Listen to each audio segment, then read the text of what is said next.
Public and Constitutional Affairs Committee, I wish to rule member for Hazel Grove, informing me of his resignation of the Chair of the Public Administration Constitutional Affairs Committee. I therefore declare the Chair vacancies are available from the Vote Office, the Table Office and the Public Bill Office. Take place on Wednesday the 8th of May. A briefing note with more information about the election will be made available from the Vote Office. We now come to questions to the Home Secretary. William Cates. Thank you, Mr. Speaker. Question 1. Home Secretary. Implemented a number of measures to reduce net migration. This includes restricting overseas students from bringing forward from skilled worker visas to family visas. We recognise the levels of migration have been too high, and I took action immediately upon my appointment to bring those figures down. William Cates. Thank you, Mr. Speaker. And can I thank my right honourable friend caused by falling birth rates? And according to projections by Philip Pilkington and Paul Moore, a sufficient working age population. So immigration on this scale has no democratic consent, and obviously the Minister has promised repeatedly to reduce that. I ask what discussions my right honourable friend has had with colleagues in the Treasury about this issue, and does he agree that the government must have a strategy to address falling birth rates to ensure that we don't always have to rely on ever-increasing rates of immigration? Mr. Speaker, my honourable friend makes about birth rates, and there are a myriad of social and factors that drive that beyond my control to concede. But I have spoken with my right honourable friend, the Chancellor of the Exchequer, about related issues, and recognising that GDP per capita is an important metric as well as overall GDP. We're ensuring that we invest in a British workforce. My right honourable friend, the Education Secretary, passionate about apprenticeships and lifelong learning. We want to be a high-skilled, high-income economy rather than a low-skilled mass migration economy. That remains the government's priority, and we are taking action in our immigration policy to reflect that desire. Andy Slaughter. Mr. Speaker, Tehas Teklahaimanut Tesfaye is one of the elite female cyclists chosen to lead Ride London next month. She's also an asylum seeker living in a hotel in my constituency where the food is so bad it makes her sick and unable to compete. Last month, Lane found food for asylum seekers that was undercooked past its escape scandal and the responsibility of its contractor Clear Springs, so asylum seekers like Tehas are not subject to such dangerous and degrading conditions. Home Secretary. Mr. Speaker, I can assure you, the honourable gentleman in the House, that our contractors are expected to maintain standards. Where they fall below those standards, they will be held to account, and I will absolutely take a note of the case that he has raised. Gilly Tolhurst. Oh, thank you, Mr. Speaker. I welcome the measures my right honourable friend has taken to tackle the levels of legal migration. But could my right honourable friend inform me if what assessment he has made of the expected impact of the new immigration salary list and what that will have on the net migration figure? Secretary. My honourable friend is at the front line of our fight against illegal migration, but legal migration is important. We have recognised that the figures have been too high in the most recent couple of years for a number of reasons, and we have taken, as I've listed, we have taken a number of measures. The combined impact of that is that, by our estimations, 300,000 people who would have previously have been eligible under the new regime that I have put in place will no longer be eligible, and that's the order of magnitude of change that we will eventually see proposals are fully implemented. At least a fifth of all the social care jobs. Would you explain to constituents of mine who are incapable or unable to find those people to care for them and their loved ones, why it seems sensible to make people from overseas lives so miserable in coming over here to care for our loved ones, they don't come at all? Home Secretary.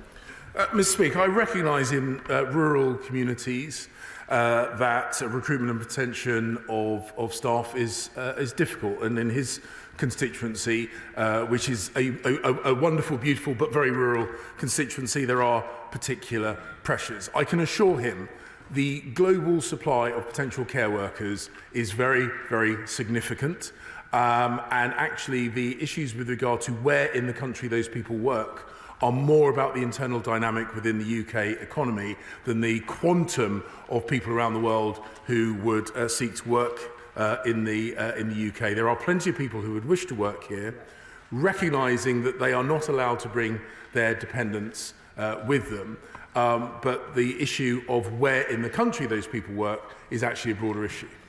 SNP spokesperson Alison Thewlis.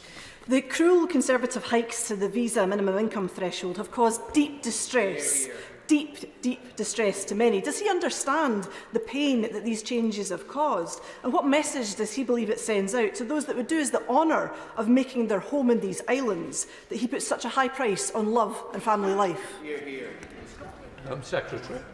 Mr. Speaker, it is absolutely right that any nation in the world puts conditionality on the people it accepts within its own borders. This country has a long-standing, in fact, I'm a product of this, as are my right honourable friend, the Prime Minister, the Trade Secretary, and many others within the government, of a long-standing tradition in this country of being open and welcoming. However, when we see the orders of magnitude of legal migration that we've seen over the last couple of years, it is incumbent upon us to take action. We have made it clear what action we'll take. We have given notice of the changes so that people can make their plans accordingly. And when there are special cases, there is a special cases exemption so that we can both control immigration and do our moral duty to protect those people who seek our protection and be an attractive place for people to come and work. Kim Johnson. Question number 2, Mr. Speaker. Minister. Thank you, Mr. Speaker. Since 2020, we have supported 413 projects through our Safer Streets Fund and also the Safety of Women at Night Fund, investing over £150 million, including £3.9 million, which has been designated to Merseyside. The objective of the fund is to improve public protection, particularly that of women, particularly at night. An independent evaluation shows that it is more than achieving its objective. Kim Johnson. Thank you, but I don't really think the Minister answered the question about the impact on the reduction. Merseyside has now received a combined reduction of £180,000 to our Safer Streets Fund in round 5.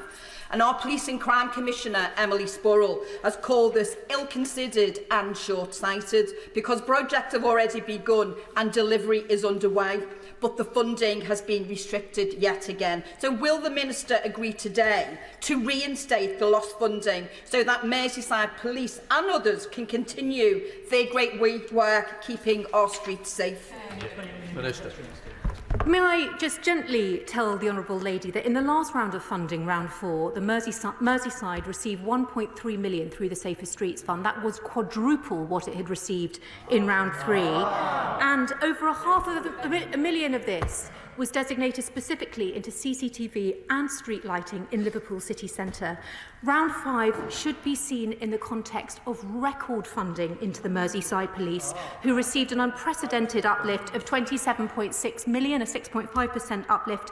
I am confident that Merseyside will still be able to deliver its schemes, including the Safe Homes cards, providing safe transport to help women get home from night spots in this round.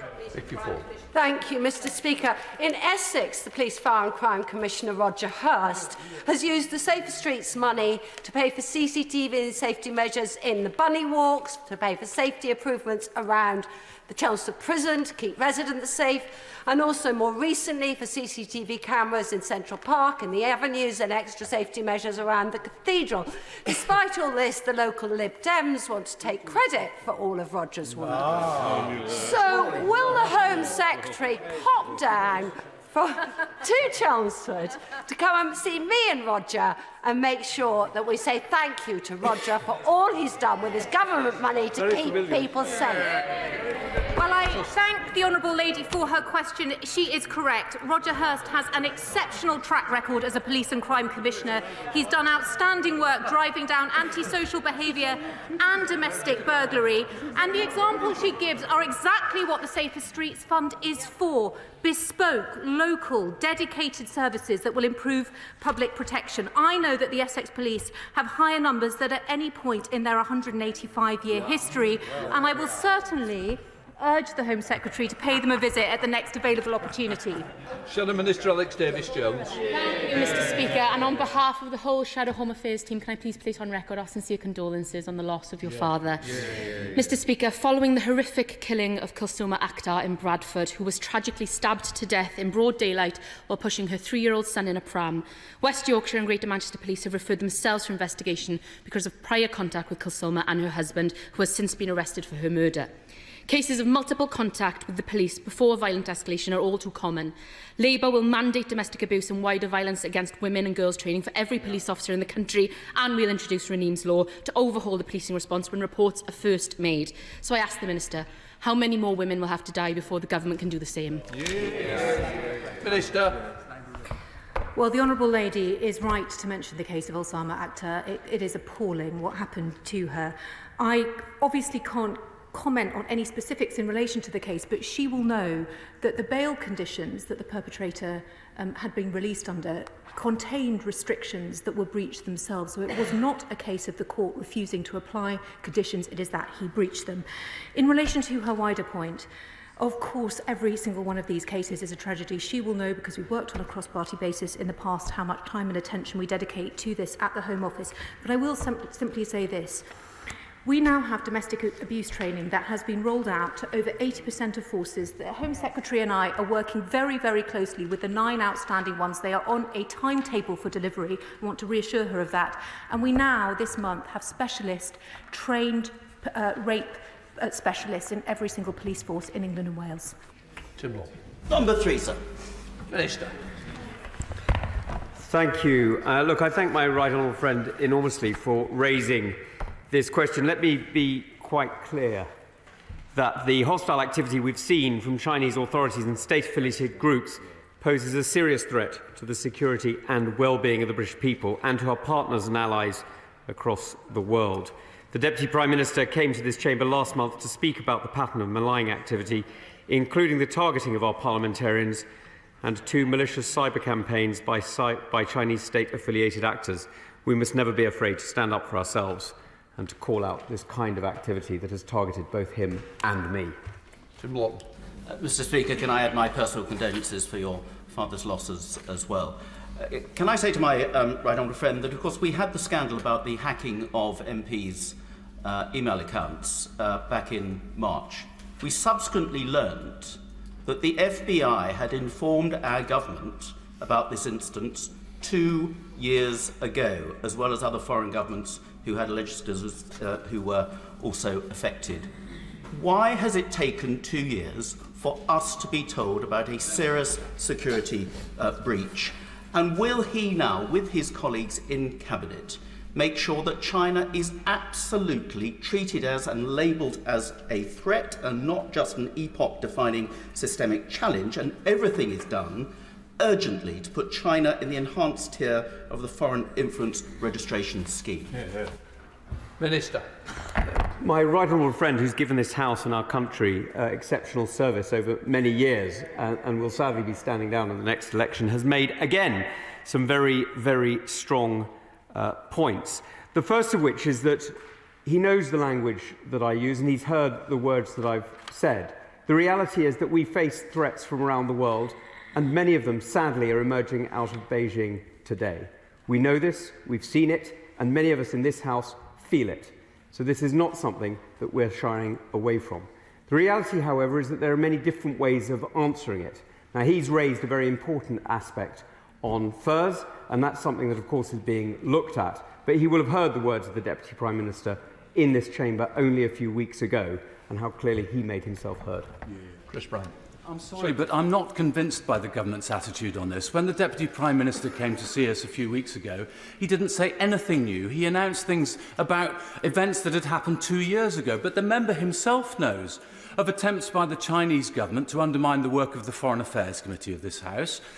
Why are we only ever told about things that happened years ago? If we're surely to take these issues seriously, we have to have an up-to-date and present account of the activities of the Chinese state. Minister. The right honourable member will know very well that when there is a reason to act quickly and to draw it to the attention of the House, we do, as is the case of Christine Lee, which you will remember involved the payment of money to a certain member of this House, and the reason why we took that action was because, of course, we needed to expose it fast. Shadow Minister Dan Jarvis. Thank you, Mr. Speaker. The Biometrics and Surveillance Camera Commissioner said last year that our policing and security services were technologically vulnerable because of their use of Chinese-made equipment, including CCTV, drones and body cameras. So, can the Minister say whether the digital asbestos of Chinese-made technology is still used in our policing and security infrastructure? Yes or no? Minister. My honourable friend will know very well that the work of Mr Fraser before he retired last year, or ended his mandate last year, has been absolutely fantastically important to many of us in making sure, and I approve the term digital asbestos, is got out of our institutions. This is something that's ongoing, so it's got out of the most secure sites already, but there are other areas where there is work to do, because of course there were an awful lot of sites, I'm afraid, which bought technology which would now be problematic. Of course, it's not just static sites. There is, of course, the potential that some electric vehicles could be easily turned into mobile intelligence gathering platforms by hostile states, and so it's not simply about looking at the past, but also at the future. I respect. Question 4, sir. Minister. Mr Speaker, in 2023 we delivered a strong removal performance with overall returns back to pre-COVID levels. In total, 26,000 were returned, an increase of 74% at an average of 500 removed every week last year. I'm grateful to the Minister's response. Can he update the House on how his department is prioritising the return of foreign national offenders to their home countries to keep the streets and communities of the United Kingdom safe? Minister. Well, Mr Speaker, may I firstly pay tribute to my honourable friend and the work that goes on in his constituency, because as he knows, I visited Gatwick recently and saw for myself the good work of the Border Force team were doing there, and he'll be pleased to know that removals of foreign national offenders were up last year by 27%, and that we're committed to the removal of foreign criminals and those with no right to be in the United Kingdom. Yes, come on. Thank you, Mr Speaker. On that point, I sadly see many asylum seekers in Newport who are stuck in limbo due to this government's incompetence. However, can I draw the Minister's attention to the case of a man in Newport who lied about his name and country of origin, is a convicted sex offender who's breached the terms of his licence, and the courts want him returned home. He wants to return home and will even pay for his flight, but for some unfathomable reason, the Home Office seem incapable of allowing or authorising or allowing this, and it's been 3 years. Why? Well, the removals were increased last year. It's interesting to note that those of the party opposite have campaigned to ensure that they're preventing the deportation of foreign criminals, including the leader of the Labour Party. Those on this side of the House are determined to see foreign criminals removed, and there was an increase in removal of 74% last year. Minister Stephen Kinnock. Thank you, Mr Speaker. Under successive Conservative governments since 2010, returns of failed asylum seekers have collapsed by 44%, and returns of foreign national offenders have fallen by almost 30% over the same period. And for all the government's tough talk, only 2% of those arriving on small boats since 2018 have been returned anywhere, yet ministers are still resisting Labour's plan for a new returns and enforcement unit to ensure the swift removal of those with no right to be here. Meanwhile, more people crossed the Channel in small boats over the weekend than will be covered in the entire first year of their failing Rwanda scheme. So will the Minister stop the headline-chasing gimmicks and instead commit to setting out what his plan is for the 99% of people who are currently stuck in the asylum system who will never be sent to Rwanda? Well, Mr. Speaker, the fact of the matter is that nearly 18,000 foreign national offenders were returned between January 2019 and December 2023. The fact of the matter is members of the party opposite, including the leader of the Labour Party, have campaigned to prevent the deportation of foreign criminals, while those on this side of the House welcome an increase of 74%, an average of 500 people being removed every single week. Andrew Weston. Question 5, Mr. Speaker. Minister.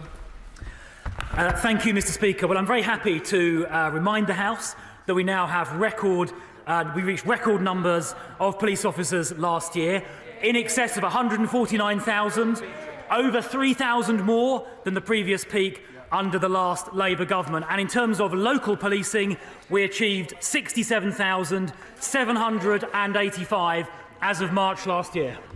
I think the Minister might want to group them. Mr. Speaker, I always forget that. You're quite right. 8, 15, 16 and 18, with your permission. Okay, Andrew Weston. Thank you, Mr. Speaker. Under this government, 10,000 neighbourhood police officers have disappeared since 2015 and are yet to be replaced on the front line. Given this government's proclivity for lifting Labour's policies, could I gently encourage the Minister to adopt Labour's plan to recruit 13,000 new neighbourhood police officers, allowing for a named contactable officer in every ward in the country? Well, the honourable member is using figures which go up to 2019. The reason he's using figures, of course, that are 5 years out of date is the numbers have gone up since then. And if you take neighbourhood policing as a whole, it's gone up from 61,083 in 2015, that's the year he mentioned. It's gone up 61,000 up to 67,785. That's an increase of 6,000, and I'm surprised he's not joining me in welcoming it. Virginia Crosby. Thank you, Mr. Speaker. Antisocial behaviour has been a big problem in Holyhead. Almost £700,000 of UK government Safer Streets funding has been used for CCTV, improved lighting, self-defence training for local women and girls, delivering crime prevention packs and outreach work.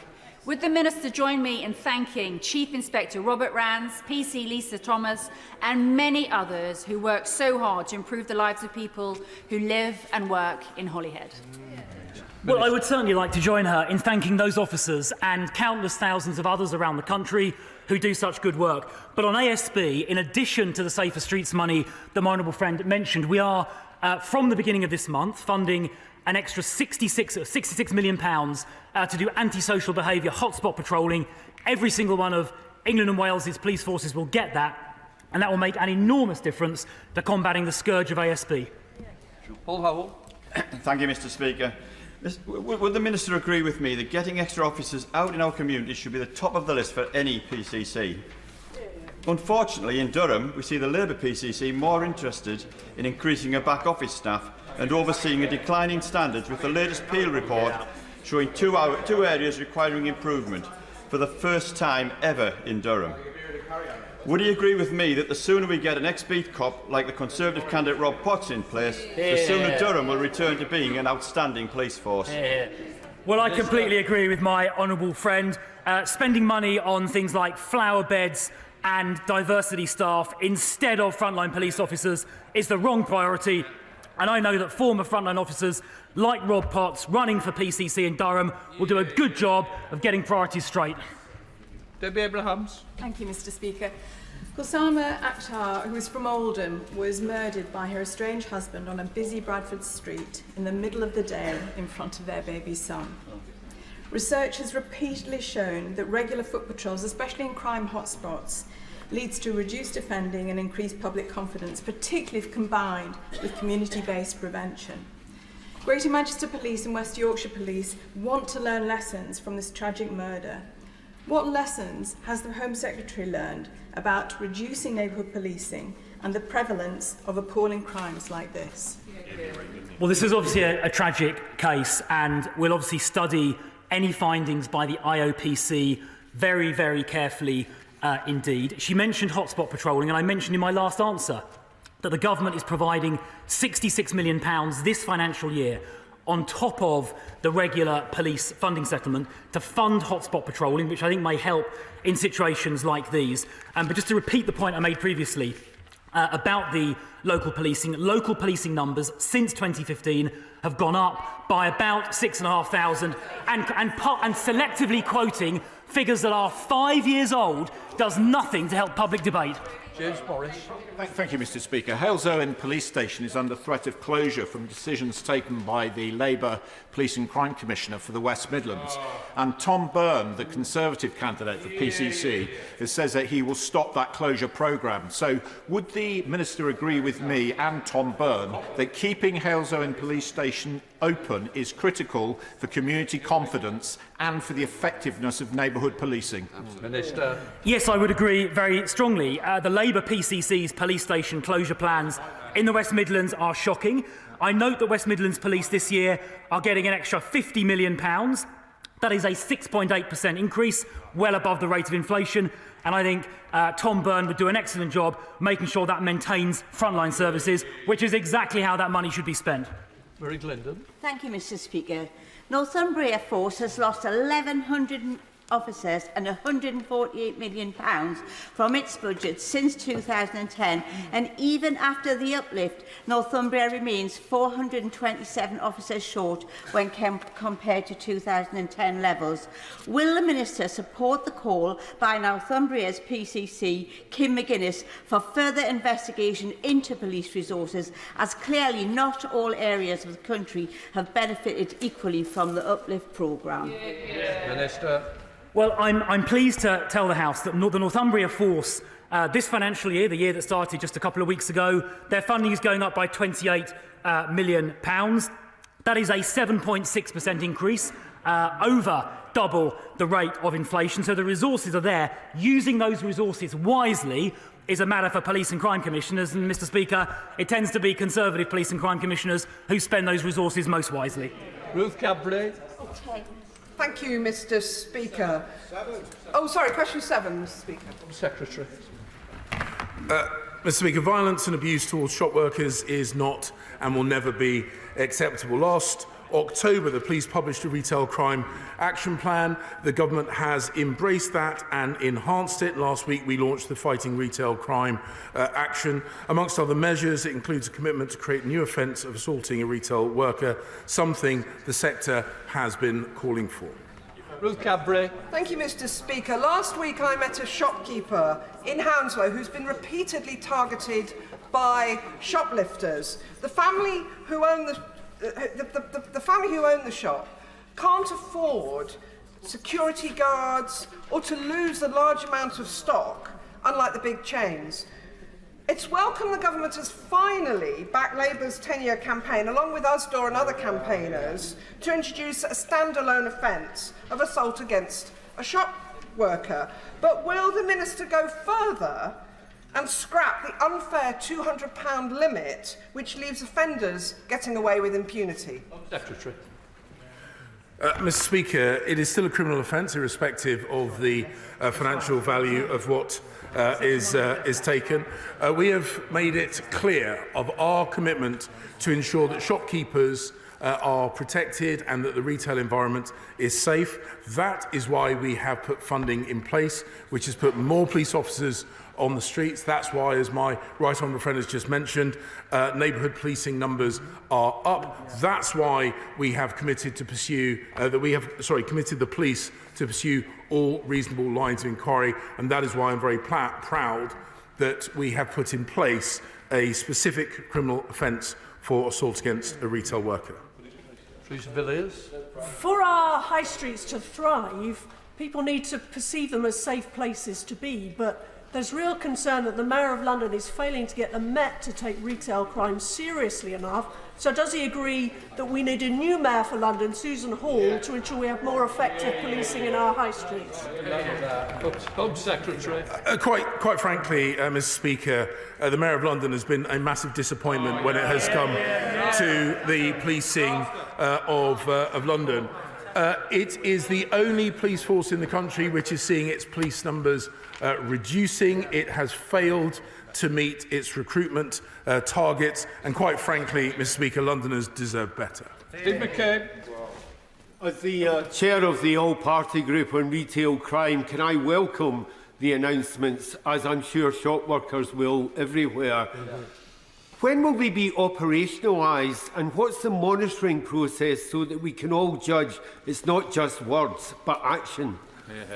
Home Secretary. Mr. Speaker, the honourable gentleman makes an important point. We are putting it through as amendments to the Criminal Justice Bill. The quicker that makes its passage through the House, the quicker we can put these specific changes in place. But we're not waiting for that. We've had conversations with police forces to make sure that there is visible policing on our high streets, that they respond to every reasonable line of inquiry, so that they send the signal to the retailers and also to potential criminals that we take this incredibly seriously and that they will respond to this important crime type. Thank you, Mr. Speaker.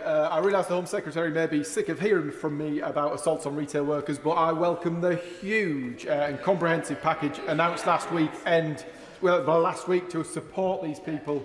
And I would like to thank, will my right honourable friend implement these as quickly as possible so as to benefit retail workers across Stockton South and the rest of the country?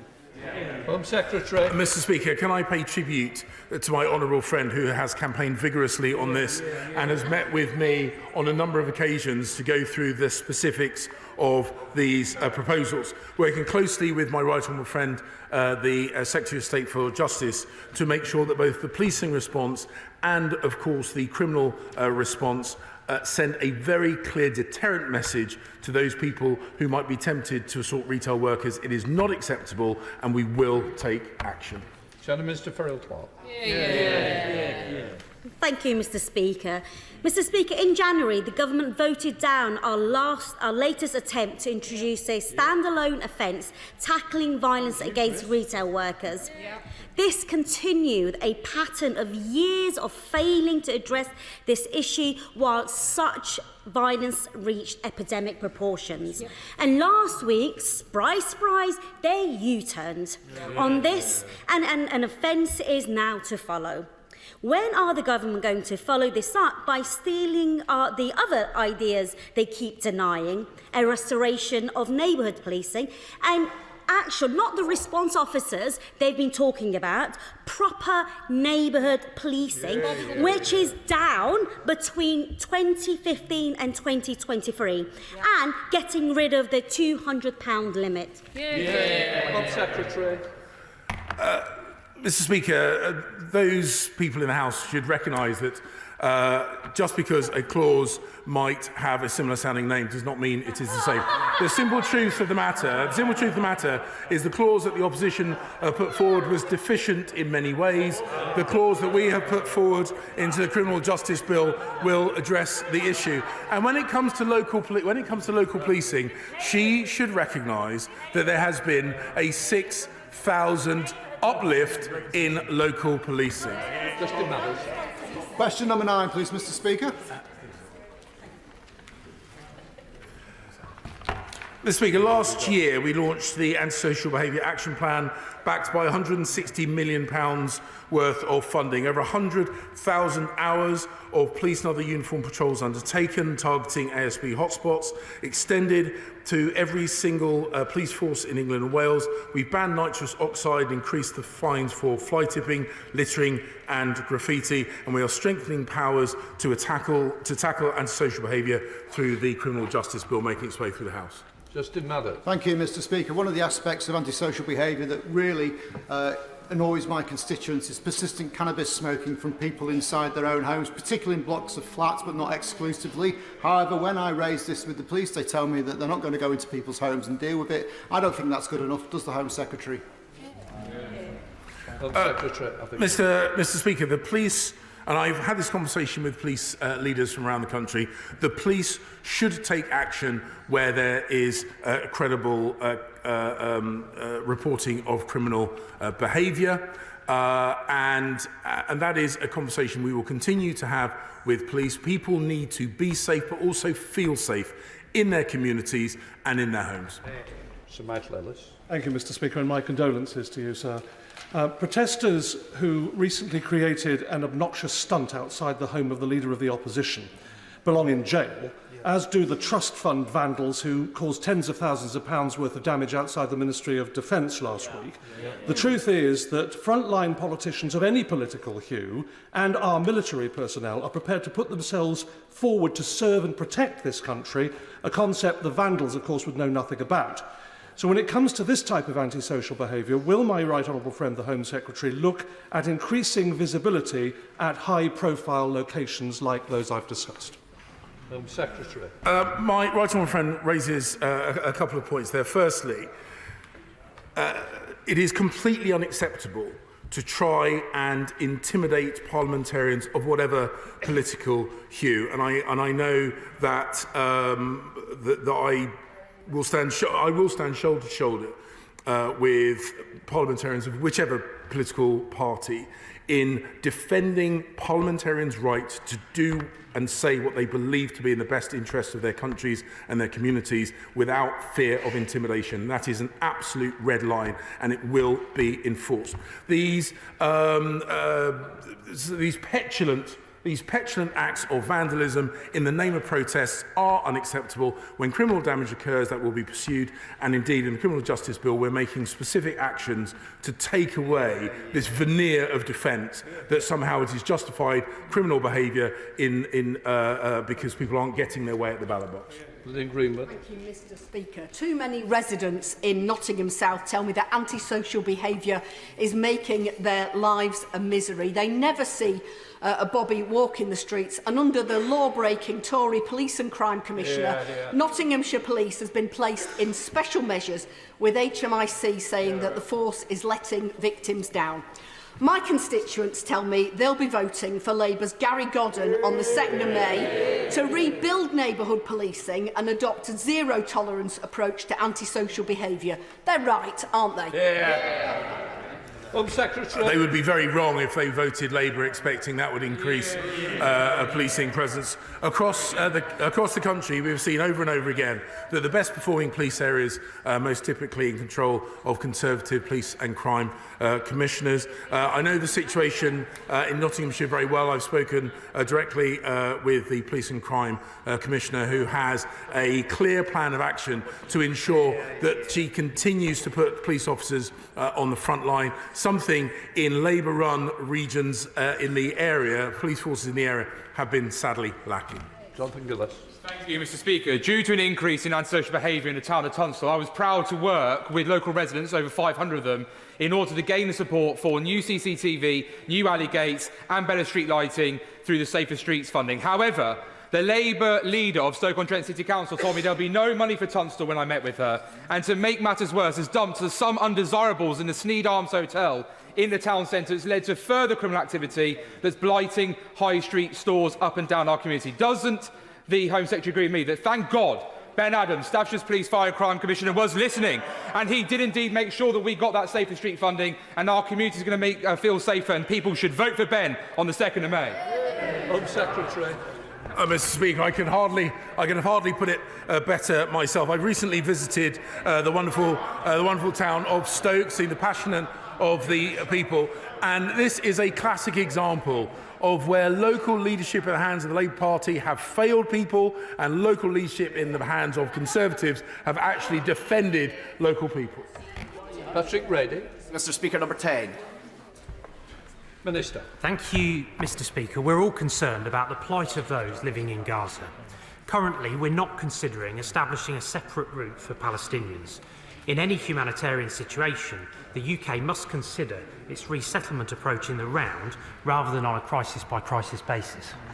Patrick Ready. Mr. Speaker, it's not surprising that the Upper Tribunal found the decision to require biometric data for people from Gaza to be irrational and unreasonable, because I think most of us find that to apply to most decisions made by the Home Office.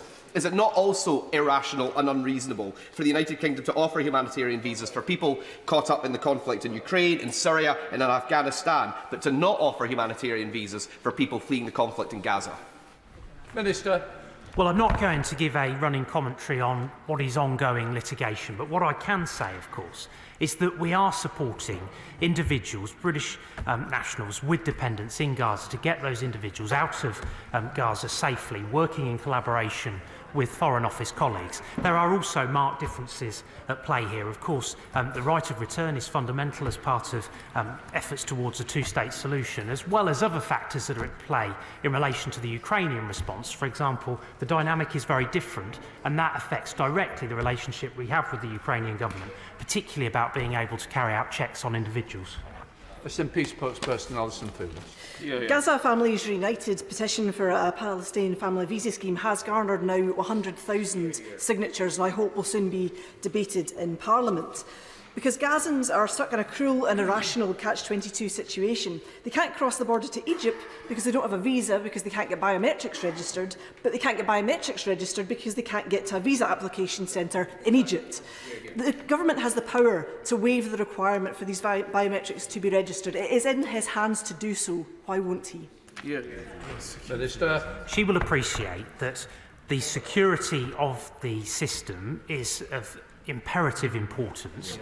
We must act in accordance with those requirements. We do put that front and centre. I'm not going to comment on what is ongoing litigation, but what I can say is that we will continue to work with Foreign Office colleagues in the way that we've described. The elements of the peace process are at play in relation to these issues as well, but we will keep our response to this crisis under review as matters develop. Sir Desmond Swade. 11th, sir. Minister. Thank you, Mr Speaker. With your permission, I'd like to group questions 11 and 12. The Home Office has been clear that use of hotels is a temporary and short-term measure to ensure we meet our statutory obligation to accommodate destitute asylum seekers. We've made significant progress in closing over 100 asylum hotels up till the end of March. Our actions mean there's now over 20,000 fewer asylum seekers in hotels today compared to 6 months ago. Sir Desmond Swift. Does his ambition extend to closing them all? Minister. Well, my right honourable friend is absolutely right that the government's ambition is to close these hotels. We have closed 100 at the end of March. We are working towards closing 150 by May. Of course, the objective is to alter the way in which people are accommodated to those more cost-effective and appropriate approaches, but fundamentally to also reduce the flow of people coming to this country illegally, which is the very best way of alleviating those pressures. Sir David Evans. Thank you, Mr Speaker, and I welcome all the efforts my honourable friend is making to deal with and to speed up the asylum process. However, can he outline what measures he is considering when deciding which hotels to close in each tranche going forward? My right honourable friend will recognise that value for money is obviously a very critical consideration that informs hotel closure decisions, but also operational deliverability, the notice periods on contracts, but also recognising the needs in particular locations and some of the challenges that these sites present. We've got a plan. We are closing hotels, and we're going to continue to deliver on precisely what we promised. Toby Perkins. Thank you very much, Mr Speaker. The Sandpiper Hotel in Chesterfield has for almost 2 years now been being used as a hotel in this way. When I've spoken to Derbyshire Refugee Support Group, they tell me not a single one of the people who stayed there has been asked to go back to their country, and in fact the vast majority of them have been approved, which undermines the government's own sense that actually all of these asylum seekers aren't entitled to be here. Actually, the government are improving the vast majority of them. So what a waste of money it is. Why does the government continue to fail in this way? And for the Minister to come there and now sort of celebrate the extraordinary usage just because it's diminishing slightly is hopeless. When will we get the Sandpiper back in public use? Well, I thought it was interesting that a Labour insider said to the Times newspaper last week in commentary, quotes, "We need a viable answer to what we do differently other than just smash the gangs. We can't currently say how we're going to tackle the demand side of the issue." They're absolutely right. I suspect we'll be waiting a very long time for the answer that goes right to the heart of the point that he raises. The honourable gentleman is saying we ought to be closing hotels, but it's only this government that has a credible plan to do just that. Jim Shannon. Thank you, Mr Speaker. Mr Speaker, can I also, on behalf of myself and my party, pass on our condolences to you on the death of your father. We know you loved your father, and we know your father loved you. Mr. Speaker, I would like to ask the Minister a question if I can. When it comes to the reducing the number of asylum seekers, one of the options that I would suggest to the Minister is one that we could do, certainly in Strangford we could do it anyway, that those people that are in hotels, we have companies in my constituency who wish to employ them. We have companies who wish to give them accommodation at the same time. So if you want to help the asylum seekers in the hotels in my constituency and in my adjoining constituency, then let them get the jobs and let them get the accommodation. Well, I'm always very willing to engage with the honourable gentleman. He will appreciate the difficulty that we have in respect of that approach is the pull factor that would present, encouraging people to potentially make dangerous journeys via small boats to get to the UK. We do not want to do anything that plays into the business model of the evil criminal gangs responsible for that miserable trade. What we want to do is put them out of business. But on the wider accommodation point, I'm very happy to engage with him. Sir Simon Clark. Mr. Speaker, in 2016, Middlesbrough had the highest ratio of asylum seekers per head of population of anywhere in England. And I welcome the closure of hotels, but I worry about reports in today's Daily Mail that the Home Office is now buying up large amounts of property in some of the poorer areas of England, which risks taking us back to the situation we saw in 2016. Will the Minister reassure me that this isn't the case? Because my constituents are clear that this places an unacceptable strain on the community and indeed an unhappy strain on community cohesion. Minister. My right honourable friend is a strong supporter of the work that the government is doing to get a better grip on the flow of people coming across to our country who inevitably need accommodating whilst they're here. We have a mixture of accommodation to meet those needs. Getting the numbers down is critical to be able to reduce that dependence. What I am able to say, however, is that we are not actively pursuing procurement in the free local authorities cited in the article that he references, and that includes Middlesbrough. Mike Ainsworth. Thank you, Mr. Speaker, and sincere condolences. The government promised some considerable time ago that a hotel used in my constituency would no longer be used in my constituency to house those seeking asylum. It's not the case. It's almost become de facto permanent. Could the Minister speak to me, not necessarily on the floor of the House, but separately, and give me assurance that there'll be a managed closure of that facility? Minister. What I can't do on the floor of the House is to make commitments about specific hotels, but I'd be very happy to meet with him to discuss this. What he could do to help me with this particular challenge is to get behind the work that the government is doing to help reduce the flow of people coming to the UK that fundamentally and crucially would help us to be able to close hotels such as the one in his constituency. We now come to topicals. Sir John Whittingdale. Number one, sir. Home Secretary. Mr. Speaker, we have increased the volume of asylum processing cases. We've successfully met ministerial commitment to close over 50 asylum-seeking hotels by January 2024, and we have closed over 100 by the end of March. Last year, I brought forward measures to make legal migration fairer, radically reduce the numbers. 300,000 people who came to the UK last year would not be now eligible to do so. Anyone who wants to bring a family from abroad must be able to support them comfortably financially. And in the budget, the government put forward 75 million to roll out violence reduction units and hotspot policing across the UK, across England and Wales, and 230 million for technology that will save the police time and money and make sure that police officers are on the front line doing the job they were recruited to do. Sir John. Thank you, Mr. Speaker, and can I add my own condolences? My right friend will be aware that police numbers in Essex are now at record levels and that overall crime is down. However, there has been a rise in vehicle theft.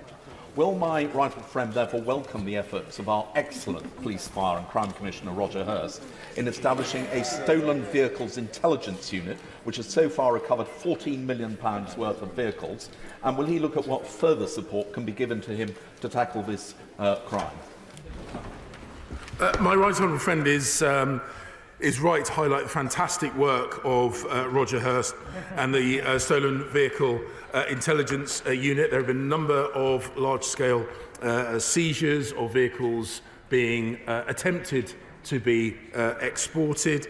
This government has reduced vehicle-related crime by 39% since 2010.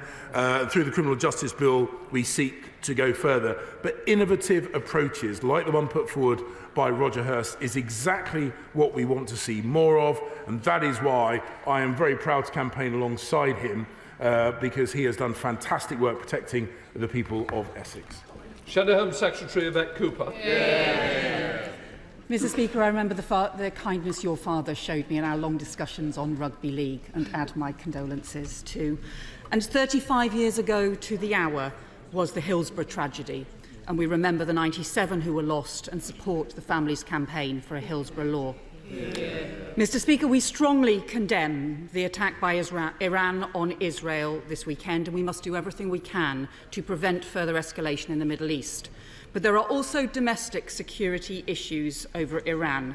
The Iran international journalist Puriya Zarati was attacked on the streets of London a few weeks ago, following repeated Iran-related security threats on British soil, including threats to kidnap and to kill.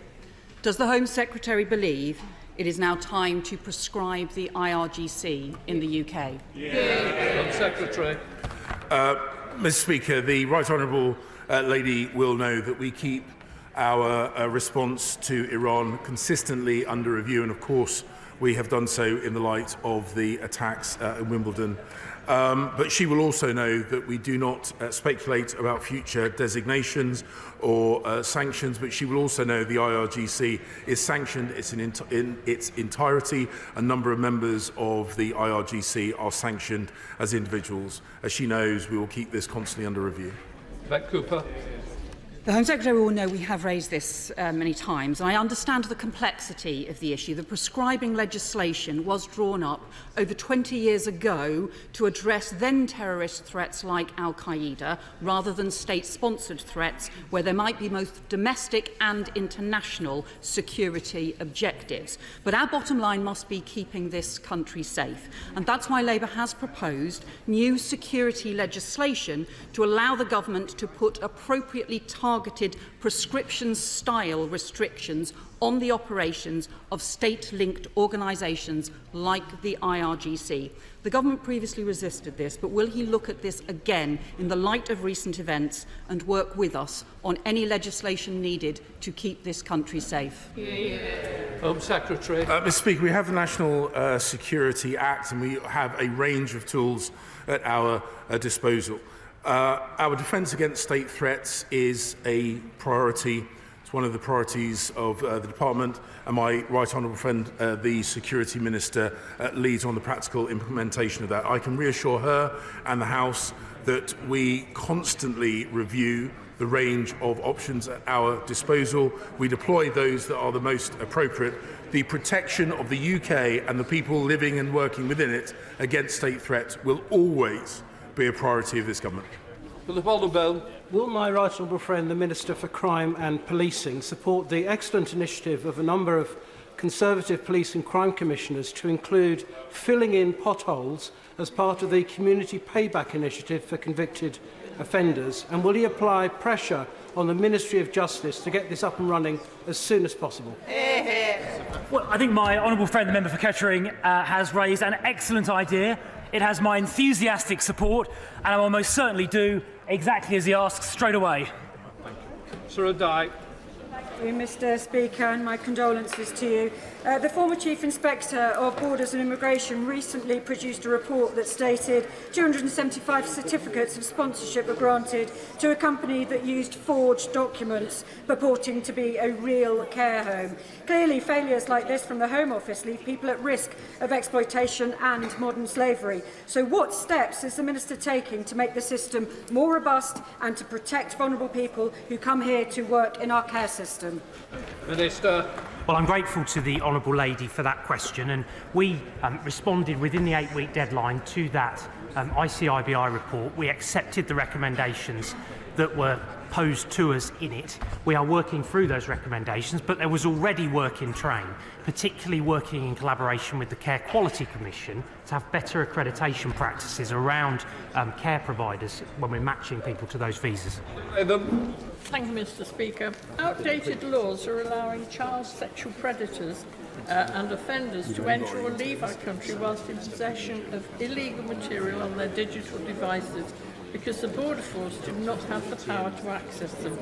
Would my right honourable friend work with his colleagues in the Ministry of Justice to consider the merits of a new offence of wilful obstruction under which an individual could be prosecuted if they fail to unlock their devices so they can be properly searched? Minister. Well, I thank the Honourable Lady for her work in this area. The issues she raises are of direct importance to intelligence gathering and child protection. My officials have been working closely with Border Force to ensure that their powers keep pace with the digital age. When the next legislative opportunity arises, if not before, we will carefully consider Border Force powers to compel individuals to submit to searches of their devices if they're suspected of holding child sexual abuse material. Toby Perkins. Thank you, Mr. Speaker. The murder of Gracie Spinks in Chesterfield sent shockwaves through the town, and the report into Derbyshire Police's handling of that was a very salutary and desperately unhappy situation. There is still far too much inconsistency into how stalking and violence against women is handled. So will the Home Secretary back Labour's plan to bring in mandatory national standards and mandatory training on violence against women so that we see consistency on stalking policing right across the country? Mr. Speaker, I can reassure the honourable gentleman and the House that under my leadership, the Home Office and policing across the UK will maintain its focus on preventing violence against women and girls. We do have a rollout of guidance and training for the policing of women and girls. I will take his proposals. I will listen carefully to the proposals he's put forward because we want to make sure that women and girls in the country feel safe. Champions fantastic animal welfare standards. My constituents would like to see alternatives to animal testing wherever possible and would be keen to hear a vital update from the department. Minister.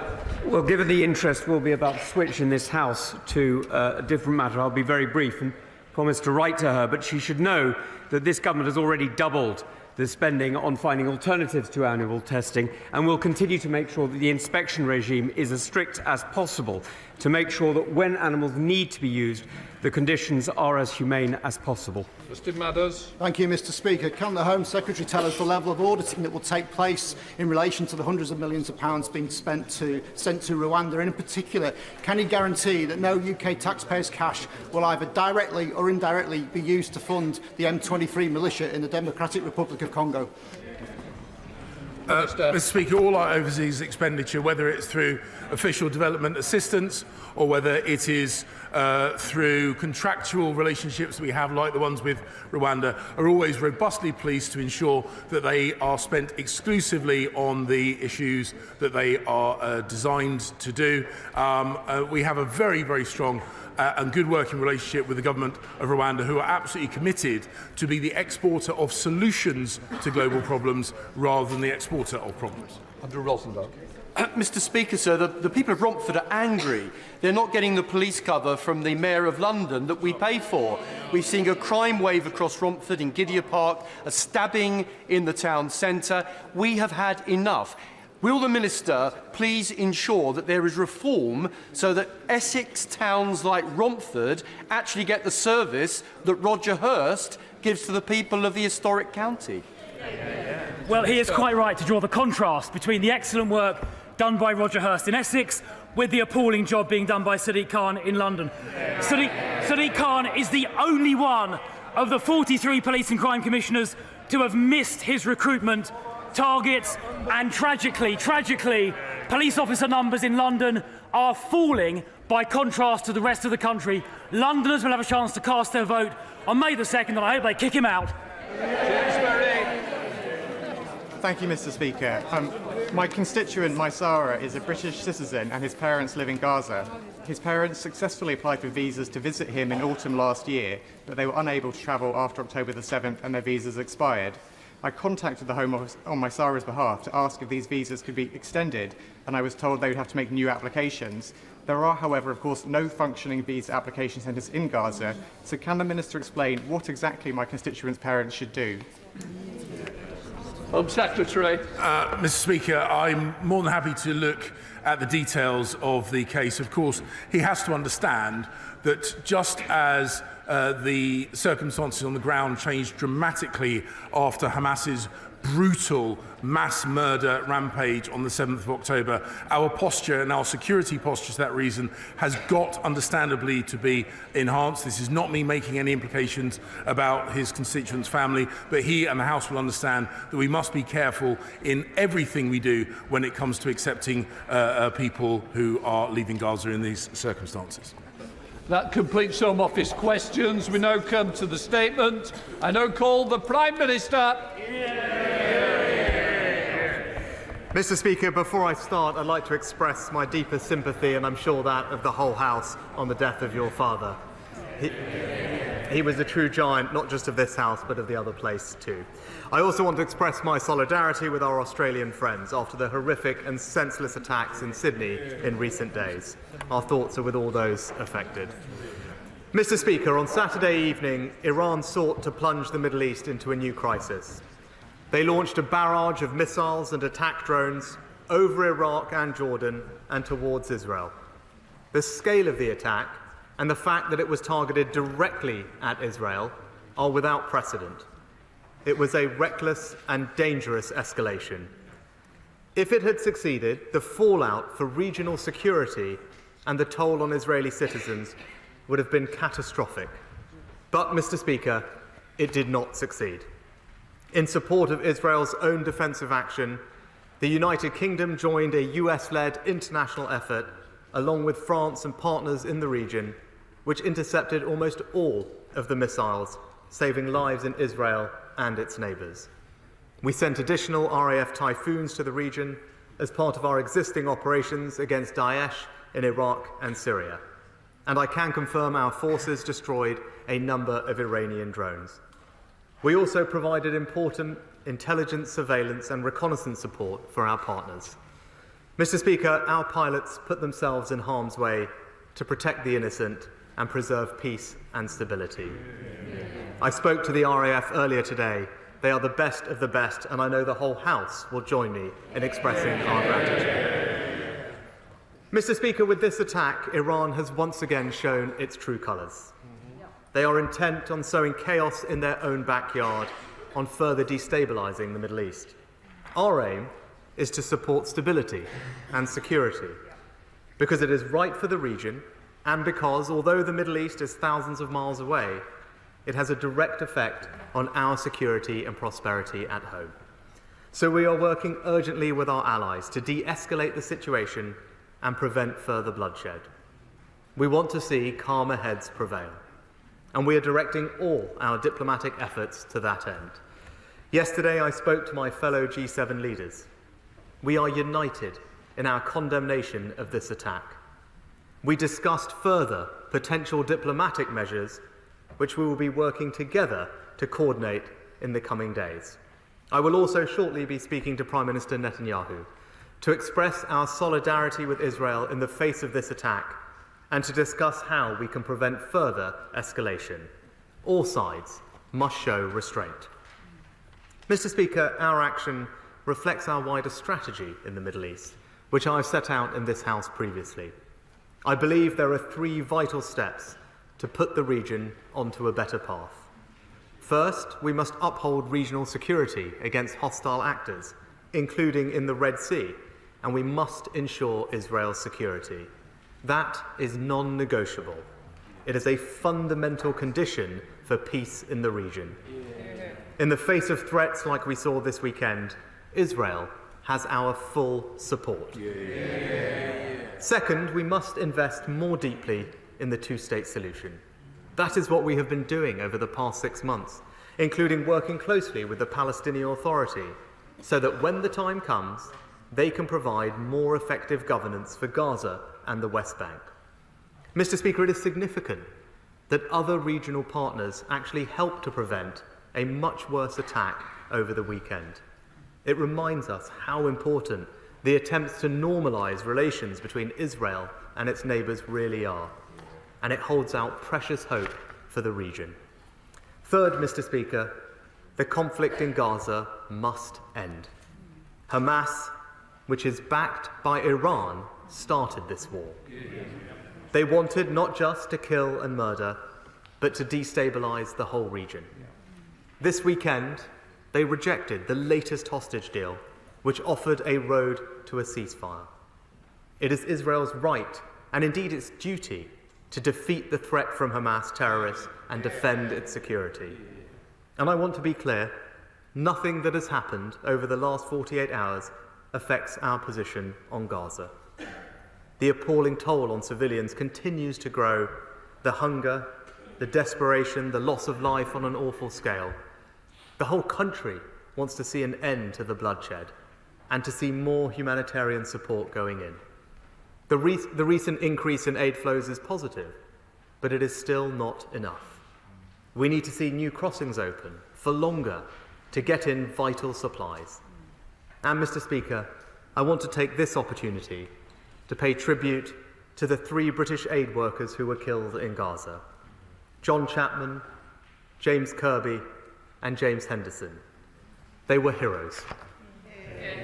The children of Gaza, who they were risking their lives to feed, need a humanitarian pause immediately, leading to a long-term sustainable ceasefire. That is the fastest way to get hostages out and aid in, and to stop the fighting. Israelis and Palestinians alike deserve to live in peace, dignity, and security, and so do people across the entire region. In conclusion, Mr. Speaker, Saturday's attack was the act not of a people, but of a despotic regime. And it is emblematic of the dangers that we face today. The links between such regimes are growing. Tel Aviv was not the only target of Iranian drones on Saturday. Putin was also launching them at Kyiv and Kharkiv. And who was the sole voice speaking up for Iran yesterday, seeking to justify their actions? Russia. The threats to stability are growing, not just in the Middle East, but everywhere. And we are meeting those threats time after time, with British forces at the forefront. It's why our pilots were in action this weekend. It's why they have been policing the skies above Iraq and Syria for a decade. It's why our sailors are defending the freedom of navigation in the Red Sea against the reckless attacks of the Iran-backed Houthi militia. It's why our soldiers are on the ground in Kosovo, Estonia, Poland, and more. And it's why we have led the way in backing Ukraine and will continue to back them for as long as it takes. When adversaries like Russia or Iran threaten peace and prosperity, we will always stand in their way, ready to defend our values and our interests, shoulder to shoulder with our friends and our allies. And I commend this statement to the House. Leader of the Opposition, Keir Starmer. Thank you, Mr. Speaker. I'd like to thank the Prime Minister for advance copy of his statement and for the regular briefings on the developing situation in the Middle East. I also thank the Prime Minister for his warm tribute to your father, Mr. Speaker, Doug Hoyle, a great servant of our party, respected by all who knew him. I also join the Prime Minister in offering our solidarity with the victims of the horrific attack in Sydney and in recognising the heroism of the 3 British aid workers killed in Gaza while working for World Kitchen. Turning to the events of this weekend, we support the defensive action taken by the UK over the weekend alongside our international allies against the Iranian attacks on Israel, and we welcome the Prime Minister's call for restraint. Once again, we all salute the professionalism and bravery of our armed forces. We also support the RAF planes being sent to the region to bolster Operation Shader. Their efforts are vital for a safer world. Mr. Speaker, there can be no doubt that the attack perpetrated by Iranian forces this weekend has left the world a more dangerous place. It targeted innocent civilians with a clear intent to destabilise the region. It must be wholly condemned by all. But, Mr. Speaker, let us also be clear. A full-scale conflict in the Middle East is in no one's interests. It is a path that can only lead to more bloodshed, more instability, and the unleashing of forces that are beyond the ability of anyone to control. Mr. Speaker, the combined defensive action this weekend was a success, and because of that, lives were saved. As a result, escalation is not inevitable. In repelling the attack, Israel showed strength and courage. It must now show the same strength and courage to de-escalate. That has to be the primary objective. And, Mr. Speaker, that is the responsibility of all sides and every partner. We must be resolute and united in our support for the collective security of Israel, Jordan, and other partners in the region. But tensions remain very high. We must proceed calmly, carefully, and with restraint. Because if diplomacy takes centre stage, and it must, then we also need to be clear. Diplomatic premises should not be targeted and attacked. That is a point of principle. But as the condemnation from our G7 allies rightly notes, Iran's response this weekend was unprecedented, a further step towards the destabilisation of the region and the risk of escalation. And nobody in this House should be or is under any illusion. This is a regime that sponsors terror across the Middle East and beyond, that murders and represses its own people and supports Putin's war efforts in Ukraine. So can the Prime Minister update the House on any new steps he's taking with our international partners to pursue sanctions against the regime? And can he clarify what steps he's taking to limit the power of the Revolutionary Guard to glorify terrorism here in the UK? Mr. Speaker, whilst there is no justification for Iran's actions, we cannot be naive to the fact that one of the drivers of tension in the region is the ongoing war in Gaza. 6 months on from the horrific Hamas terror attack, hostages remain separated from their families. Thousands of innocent Palestinians have been killed. And now more than 1 million people face the imminent threat of famine. So I urge the government again to use every ounce of diplomatic leverage that we have to make sure aid to Gaza is unimpeded and drastically scaled up. Alongside that, we reiterate our call for an immediate ceasefire, for Hamas to release hostages, and for a return to a diplomatic process that can rekindle the hope of a two-state solution. Mr. Speaker, it is right that we condemn Iran's action. It is right that we work with others to defend the security of our allies. And it is right that we seek the end of conflict in Gaza. But this is a moment for restraint, because escalation will only lead to further destruction. And for the sake of all those still caught in the horror and violence, that must be avoided. Thank you, Mr. Speaker. Mr. Speaker, I thank the right honourable gentleman for his support of the government's actions. With regard to what might happen going forward, ultimately Israel has a right to self-defence, as any state does, and the G7 leaders spoke yesterday and unequivocally condemned Iran's attack and expressed full solidarity and support to Israel and its people. But as the Foreign Secretary said this morning, this is a time to be smart as well as tough.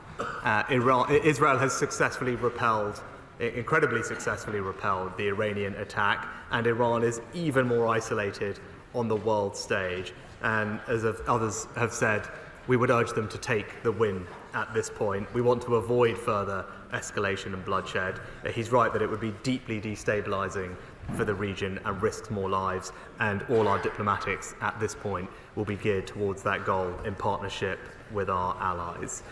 Next, just turning to Iran. The behaviour of the Iranian regime, as I've said previously, including the actions of the IRGC, poses a significant threat to the safety and security of the UK and our allies. And yesterday at the G7, we agreed to work together on further measures to counter the Iranian regime and its proxies. It was agreed that we should coordinate those actions, and that work is now underway. And obviously, at the appropriate time, either I or ministers will update the House. We have already sanctioned, as he will know, over 400 Iranian individuals, including the IRGC in its entirety. We have a new sanctions regime to enable us to, gives us more extensive powers to designate sanctions that we put in place at the end of last year. And of course, the National Security Act, it creates new offences for espionage and foreign interference, and means that our security services have the powers that they need to deter, disrupt and detect threats of a more modern nature from states like Iran. And lastly, with regard to diplomacy for Israel and the region, we're absolutely committed to a two-state solution and working very hard, using all our efforts to bring that about, particularly over the last few months, building up the capability, as I said, of the Palestinian Authority so that they have the technical and administrative capability that is necessary when the moment comes for them to provide effective governance in the West Bank and Gaza. It is absolutely my view and the government's view that Israelis and Palestinians should have the opportunity to live side by side in peace, with security, dignity and opportunity, and I'm proud of the role that the United Kingdom is playing. Foreign Affairs Select Committee, Alicia Cairns. Mr. Speaker, my condolences on the loss of your father. This remains a very dangerous moment, and yet over the weekend we saw a demonstration of unity and purpose. We saw the depth of will for normalisation and for a secure future for all peoples of the Middle East. Restraint is vital if we want to build on the momentum, to get hostages home to their families, to get improvements to continue on aid. But to better protect our people, will my right honourable friend commit to launch a new consensus on Iran with our allies and a new effort with a combined diplomatic, military and wider experts areas to limit the extent of the atrocities of Iran? We need to end the compartmentalisation of the threats when we deal with them. We must deal with them as one, whether it be nuclear ambitions, the arming of the militia, femicide or transnational repression. But only with a new consensus will we see that progress. So will he please commit to leading that internationally? Mr. Speaker, I can give the Honourable Lady that commitment, and that is exactly the subject of our discussions yesterday amongst G7 leaders. And she mentioned nuclear. Iran's nuclear programme has never been more advanced than it is today and threatens international peace and security. And there is absolutely no justification for this, at a civilian level, for the enrichment that we are seeing that the IAEA has reported in Iran, and I want to reassure her that we are considering next steps on the nuclear file with our international partners, and we are committed to using all diplomatic tools available to ensure that Iran never develops a nuclear weapon, including using the snapback mechanism if necessary. SNP spokesperson Murray Black. I want to echo the Prime Minister in not only passing on our thoughts to you, Mr. Speaker, but also to the families of those aid workers who have been killed in Gaza. Now, I want to begin by condemning the acts of violence by the Iranian regime. These acts are no more than a cynical attempt to exploit the suffering, the pain and the turmoil being experienced by those people in Palestine right now. And whilst we rightly condemn the violent acts of Iran, so too must we condemn the violent acts of Israel. Listening to the interviews that he's been given, the Foreign Secretary is correct in his attempt to uphold the principle of proportionality. But if 100 missiles in retaliation to an isolated attack on an embassy is correctly constitutes as disproportionate, then so too must Israel's 192 days bombardment of Gaza. Now, we know that the agenda in Tehran is to bring about as much instability as possible. We all have a responsibility to ensure that that does not happen. There is not going to be a military solution to the conflict in the Middle East. There must be a political and diplomatic solution. So what is required now is the same as what was required 6 months ago. We need de-escalating and the causes of conflict in the region to be reviewed. Now, the biggest continuing cause of conflict is the siege of Gaza, hence the need for a ceasefire. So can the Prime Minister outline what he is doing to ensure that the UN Security Council mandated ceasefire becomes a reality? Mr. Speaker, I think first of all it's important not to try and draw any equivalence between Israel's absolute right and duty to provide security for its citizens in the face of an appalling terrorist atrocity and indeed what happened over the weekend. These things are just not remotely the same. So we will more broadly, though, as I've said repeatedly from this dispatch box, urge Israel to abide by international humanitarian law. We've been very clear that too many civilians have been killed, and we're deeply concerned about the impact on the civilian population in Gaza, and our diplomatic efforts are geared towards alleviating that suffering, and I'll continue to raise these points with Prime Minister Netanyahu when I speak to him. But as I said, drawing equivalence between these two things is absolutely the not right thing to do. Absolutely. Of the Defence Select Committee, Jeremy. Notwithstanding the sheer scale of the Iranian attack, multi-layered air defence proved effective. Are we ensuring that any learnings we picked up we're passing on to Ukraine for the use of their own defence? And in a more hostile and dangerous world, and with the ever-increasing proliferation of missile and drone technology, are we reviewing our own air defence assets and capabilities to support our allies and indeed closer to home if ever required? Well, Mr. Speaker, can I thank my honourable friend for an excellent question. He's right about the importance of air defence, which is why it has repeatedly been one of the key capabilities that we have sought to provide to Ukraine, something that we have led on for some time, and ditto with some of the new contracts that we've placed most recently this year to replenish UK stockpiles, also cover air defence missiles. He's more broadly right that we need to ensure that our industrial production here in the UK is geared to produce the capabilities that we need, whether it's for our own use or for Ukraine's use, and I'm pleased to say the Defence Secretary is working with the industry to ensure that supply chain is there to meet those needs. Ed Davey. Thank you, Mr. Speaker. Can I send you and your family our deepest condolences on the loss of your father? And can I associate myself and my colleagues with the comments of others about the appalling murders in Sydney and the death of the aid workers in Gaza? Mr. Speaker, can I thank the Prime Minister for his statement? The Liberal Democrats join him in condemning Iran's attack on Israel. This is an alarming escalation in a conflict that has already seen far too many deaths and suffering. So we support the action taken by the RAF to intercept Iranian drones as we stand up for Israel's security. Mr. Speaker, we also worry about what Prime Minister Netanyahu and his government will do next. The Prime Minister rightly says we must prevent further escalation. So does he agree that the best way to achieve that is to press all sides to agree to an immediate bilateral ceasefire in Gaza, to get the hostages home, to get the aid in, and put us on the path to a lasting peace for a two-state solution? Mr. Speaker, we've repeatedly called for an immediate humanitarian pause so that we can get the hostages out and more aid in, and use that as the foundation to build a more lasting and sustainable ceasefire. But it is worth pointing out, which hasn't been mentioned by colleagues so far, that Hamas have yet again rejected another offer to release hostages, and it's important that we don't lose sight of that. We must have the hostages released as part of any of those conversations, and it was Hamas yet again over the weekend who have rejected the latest round of those talks. Sir Liam Fox. Mr. Speaker, can I thank my right honourable friend for the leadership he's shown on this issue and echo his call for the need to avoid a spiral of escalation. But we've seen a military attack by Iran on a nation which its regime believes should not exist at all. Iran has directly or indirectly engineered a war in Gaza with the aim of thwarting better relations between Arab states and Israel, especially Saudi Arabia.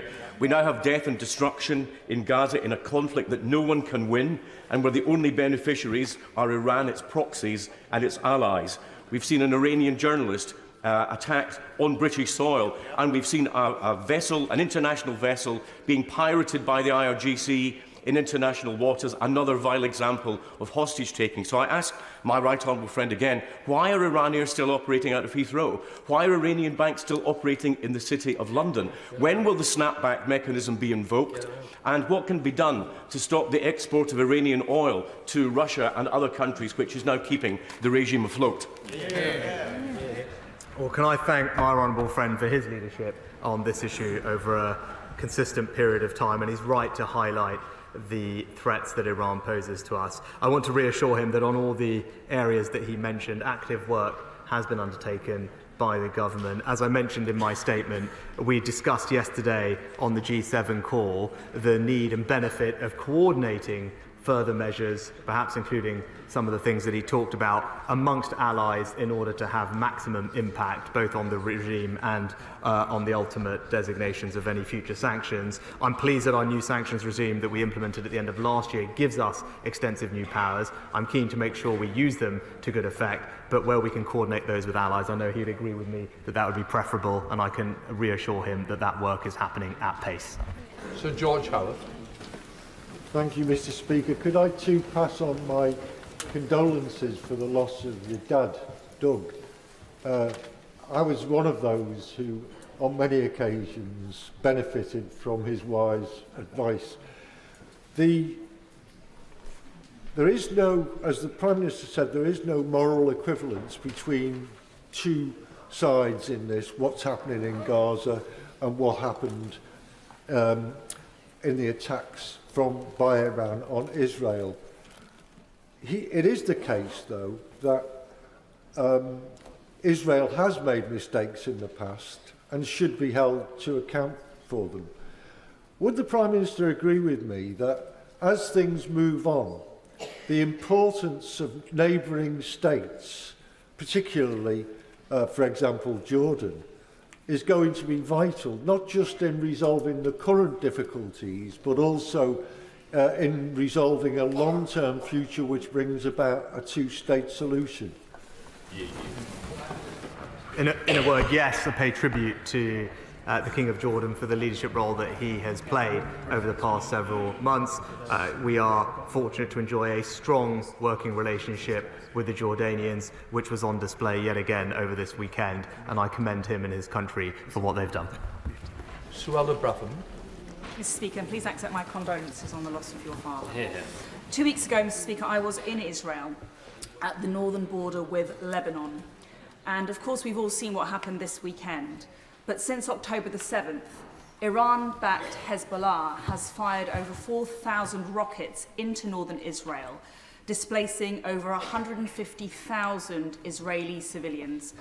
I met some of those families. They're under siege, they've been uprooted, but they are brave and defiant in the face of terrorism and anti-Semitism. Mr. Speaker, we have known for years that the Iranian Revolutionary Guard Corps is the world's chief sponsor of terrorism, Hear, hear. funding and promoting terrorist plots, radicalisation and hostage-taking both in the Middle East and at home. Mr. Speaker, we have proscribed Hamas. We have proscribed Hezbollah. Prime Minister, why don't we put the UK's... Prime Minister, why don't we put the UK's national security first by now prescribing the IRGC? Here. Mr. Speaker, as the Honourable Lady knows, that we don't comment on any potential prescription decisions, but of course we recognise the threat from Iran and have taken measures to counter it at home and around the world. I obviously refer her to my previous answer, but I'm confident the police, security services and courts all have the tools that they need to sanction, prosecute and mitigate the threats from Iran. We've strengthened our sanctions regime recently, and including sanctioning the IRGC in its entirety. Russia Nora Ali. Thank you, Mr. Speaker. Despite the calls for a ceasefire here in our Parliament, and across the international community, the war in Gaza has raged, costing 33,000 lives, as well as the 1,200 killed by Hamas attacks, and a humanitarian catastrophe that is now turning to a famine. For months, many have raised the spectre of the concern around regional escalation. Can the Prime Minister say more about precisely what conversations he's having with the leading figures in the Israeli government, as well as through various parties, to influence the Iranian regime to de-escalate as quickly as possible, given the seriousness of the crisis? Well, both the Defence Secretary and Foreign Secretary have spoken to their counterparts over the weekend, including the Foreign Secretary has spoken to the Iranian Foreign Minister specifically to urge de-escalation and condemn what happened over the weekend. I'm speaking to Prime Minister Netanyahu shortly, and I can reassure her and all members of the House that we will continue, together with our allies, to urge calm heads to prevail and de-escalation. We think that's the right course forward, and as I said, across all levels of government, that's the message that we will taking to everyone. Ben Wallace. Thank you, Mr. Speaker.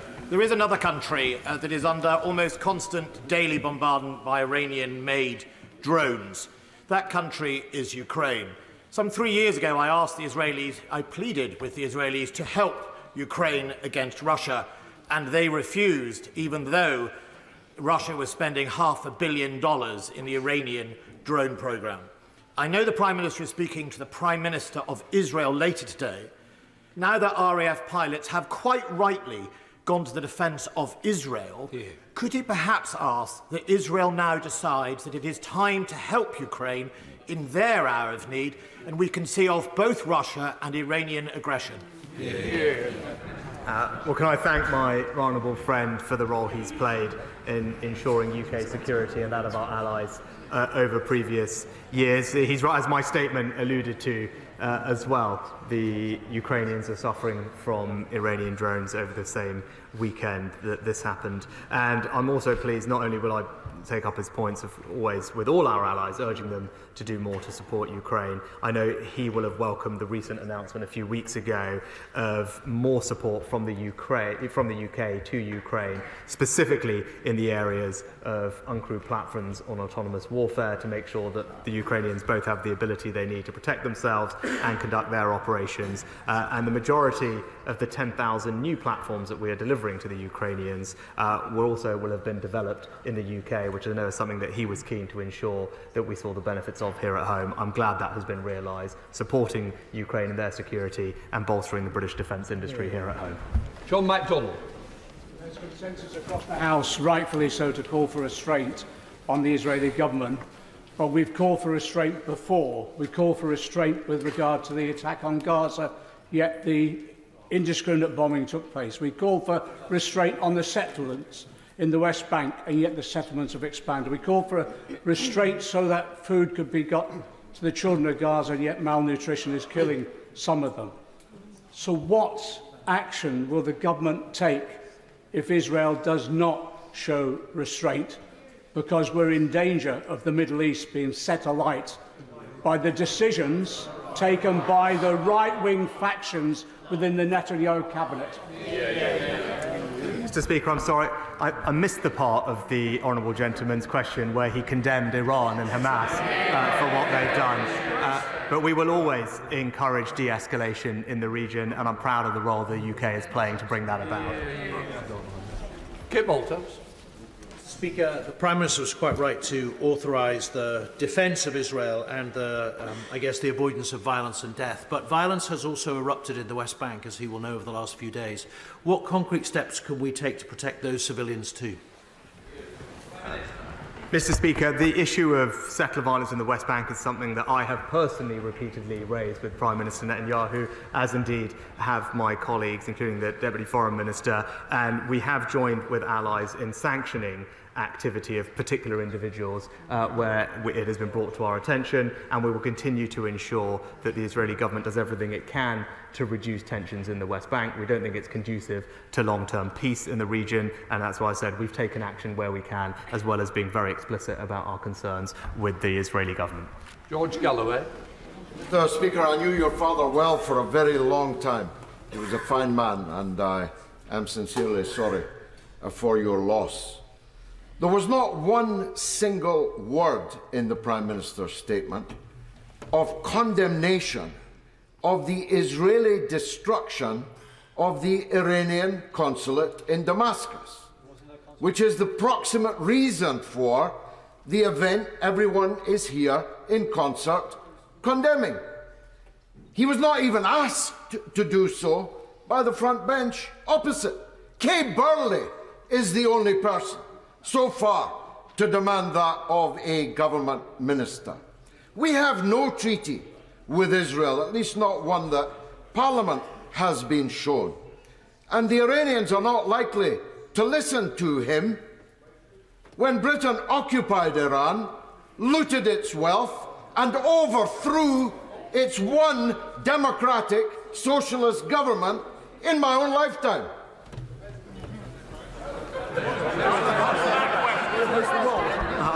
Well, Mr. Speaker, whatever may have happened a few weeks ago, it is absolutely no justification for launching more than 300 drones and missiles from one sovereign state towards Israel. It's as simple as that. And in the honourable gentleman's question, not once did he condemn that action, or indeed the actions of Hamas in the region. There is no equivalence between these things whatsoever, and to suggest otherwise is simply wrong. Robert Holford. Very much, Mr. Speaker. I thank my right honourable friend for his strong support for the State of Israel. Last year, as Israel and Saudi Arabia were about to strike a transformational agreement, Iran-backed Hamas carried out its massacre on October the 7th with the aim of torpedoing the chance of peace between Israel and the Arab nations. And last Saturday's drone attack by Iran, being thwarted by Israel and her allies, including Jordan, demonstrated that Arab countries can work alongside Israel after this new period of contention. So does my right honourable friend agree that this represents a new opportunity for Israel and the Arab nations to rebuild relations in the aftermath of October 7th and bring the hostages home? Mr. Speaker, I agree with my honourable friend. It is significant that other regional partners actually helped to prevent a much worse attack over the weekend, and it reminds us how important attempts are to normalise relations between Israel and its neighbours. It holds out precious hope for the region. It's exactly that hope that Iran and its proxies are trying to snuff out, and we should work very hard to combat that. John Butler. Thank you, Mr. Speaker, and my condolences to you and your family, Mr. Speaker. Prime Minister, I condemn Iran and Hamas, let me start there. But we must not lose focus on the situation in Gaza, where there is a humanitarian crisis, famine, and it's just destruction that people are seeing in front of their eyes. But if we want to ensure that the hostages come home, like the hostage that's been adopted in Brent, Noah Argumentative, we must argue for a ceasefire and not a pause. Will the Prime Minister clearly state that we should be calling for an immediate ceasefire on all sides? Mr. Speaker, it's wrong to suggest in any way that we have lost sight of what is happening in Gaza, and indeed the G7 statement yesterday referenced specifically our desire to cooperate to end the crisis in Gaza, working towards an immediate humanitarian pause where hostages can be released, aid can go in and build the conditions for a sustainable ceasefire, and crucially deliver more humanitarian assistance into the region. It's welcome that we have seen an increase in that flow over the past few days and weeks, but far more aid has to get in, and that's the pressure that we will continue to put on all partners concerned. Sir Ian Duncan. Mr. Speaker, my condolences. Can I commend my right honourable friend's statement? It's quite clear, as has been said already, that all roads lead back to Tehran when it comes to the terrible violence and the wars that take place in the Middle East. And every country, not just Israel, but other Arab countries, fear what Tehran is doing in their countries as well, the thing we forget about. Can I therefore know that if we know that they are committing murder at home, they've executed thousands of protesters whilst this war in Hamas has been taking place. So with all of that known, can I please ask my right honourable friend, when he sits down with our international colleagues and looks for other things to take place with regards to restricting Iran, please, could he now consider prescribing the Iranian Revolutionary Guard Corps, and to do it in a way that makes sure they can no longer foment extremism here in the United Kingdom as well. Well, Mr. Speaker, I thank my honourable friend for his question. As I said to him, or I said in the statement, we are urgently working with our allies to see what steps we can take together in a coordinated fashion to deter and condemn what Iran is doing. With regard to destabilising activity here in the UK, he'll know that the Charities Commission very recently have opened an investigation to a particular organisation, and we will continue to use all the powers at our disposal to make sure that people aren't fomenting hate and undermining British values here at home from abroad. Sarah Sultan. Mr. Speaker, I've notified the office of the member for Rutland and Melton that I would be referencing her in my question.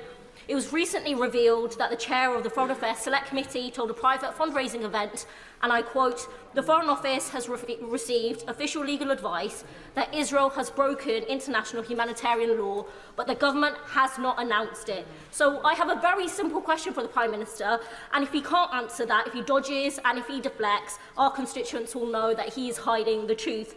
Was the chair of the Foreign Affairs Select Committee telling the truth, yes or no?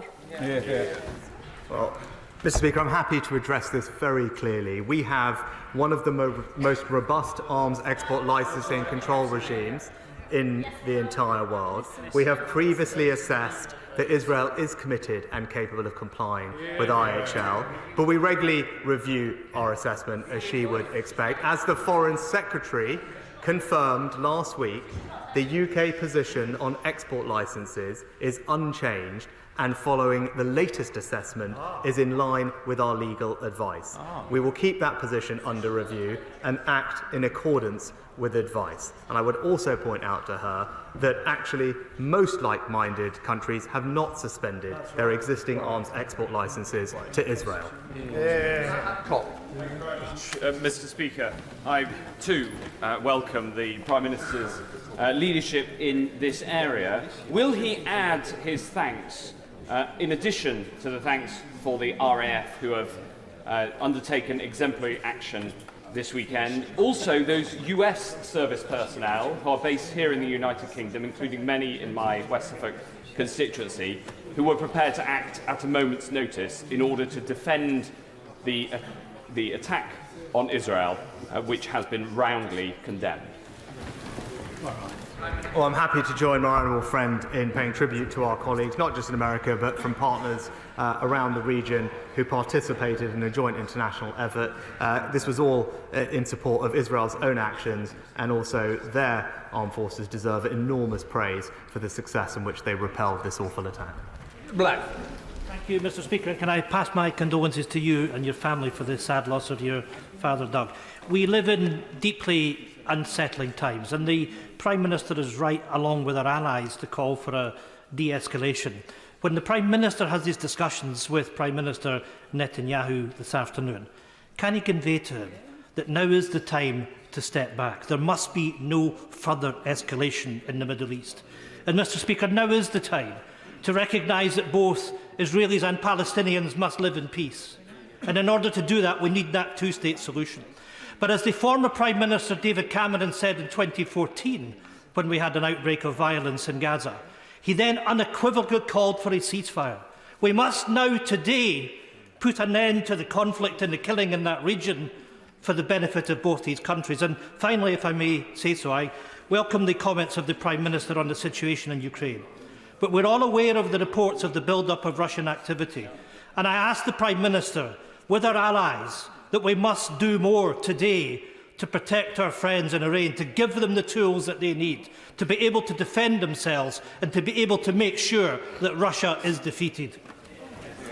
Mr. Speaker, I'm happy to say to our honourable gentleman that we remain steadfast in our support for Ukraine, and we will not allow Putin to achieve his aim of eradicating freedom and democracy in that country. We've announced significant support. It was the first trip that I made at the beginning of this year, and have encouraged allies to do the same. And we are committed to supporting Ukraine for as long as it takes, for not only for them to win the war, but also to emerge as a strong, sovereign and free country. Be Manchester. Thank you. Mr. Speaker. My thoughts and condolences are with your family.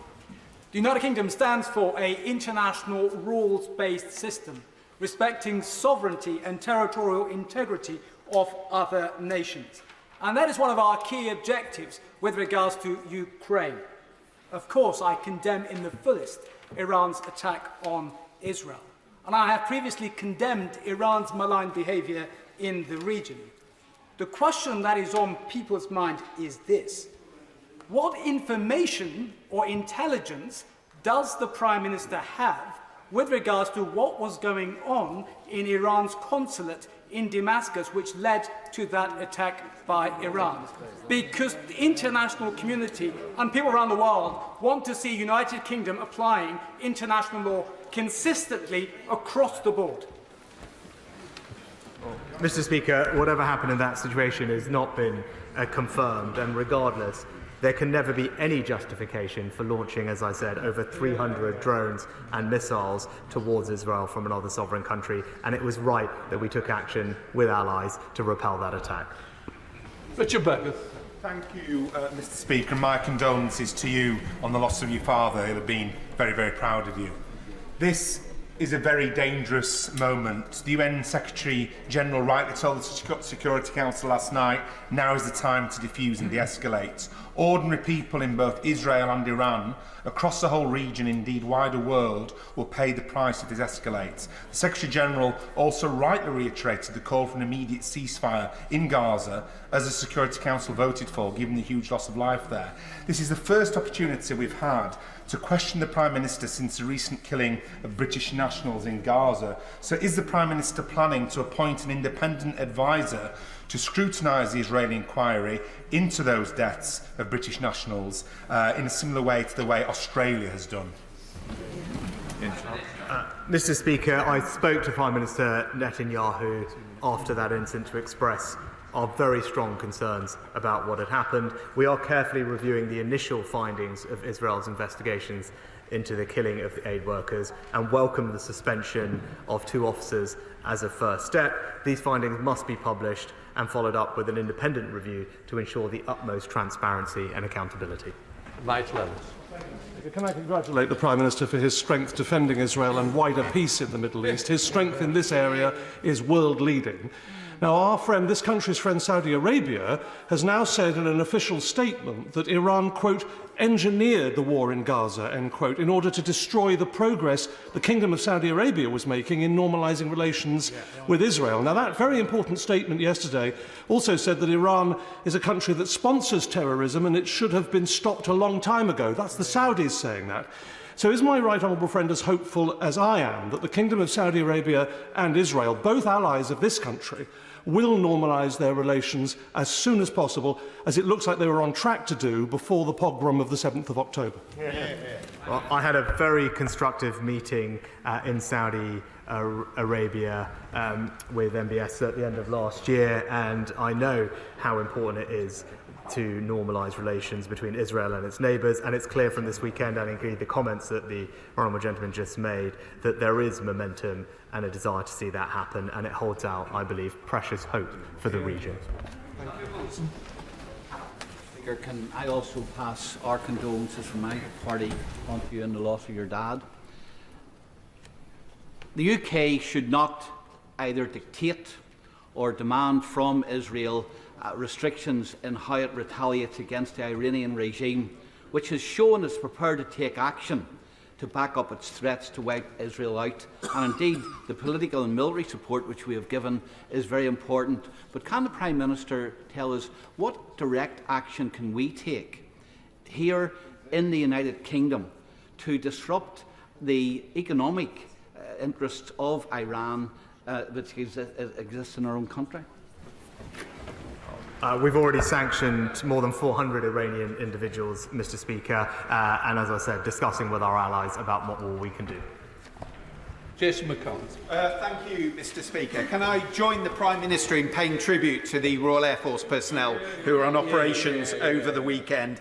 I also join him as well the importance of de-escalating calling for maximum restraint, and when it comes to Gaza, working towards that sustainable ceasefire, seeing a flood of aid going into Gaza now to help the humanitarian efforts there, and also we all want to see an end to the bloodshed. But can I just echo the chair of the Defence Select Committee in what we saw over the weekend, just showing the importance of investing in air defence systems to defend civilians from these hostile regimes.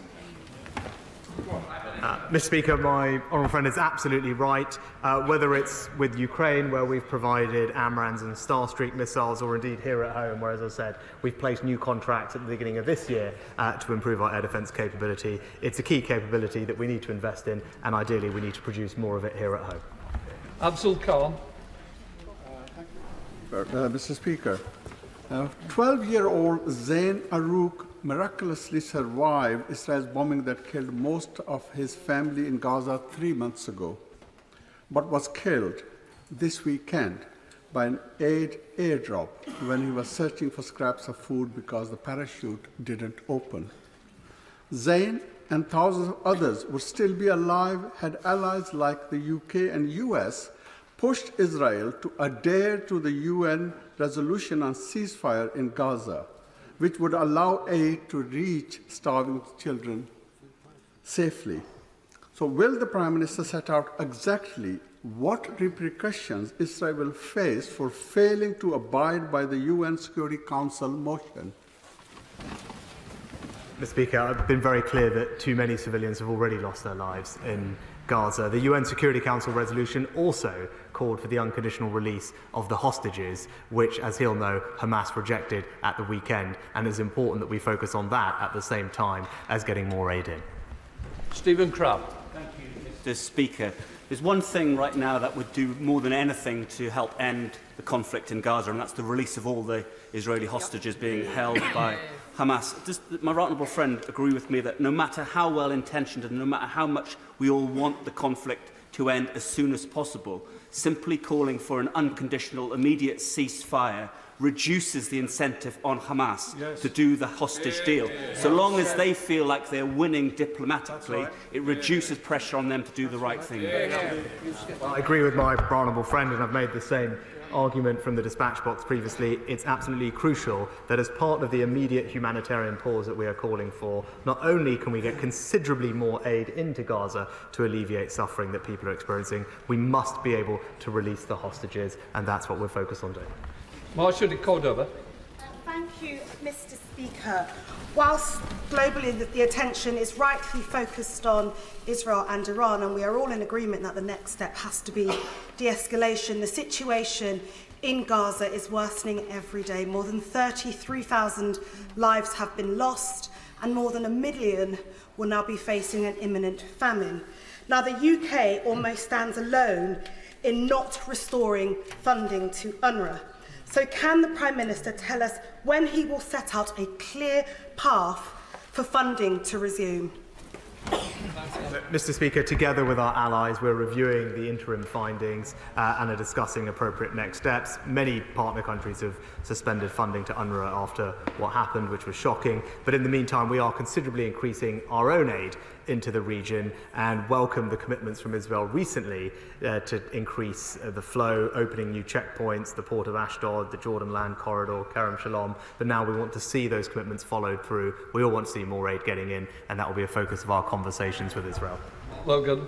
Mr. Speaker, just on behalf of myself and your neighbours in Bolton North East, very sorry for the loss of your father. Mr. Speaker, 90% of Iranian oil exports go to China. China's increasing importance in the region now already trades 4 times the amount than compared to the United States, the GCC countries, along with Iran. What discussions is the Prime Minister planning on having with his counterpart Xi Jinping and the Foreign Secretary Wang Yi in terms of resolving an escalation in the conflict in Iran?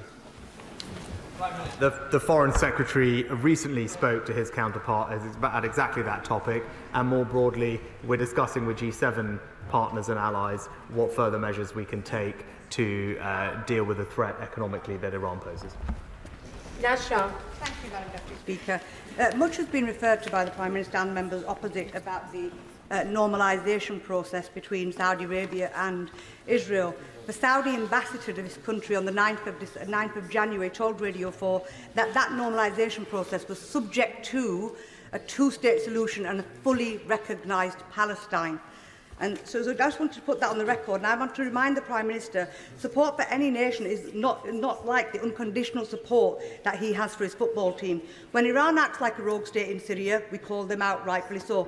When Israel taunts Iran by bombing their consulate building, knowing full well Iran will respond, risking further escalation, we must also call out Israel. What is the Prime Minister doing in his efforts to make sure that two-state solution and the recognition of Palestine is being actively pursued? Refer the Honourable Lady to my statement where I made clear my commitment to a two-state solution and our diplomatic efforts to help bring that about.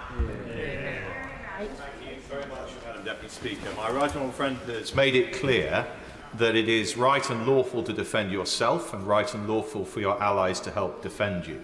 But would he agree that it's also important to say that self-defence can be both effective and restrained, and more than that, that self-defence can be more effective in the long run when restrained, because it helps to retain the broadest coalition of those who support your position, and because it enables you to retain the moral authority to act robustly against others when you need to.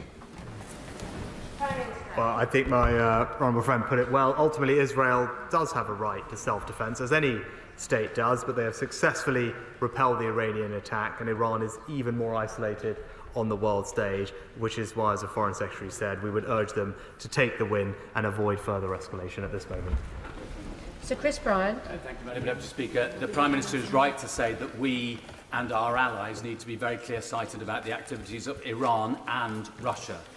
But when you consider that there are British businesses like Avon still doing business in Russia and claiming that that is because it's absolutely vital and urgent, when you consider that there is a massive shadow fleet of tankers evading Russian oil sanctions, and when you consider that many countries are importing, such as in Kazakhstan, so that they can then import into Russia, again to avoid sanctions, and when you consider that not a penny has yet gone from the sale of Abramovich's Chelsea to Ukraine, and we still haven't seized any of the multi-billion pounds of Russian state assets sitting in British banks, isn't there further that we could go? Mr. Speaker, we and our G7 partners have repeatedly underscored that Russia's obligations under international law are clear and they must pay for the damage that they've caused to Ukraine. I believe we should be bold and pursue all routes through which immobilised Russian sovereign assets can be used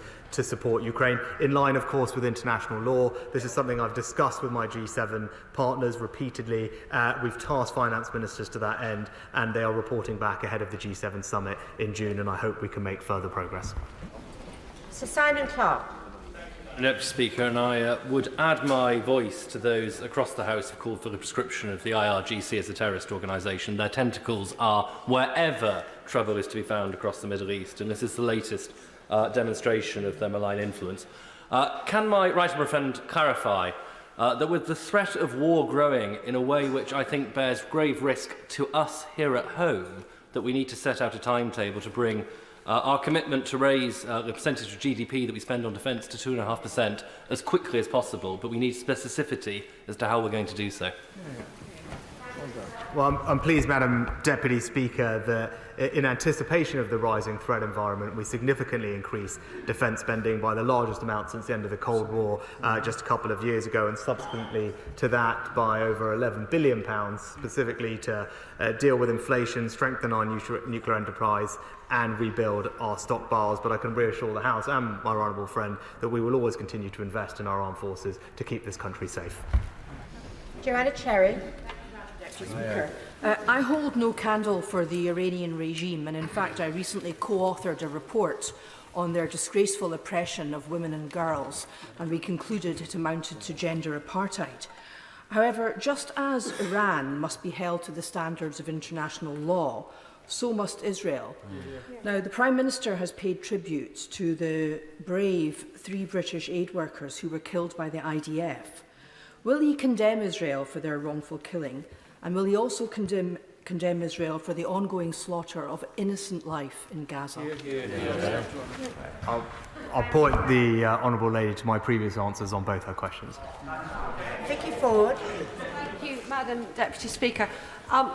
Iranian drones have not only been fired towards Israel and Ukraine, there are also bi-weekly shipments of Iranian drones arriving in Port Sudan to be used in that war, which as of today has now raged for a full year. So I'm very glad that the Prime Minister has made this statement today and is going to act first on financial sanctions and other measures. But does he agree that given that these Iranian weapons are now being used in wars in the Middle East, in Europe and in Africa, partners not only in the West but also in the global South should be deeply worried about how far the tentacles of terror from Tehran are now reaching?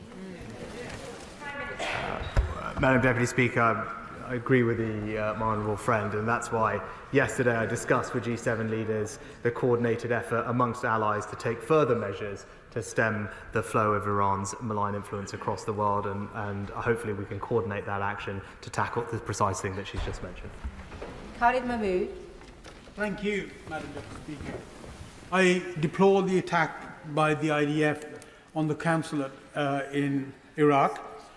I further totally deplore the massive attack by Iran by launching 301 drones and missiles on Israel, knowing full well that this attack will deter from the great work that we need to do in Gaza, supporting those people who are starving, who are suffering from malnutrition, young children. We need to support them to do that. Will the Prime Minister commit to the fact that he supports no escalation in the region by any of the countries that are involved at the moment, but as he said in his statement, to concentrate on supporting young people and people that are dying in Gaza? Prime Minister. As I said very clearly, we've urged de-escalation and calm heads to prevail, and we continue to do everything we can to get more aid into Gaza. Francois. Thank you, Madam. Again on air defence, I wholly commend our RAF pilots and their superb Typhoon aircraft. But we only have 137 Typhoons. And because of budget pressures, next year, the MOD plans to retire 30 of them and then sell them off, which would now be akin to selling Spitfires before the Battle of Britain.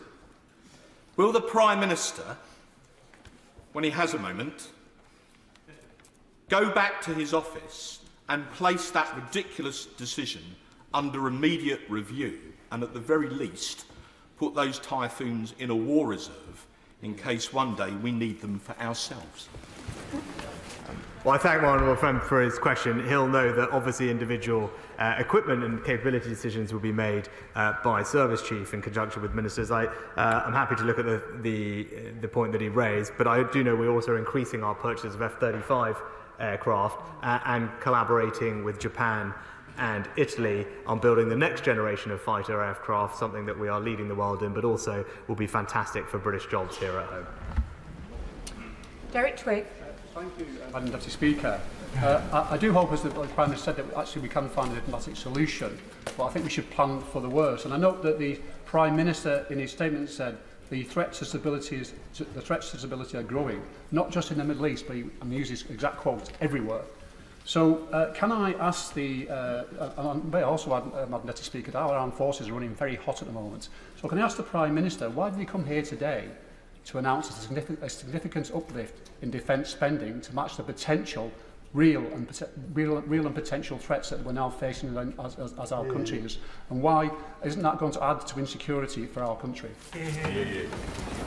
I'll refer the gentleman to my previous answer about the existing increase in our defence budget, not just over the last few years, but especially this year, in recognition of the increasing threats, and also just point out to him that we remain and have done over the past 10 years the second largest defence spender in NATO, behind only the US. Villiers. Taken by the Prime Minister and the Armed Services over the weekend. I regret to say this, but some of my constituents feel that UK support for Israel has weakened in recent weeks. So, in the light of this horrific aggression from Iran, will the Prime Minister take the opportunity to confirm that there is no backsliding and that the UK stands shoulder to shoulder with Israel as it exercises its right to defend itself from a genocidal attack? Mr. Speaker, as I was crystal clear in my statement, we must ensure Israel's security. It's non-negotiable. It's a fundamental condition for peace in the region. And as we saw, in the face of threats like we saw this weekend, Israel will have always our full support. Caroline Lucas. Thank you very much, Madam Deputy Speaker. Like the whole House, I condemn the attack on Israel by the tyrannical Iranian regime, just as I deeply condemn the atrocities of Hamas. But I am also incredibly concerned that our Prime Minister has now pitched the UK into a perilous war, and in support of an Israeli government presided over by Netanyahu, a man who chose to bomb an Iranian embassy because he's dependent on his hard-right provocateurs.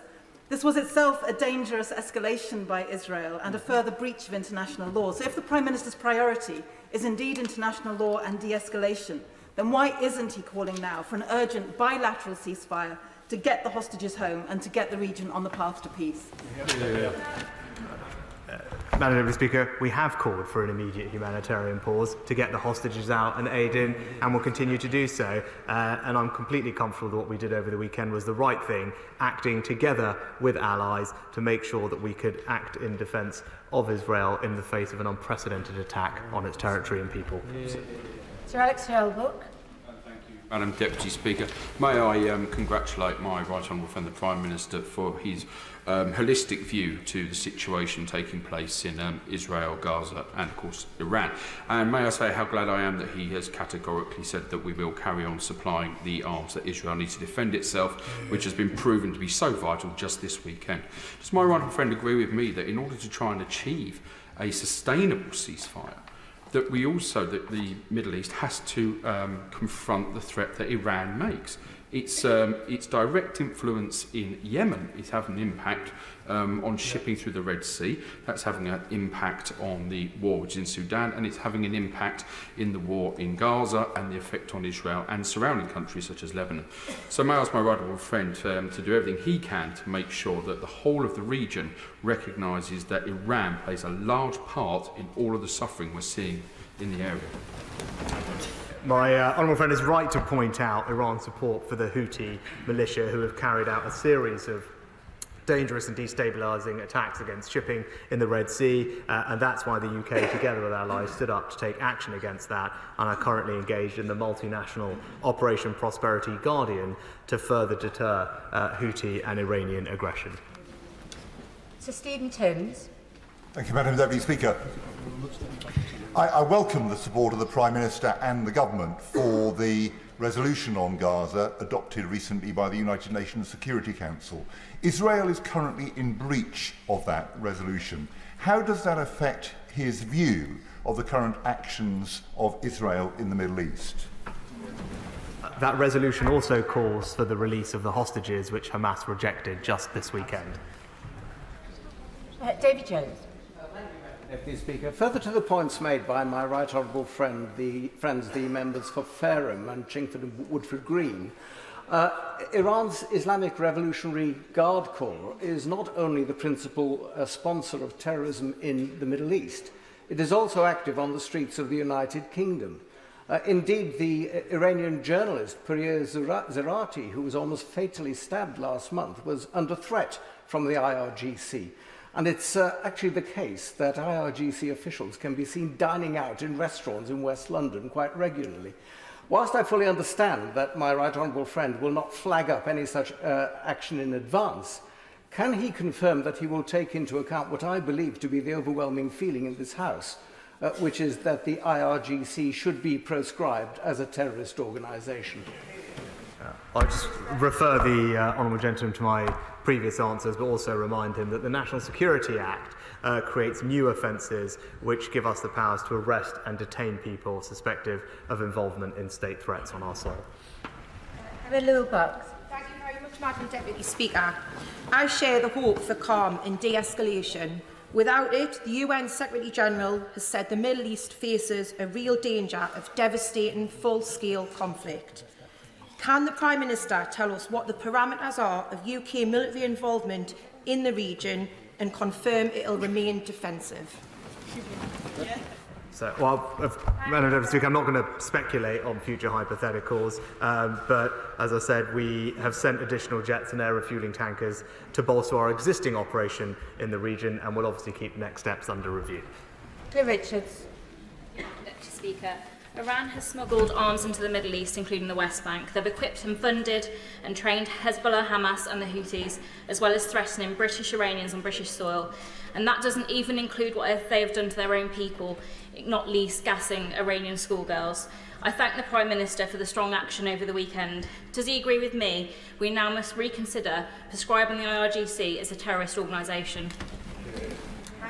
Mr. Speaker, my honourable friend is right to highlight the influence of Iran with missile shipments in the seas around them, and that's why I'm pleased that the United Kingdom is playing its part to practically do something about that. HMS Diamond bolstering our maritime presence in the region as we speak, but also the UK has previously interdicted the supply of Iranian missiles being smuggled to the Houthis and others, both last year and the year before, and will continue to be vigilant in the area. Alistair Carmichael. Thank you, Madam Deputy Speaker. I hope that the Prime Minister has heard the very strong and broad consensus that there is in this House now on the need for stability and de-escalation. So when he speaks to Prime Minister Netanyahu, will he make it clear to him that if Israel were now to proceed with their much-anticipated attack on Rafah, then that would not only be a humanitarian catastrophe for the 1.5 million Palestinians who are sheltering there, would make the release of the hostages more difficult, but would also make that stability and de-escalation more difficult to achieve, and as a consequence will not have the support of his government. Well, Mr. Speaker, we repeatedly raised humanitarian concerns with the Israeli government, and the Foreign Secretary set out just the other week our views on the situation in Rafah. John Whittingdale. It is 2 weeks since the journalist working for Iran International was attacked on the streets of our own capital, and the journalists and families of those who work for the BBC Persia service live under constant threat. That's right. The organisation responsible for those acts is the IRGC, working for the Iranian regime, and therefore can I ask my right friend that he will look to see what further measures can be taken which should include outlawing the IRGC. I'm happy to reassure my right honourable friend that we are actively in dialogue as we speak with our international partners following the G7 call yesterday to coordinate further diplomatic measures to contain the threat from Iran. Seema Malhotra. Madam Deputy Speaker, the core issue now must be the de-escalation and an immediate ceasefire on all sides, ending the devastating situation in Gaza and a political solution for the long term. UNRWA is arguably the biggest single multilateral tool to support a political solution and is unmatched in its administrative ability to deliver aid. The UK stands behind other countries in not renewing funding to UNRWA. So further to the previous question from my honourable friend, could the Prime Minister set out a clear path for funding to resume? I just refer the honourable lady to my previous answer. I don't think it's right to say that we're behind other countries. We're in active dialogue with other countries on the approach to UNRWA, recognise the role that they do play operationally and logistically on the ground, but also recognising the very shocking concerns that all of us had about what happened previously. It's right that we take the time to get our future approach to UNRWA right. Philip Dunn. I welcome the Prime Minister's focus on calls for restraint and de-escalation, and I imagine that will be on his agenda this afternoon when he speaks to the Israeli Prime Minister. I also welcome his highlighting of the greater threats to this country. In light of that, could he, and recognising what he said earlier today about the future defence budget, could he undertake an immediate review of the resources and resilience of the British Armed Forces in the immediate term?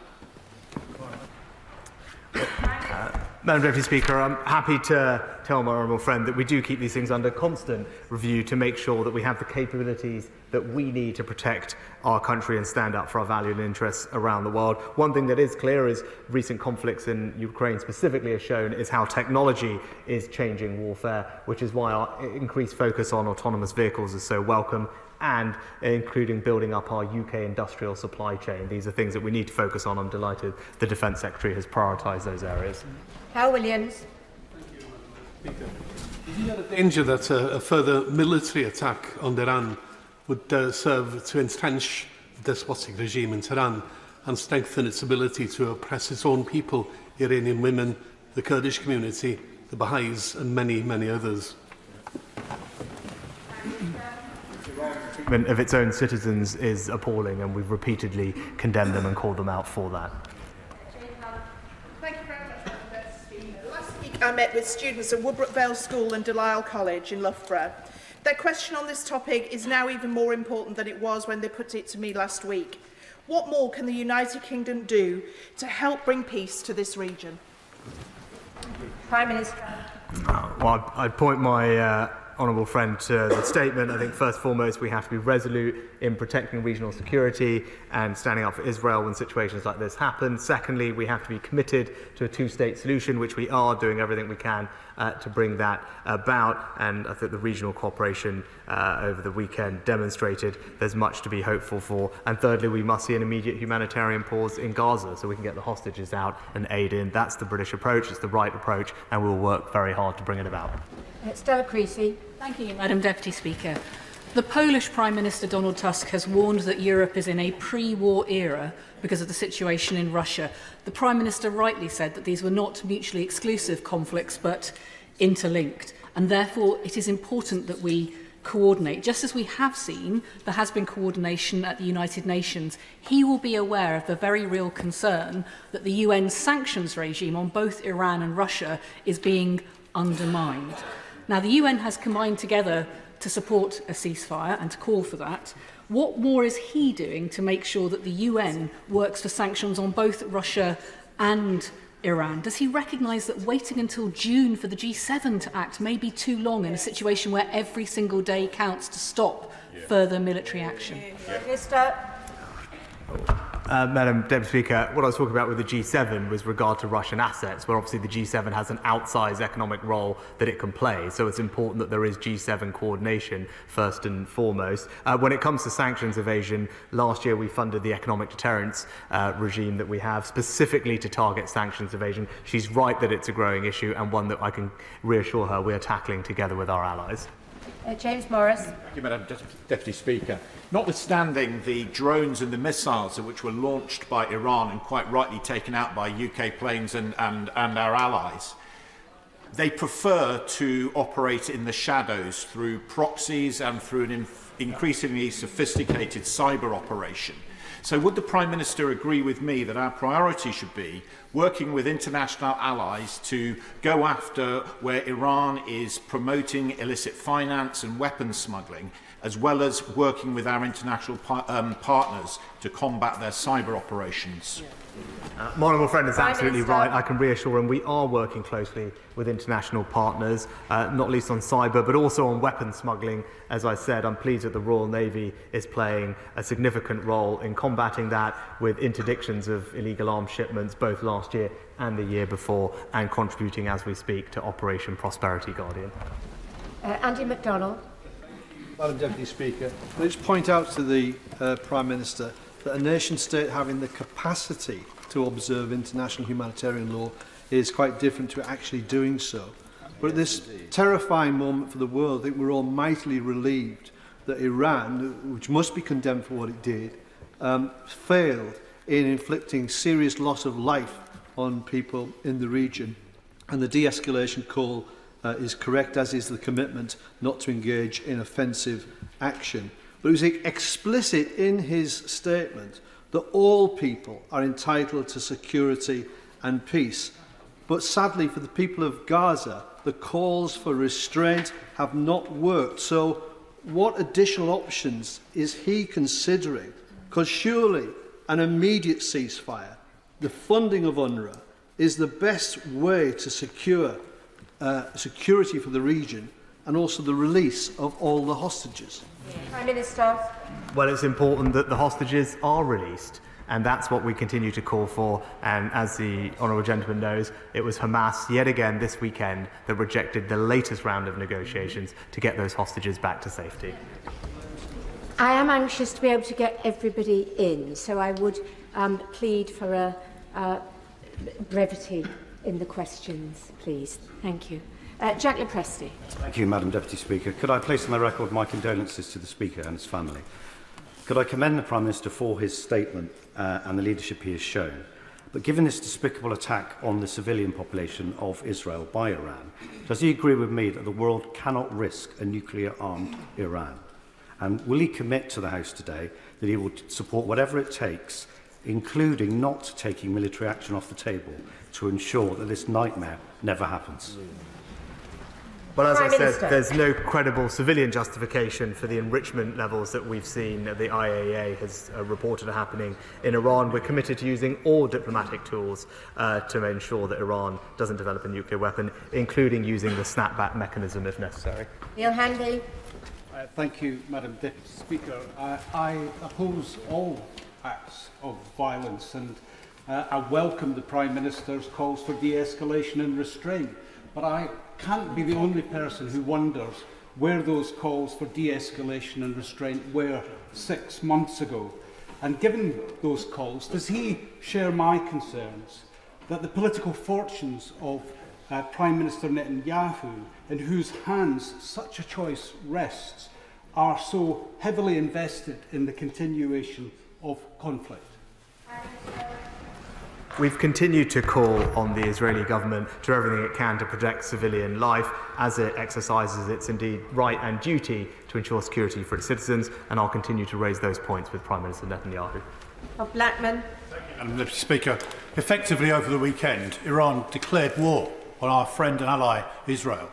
And clearly when the Prime Minister talks to Prime Minister Netanyahu, he's going to have to be very careful about how he persuades him to exercise self-restraint. So clearly a menu of options has to be what the British government and what the British people are going to do in assisting Israel in resisting Iran. So the proscription of the IRGC, the removal of the embassy here and return of all those officials to Iran, our officials returning to the United Kingdom, and the harshest possible sanctions against the regime in Iran are the fundamentals that are required. Madam Deputy Speaker, we have already sanctioned over 400 different Iranian individuals and entities, including the IRGC in its entirety, and we continue to discuss with international partners how best we can coordinate future actions. Alex Davis-Jones. Thank you, Madam Deputy Speaker. Everyone in this House is united in wanting to see the fighting in Gaza come to an end as soon as possible, with a sustainable ceasefire in place. As the Prime Minister quite rightly states, it was once again Hamas who had rejected a US broker deal which would see the fighting stop, hostages released, and allow far more aid to get into Gaza. So what pressure is the government applying to our allies in the region who provide support to Hamas to urge them to do all they can to make Hamas accept a deal? Minister. Can I thank the Honourable Lady for her question and agree with her. We're doing everything we can, talking to allies in the region to put pressure on Hamas to accept a deal and get the hostages released. That is the best and most important way we can move towards a sustainable ceasefire that we all want to see. Steve Double. Thank you, Madam Deputy Speaker. Can I thank the Prime Minister for his statement and the clear leadership he's providing on this very important matter. As a beacon of liberal democracy in the region, Israel's security is our security. And it's quite clear from the weekend that serious loss of life was only avoided because of the effectiveness of Israeli defence mechanisms supported by the UK and others. Does the Prime Minister share my concern that those calling for an arms embargo against Israel are not only misguided, but they risk weakening Israel's ability to defend itself and encouraging those who wish Israel harm? Prime Minister. Madam Deputy Speaker, as I said, we stand by Israel's right to defend itself. It is important that they continue to abide by international humanitarian law. That will always be important to us, and we continually keep all arms exports under review, and we have one of the strictest regimes anywhere in the world. Adam Kaiser. Deputy Deputy Speaker. The events of the weekend mark a dangerous new chapter in the long history of conflict in the Middle East. Does the Prime Minister accept that proportionality is key and must include the conduct of all parties, including the 192 days of uninterrupted and constant bombardment of Gaza in response to what was, of course, a horrific attack by Hamas? It has now killed over 32,000 civilians in Gaza, a place where children look to the sky, not knowing if aid or bombs are going to fall on them. Is that proportionate, Prime Minister? Prime Minister. Madam Deputy Speaker, we continue to support Israel's right to defend itself and ensure security for its citizens. It must do that in accordance with international humanitarian law, and will continue to make that point to the Israelis. Greg Smith.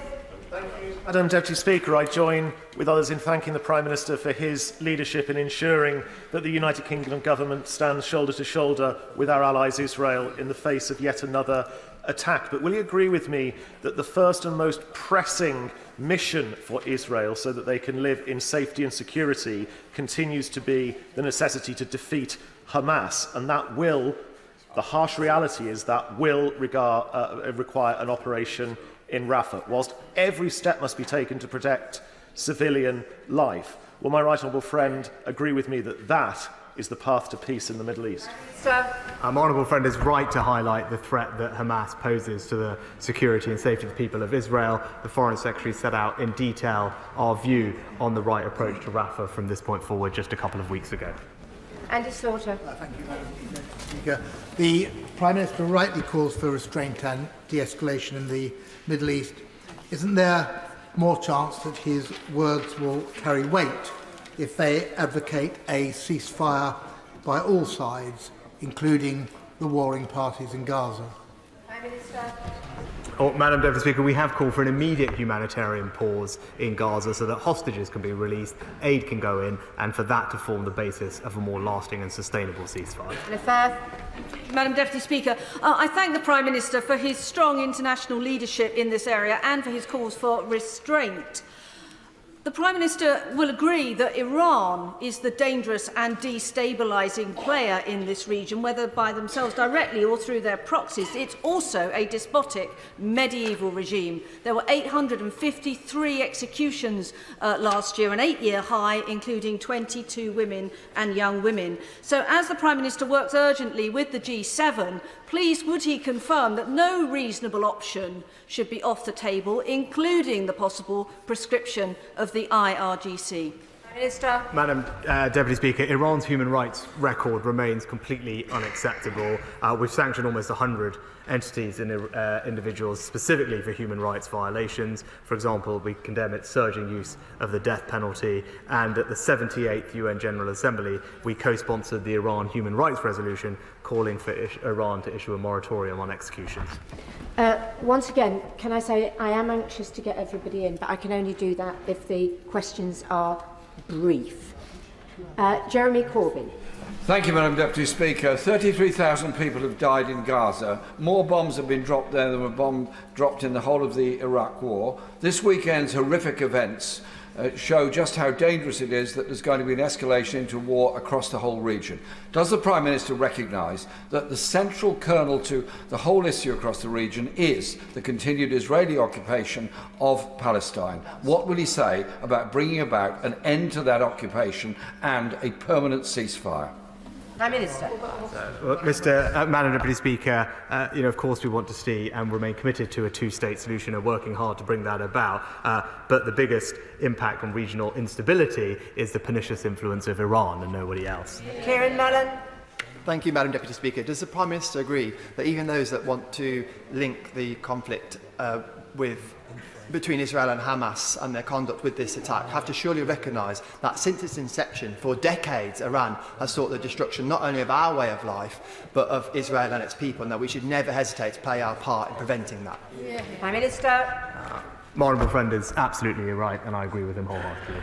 Andrew Gwynn. Thank you. I also echo the calls for restraint and de-escalation. I was interested in what the Prime Minister said about the diplomatic efforts over the last 6 months with the Palestinian Authority looking towards a two-state solution. Given the issues are settlements, water access between Gaza and the West Bank and Jerusalem. What window of opportunity does he think there is with the Netanyahu government to get all parties round the table? Prime Minister. Well, it's something we've continually pushed for, and in the meantime, what we've also focused on is building up the technical administrative capability of the Palestinian Authority so they are in a position to provide effective and strong governance for West Bank and Gaza when the moment arrives, when that is possible, something we work very hard to bring about. Janet Davey. Thank you, Madam Deputy Speaker. Yesterday, the United Nations Secretary said, "The Middle East is on the brink. The people of the region are confronting a real danger of devastating, full-scale conflict, and now is the time to defuse and de-escalate." Does the Prime Minister agree with the United Nations Secretary? And if so, what is the Government Secretary to achieve this as he works with our international allies? Prime Minister. Well, of course, we do want to avoid further escalation and bloodshed, which would be deeply destabilising for the region and risk more lives, and that's a message that all government ministers will be taking to their counterparts across the region.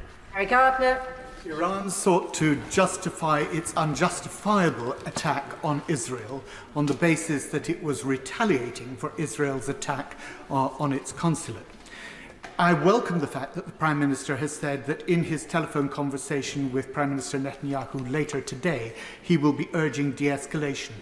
In that telephone conversation, will he set out the measures that the UK will take if, in fact, Israel seeks to retaliate further? Prime Minister.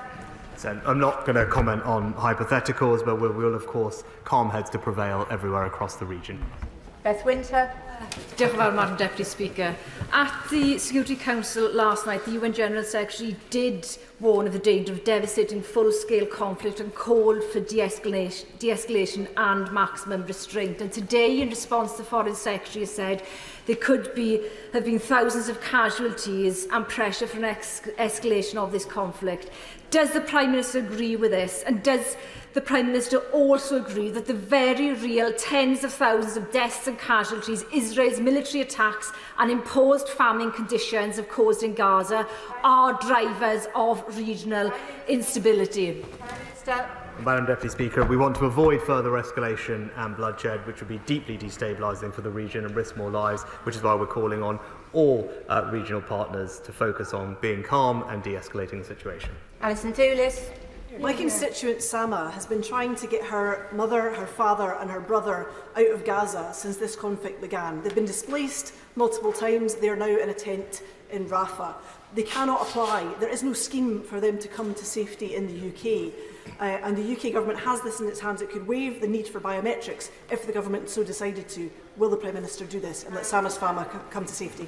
Obviously, I'm not aware of the specifics of the Honourable Lady's case, but I'm sure if she writes to the Home Office, they'll be happy to look into it for her. Hamid Yassin. Thank you very much, Madam Deputy Speaker. 4 former UK Supreme Court judges and more than 600 lawyers, including over 60 cases, have warned the Prime Minister that the UK risks breaking international law over a plausible risk of genocide in Gaza if it does not stop its weapons export to Israel. But the Prime Minister is ignoring their warnings and hiding his own government's legal advice on this matter. Why, Prime Minister? Prime Minister.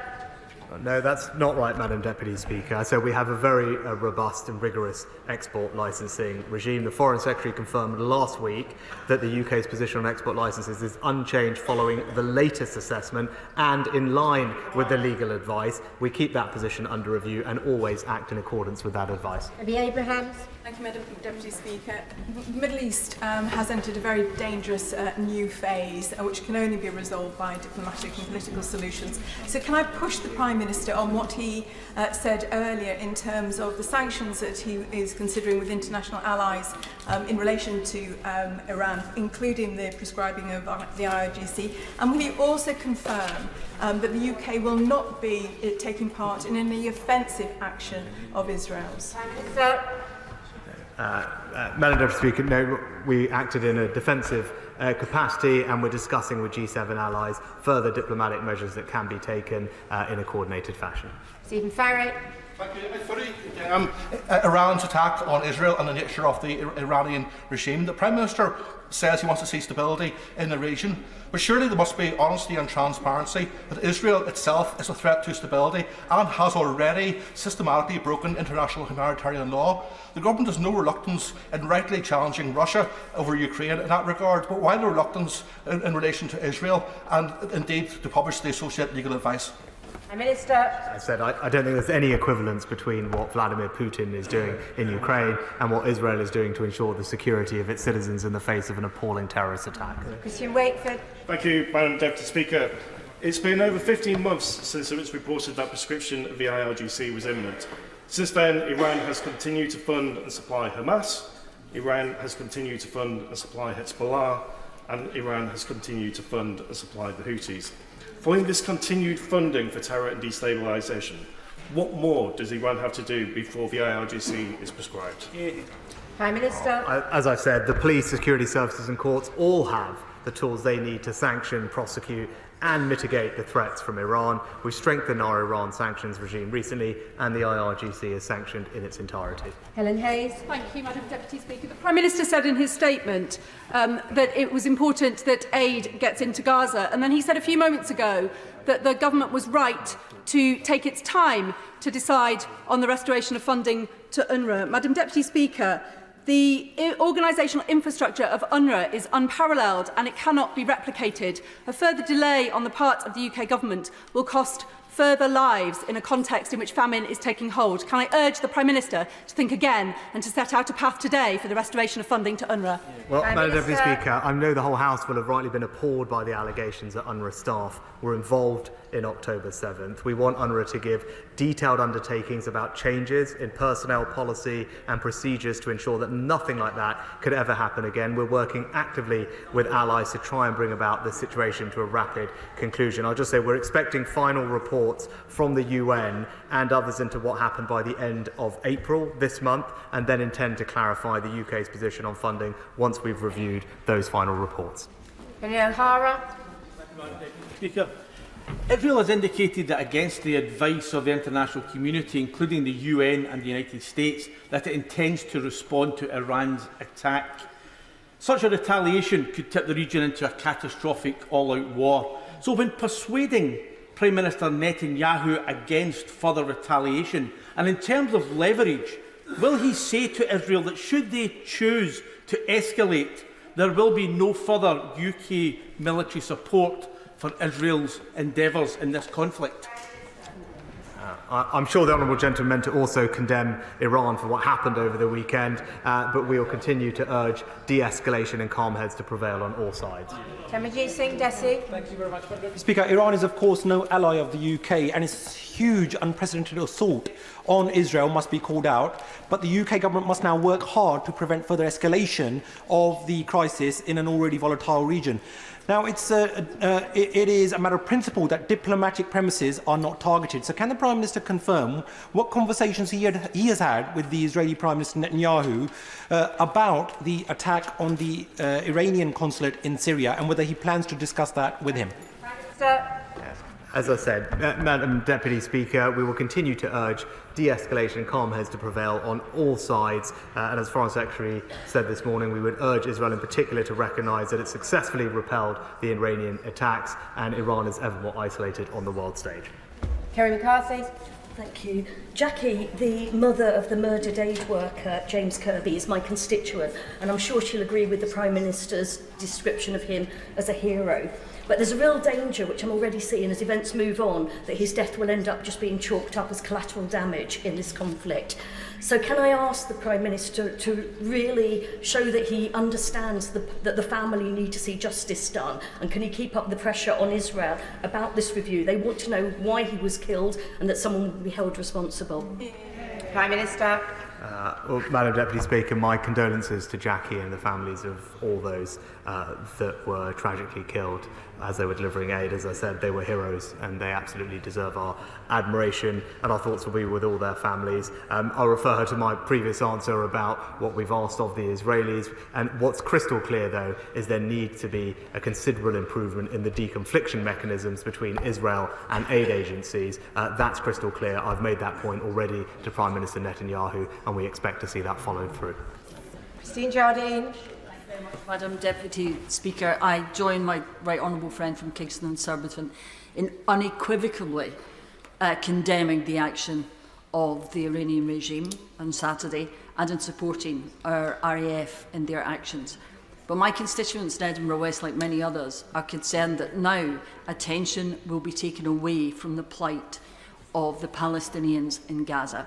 So can the Prime Minister assure us that when he speaks to the Prime Minister of Israel later today, he impresses upon him not only the need for restraint to restabilise the region, but that he has a unique opportunity now to take steps towards peace by making a gesture with promoting a ceasefire and allowing aid into Gaza?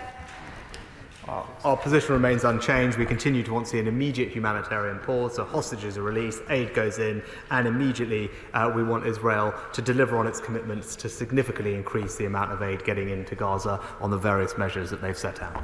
Toby Perkins. Madam Deputy Speaker, the question from the Right Honourable Member from North Somerset exposed that there is much more that we could be doing to undermine the murderous Iranian regime. Simultaneously, the way that Israel continues to ignore the United Nations resolutions deeply troubling. Is the Prime Minister worried that his approach risks failing both on Iran and on Israel at the moment? No. No, Madam Deputy Speaker. As we've demonstrated this weekend, the UK is leading with allies, defending our values and our interests, standing together with our friends to bring about regional security. That's good for people in the region, and it's good for people here at home too. Dr. Rupert Huck. Iran's reckless actions only add more fuel on an already raging fire. So can I ask the Prime Minister, will he prescribe the IRG, and what assessment has he made of whether bombing a consulate violates international law? What are we doing to uphold this principle in a war that's gone on 6 months and cost so many lives? Refer the Honourable Lady to any of my previous answers on both of those topics. Emma Hardy. Thank you, Madam Deputy Speaker. In response to my honourable friend, the Prime Minister said he would take the time to set future approach to UNRWA right. So as the famine continues, I wonder, Prime Minister, how much time he actually needs before he makes up his mind to restore funding and get aid to the people who need it. Prime Minister.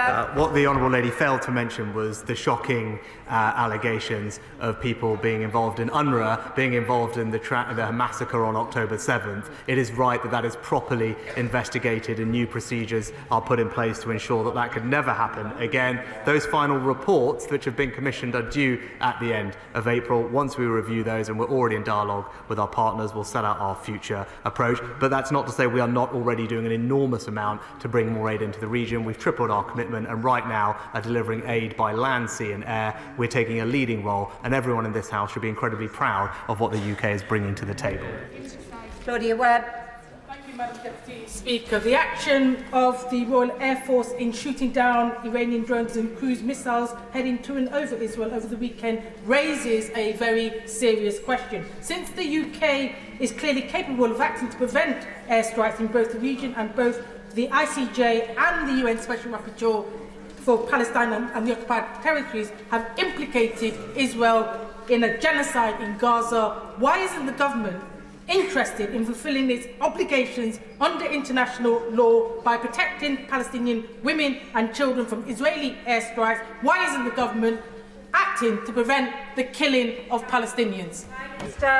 Well, I just disagree with the Honourable Lady. Whilst, of course, we respect the role and the independence of the ICJ, our view is that Israel's actions in Gaza can simply not be described as a genocide, and that case is not helpful at all in achieving our goal of a sustainable and lasting ceasefire. Matt Weston.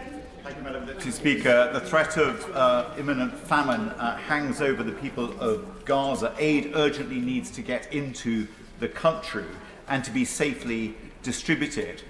Will the Prime Minister confirm with the death of those 3 UK charity workers working for World Central Kitchen, has he received a written apology from the Prime Minister of Israel?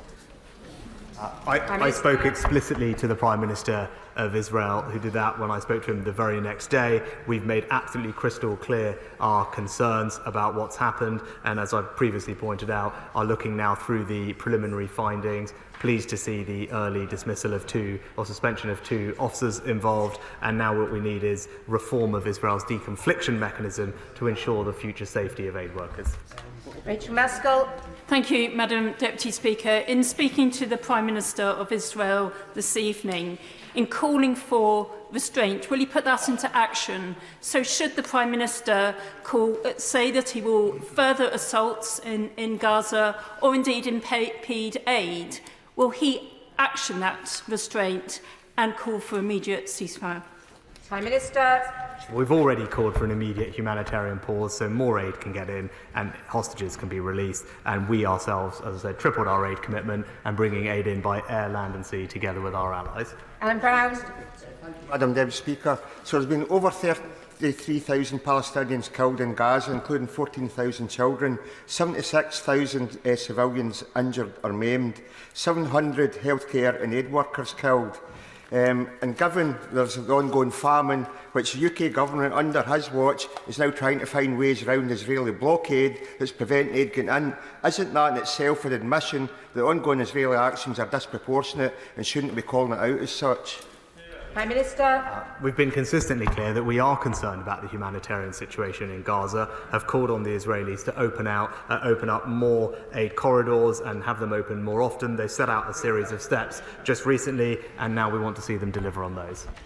Kim Johnson. Thank you, Madam Deputy Speaker. The Middle East is in a crisis, and myself and thousands of my Riverside constituents have been calling for a ceasefire to end the destruction in Gaza and prevent the widening conflict in the Middle East. The Prime Minister has talked about diplomatic action towards a two-state solution. Can he say what action he's taken against the far-right ministers in the Israeli government who are opposed to a two-state solution? Prime Minister. Well, we've been very clear that our view is that we should have a 2-state solution, and we're making sure we do everything we can to contribute to that aim. Thanks. Thank you, Madam Deputy Speaker. On the wider humanitarian crisis in Gaza, there is now a famine across the area, and in response to a number of questions from my honourable friend, the Prime Minister said that, I think he said, that he's now received the interim report on UNRWA and that in due course he'll receive the final report. Will he publish the interim report, and if not, why not? And with Canada, France, Finland, Australia, Sweden and the EU having now restored funding, why does the UK stand alone? When it comes to UNRWA, it's the UN that is publishing the expected final reports towards the end of April, and after receiving those, we will clarify and set out the UK's position on future funding. Jim Shannon. Thank you, Madam Deputy Speaker. Can I first of all thank the Prime Minister very much for his decisive action, his support for Israel, and thank our world-class Royal Air Force for preventing the further loss of life. Just last week I had an opportunity to be in Israel, to visit the kibbutz where the people were murdered, innocent Jews, to go to the Nova musical festival where over 1,000 Israelis were murdered, and to speak to some of those families. So in relation to Hamas and their sponsorship, the IRGC, does the Prime Minister agree that Hamas and IRGC can be likened to cancer, and to save life throughout the Middle East and retain stability, that the cancer of Hamas and IRGC needs to be removed urgently by all means necessary? Well, the Honourable Gentleman is right to point out the destabilising impact of Iran across the region, including action through proxies like Hamas, the Houthis and others, and we'll do everything we can to counter that threat. Richard Ford. Thank you. Our constituents will always want us to think about second-order consequences of British military action. When the government deployed the RAF to defend civilians in Libya, a full parliamentary debate was held afterwards and a vote was granted to members of this House. This was in line with the convention that has been observed for most of the last 20 years. Will the government grant members a full debate and a vote on British military action even after the action has happened? No, Madam Speaker, I don't believe that's necessary. I'm obviously here answering questions. It's my job to take action where I believe it is necessary, and it's this job of Parliament to hold me accountable for that. But it was right that we moved quickly to respond to an immediate and dangerous threat. Publicising any action in advance would undermine the effectiveness of the operation. We acted in line with precedent, and we've also made very clear in public statements that we will not hesitate to protect our allies. I thank the Prime Minister for his statement, and I suspect there'll be a slight change of personnel before we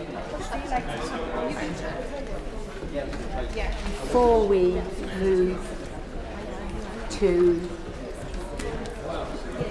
the statement from the Secretary of State for Health, Victoria Atkins. Thank you, Madam Deputy Speaker. With your permission, I would like to make a statement on the CAS review of gender identity services for children and young people. And may I say how pleased I am to be joined by parents of children who have been affected by some of the issues raised in this review, and I hope all of us will bear the sensitivities of this debate in mind as we discuss it this afternoon. This review strikes hard and strikes sure at an area of public policy where fashionable cultural values have overtaken evidence, safety, and biological reality. This must now stop. As recently as 2009, the NHS's sole gender identity development service at the Tavistock and Portman Trust received fewer than 60 referrals for children and young people, and just 15 for adolescent girls. Since then, demand has surged. By 2016, over 1,700 children and young people a year were referred, a 34-fold increase. More than half were teenage girls. In 2022, more than 5,000 children and young people were referred to gender identity clinics, and almost 3/4 were female. Madam Deputy Speaker, this exponential increase in demand is not a coincidence. It has been driven by a number of factors, which I will come on to later, but at its heart, it was driven by a myth. This myth was that for children and young people grappling with adolescence who were questioning their identity, their sexuality, or their path in life, that the answer to their questions was inevitably to change gender, to solve their feelings of unease, discomfort, or distress. And this near-uniform prescription was imposed on children and young people with complex needs without full and thoughtful consideration of their wider needs, including, as is set out in the report, conditions such as neurodiversity, experiences such as childhood trauma, or experiences of mental health conditions, or indeed discovering who it is that they may one day fall in love with. Indeed, the response from some of the people who should have protected them, some of the clinicians in charge of their care at the Tavistock Clinic, was almost always to put them on an irreversible path, blocking puberty, then the prescription of cross-sex hormones, and onto surgery as an adult. In other words, such professionals were not asking the right questions of themselves or of their patients. That is why in 2020, with the support of my predecessors, my right honourable friends, the members for West Suffolk and for Bromsgrove, NHS England commissioned Dr Hilary Cass to examine the state of services for children questioning their gender. And I would like to start by thanking Dr Cass and her team for undertaking a considered, comprehensive and courageous review into an extremely contentious area of healthcare. Since NHS England commissioned the review in 2020, they have unpicked meticulously what went wrong, what the evidence actually shows, and they have recommended how to design a fundamentally different service that better serves the needs of children. But I must also thank those who raised the alarm and contributed to the review over the last 4 years. The clinicians who spoke up against their peers to blow the whistle about what was happening at the Tavistock Clinic, even though it risked their careers. The journalists, academics and activists who listened to their stories and investigated further, even when they were derided as bigots and transphobes. The parents who were just trying their best to support their children, but were so badly let down by a service that vilified them for questioning whether the interventions offered were the right ones for their children. And of course, the young people themselves who have shared their experiences, including those who have gone through the pain of detransitioning, only to find out that the so-called reversible treatments they were offered are not, in fact, reversible. Madam Deputy Speaker, the Cass review makes for sober reading. It is extremely thorough, and so I will not attempt to cover all of its recommendations today, but I genuinely encourage all honourable and right honourable members to read the report in full. It should concern every single member of this House that part of our public space, the NHS, was overtaken by a culture of secrecy and ideology that was allowed to trump evidence and safety. We say enough is enough. Our young people deserve better, and we must do whatever it takes to protect them. Since the publication of Dr. Cass's interim report in 2022, a series of important changes have been made, and I want to put on record my thanks to NHS England's Chief Executive, Amanda Pritchard, and all of those at NHS England who have worked hard with Dr. Cass to implement these. On the 31st of March, the Tavistock Clinic finally closed, having stopped seeing new patients a year earlier.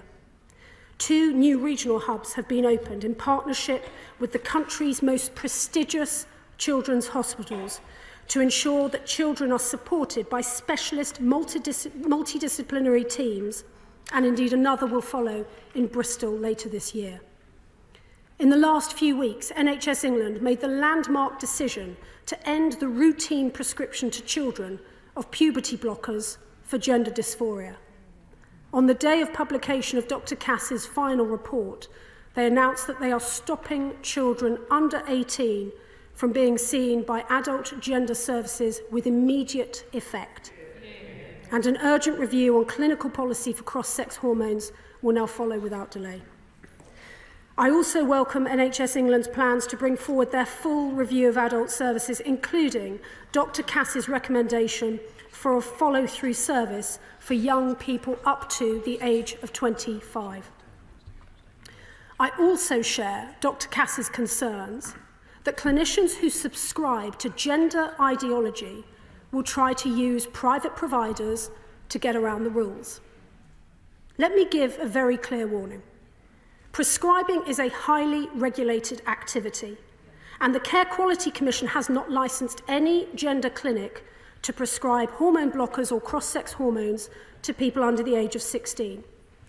Any clinic that does may be committing extremely serious regulatory offences for which they can have their licence revoked and their clinicians can be struck off. My officials have been in contact with the CQC following the final report to ask that they look again at the age thresholds in their licensing conditions. The CQC has also reassured us that they will incorporate Dr. Cass's recommendations into their safe care and treatment standards for all care providers. This means that all new providers will be asked if their practices respect the Cass review, and all existing providers have to meet the same rigorous standards when they are reviewed by the CQC. My officials met the General Medical Council over the weekend and will do so again in the coming days to understand how they will ensure every clinician on their register follows their code of practice and implements the wider findings of the Cass review. It is morally and medically reprehensible that some online providers not registered in the UK have stated their intention to continue to issue prescriptions to children in this country, and I am looking closely at closing what can be done to curtail any loopholes in prescribing practices, including legislative options. Nothing is off the table, and I will update the House in due course as we progress this work at pace. Dr. Cass also found that there was a lack of robust data on what happened to the 9,000 children who were treated by gender identity services between 2009 and 2020. Many went on to continue their treatment at adult clinics, and the University of York had been due to research the long-term consequences of treatment they received as children so that we can properly support them through their journey into adulthood. It was expected to provide important insights into the clinic's work, including how many patients detransitioned, how many were also diagnosed with a mental health condition or an autism spectrum disorder. We took, this government, the unprecedented step of changing the law to make it possible for adult gender clinics to share medical data with the university. All bar one of the adult gender clinics refused to cooperate with this vital research. This is unacceptable, to quote Dr. Cass. I'd go even further. I think it is deplorable. It is a dereliction of their professional duty. And so I am pleased to update the House that following the publication of Dr. Cass's report, I have been informed that all 7 clinical leads for the adult gender services now intend to fully participate in this important work. Dr. Cass also concludes that a cultural shift alone does not adequately explain the huge growth in young women being referred to gender services. She paints an alarming picture of digitally engaged young women who are frequently exposed to pornography, involving violent, coercive, degrading and pain-inducing acts. Is it any wonder that more and more of them are looking for ways to opt out of becoming women?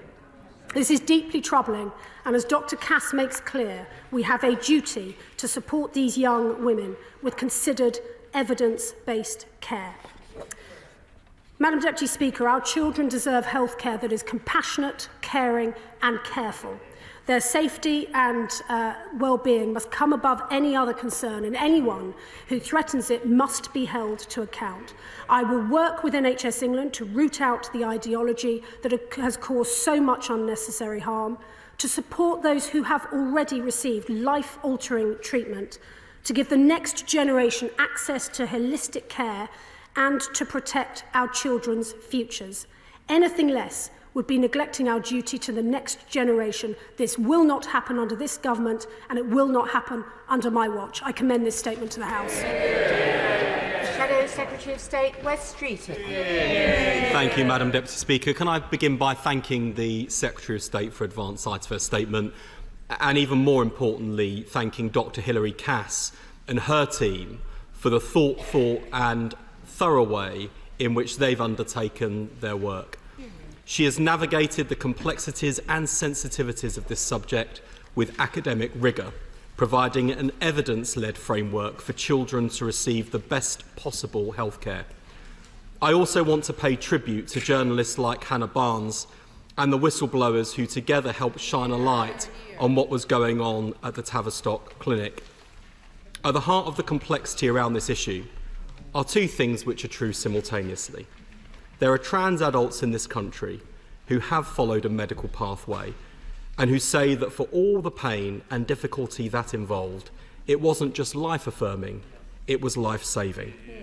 There are also people in this country who followed a medical pathway who say it was a disaster, that it ruined their lives irreversibly, and they ask how anyone could have let this happen. For the sake of all of those children, young people and now adults, but particularly those being referred into gender identity services today, we have a duty to get this right. What has emerged in the Cass review is a scandal. It is a scandal that children and young people are waiting far too long, often years, for care, while their well-being deteriorates and their childhood slips away. It is scandalous that medical interventions have been made on the basis of shaky evidence. It is scandalous that despite all this, some NHS providers refused to cooperate with Dr. Cass's review. And perhaps the worst scandal of all is that the toxicity of this discussion means that people have felt silenced, and it required investigative journalism to prompt this review taking place. This particularly vulnerable group of children and young people are at the wrong end of all of the statistics for mental ill health, suicide and self-harm. There is no doubt that they have been very badly let down. So we owe it to them to approach this discussion with the same care and sensitivity with which Dr. Cass undertook her review. There are parts of this report which will sound familiar to anyone acquainted with the NHS today. Children and young people face unacceptably long waiting lists. They are unable to get the mental health support and assessments they require. The services face significant staff shortages, with a lack of workforce planning driving all of it. As with so many parts of the NHS today, this report paints a picture of a service unable to cope with demand. Dr. Cass is clear that care must be personal and holistic. So can the Secretary of State set out how she plans to cut waiting times for assessments for mental health and neurodevelopmental conditions? Waiting lists are so bad in some cases that children are passing into adulthood before they have had their first appointment with gender identity services, leaving them facing a cliff edge. Cass recommends follow-through services up to the age of 25 to ensure continuity of care. Can the Secretary of State provide an indication of how long she thinks it will take to establish these services? Madam Deputy Speaker, Labour welcomed the decision taken by NHS England last month to stop the routine prescription of puberty blockers to under-18s. The loophole that now exists for private providers risks sparking a black market. The Secretary of State has said she expects private clinics to follow the recommendations in this report, indeed to follow the evidence. Can I underline our support for her expectations on compliance? And can she give an indication as to whether she thinks further regulation may be needed to ensure adequate enforcement of the recommendations? Madam Deputy Speaker, the refusal of adult gender services to share data of the long-term experience of patients is inexcusable, as the Secretary of State said, and I agree. It is deplorable. The data does not belong to them. It belongs to the NHS and, crucially, to patients. Of course, I welcome that they are now coming forward, but I also ask the Secretary of State how this was allowed to happen and what accountability she thinks would be appropriate. Madam Deputy Speaker, this report must provide a watershed moment for the NHS's gender identity services. Children's healthcare should always be led by evidence and in the best interests of children's welfare. Dr. Cass's report has provided the basis on which to go forward. The report must also provide a watershed moment for the way in which our society and our politics discuss this issue. There are children and young people in this country, and adults, including trans children and young people and adults, who are desperately worried and frightened by the toxicity of this debate. There are healthcare professionals who are scared to do their job and make their views known. And Dr. Cass has said, and I quote, "Toxic, ideological and polarised public debate has made the work of the review significantly harder," and she says it will hamper the research that is essential to finding a way forward. So in conclusion, Madam Deputy Speaker, can I say that even in this, a general election year, there is surely one issue on which we can down tools and work together, and that is in pursuit of the healthcare of vulnerable people. And can I also pay tribute to the Right Honourable Member for Bromsgrove?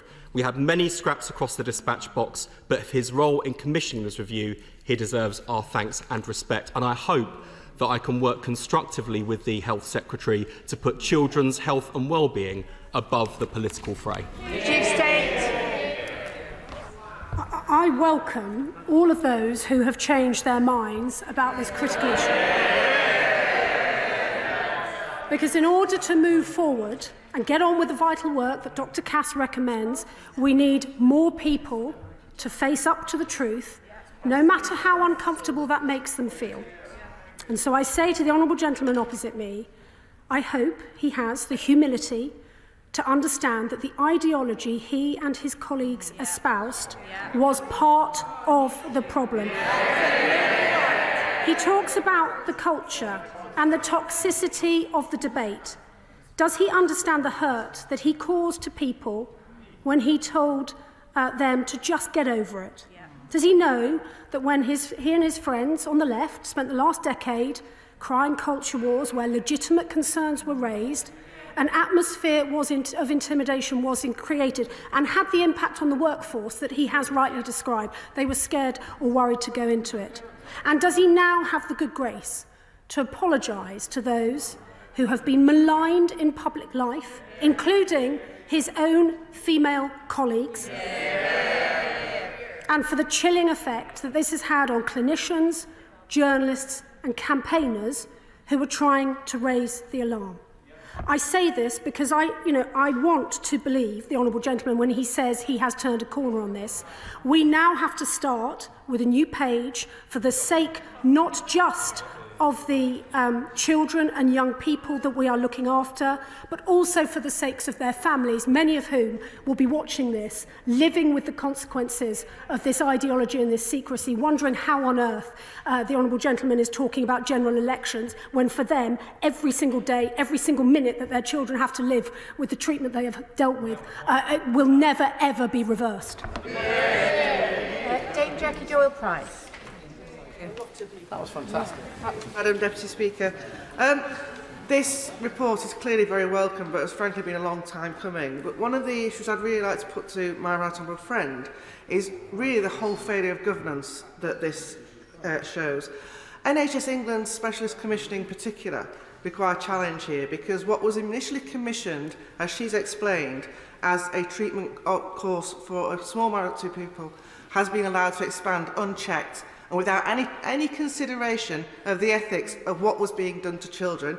So can she tell me what she's going to do to make sure that doesn't happen again? And secondly, the Tavistock clearly enjoyed the popularity that it was brought to that institution by being at the front end of what was seen as a cutting-edge set of treatments. Frankly, the governor's allowed that to get in the way of what they should have been doing, which was patient safety. So could she also tell me what she prepares to do about that too? May I thank my honourable friend who, in her parliamentary career, has done so much to shine a light on this sort of behaviour, but also the worries that she has espoused, both publicly and privately, about the children, the young people at the heart of this.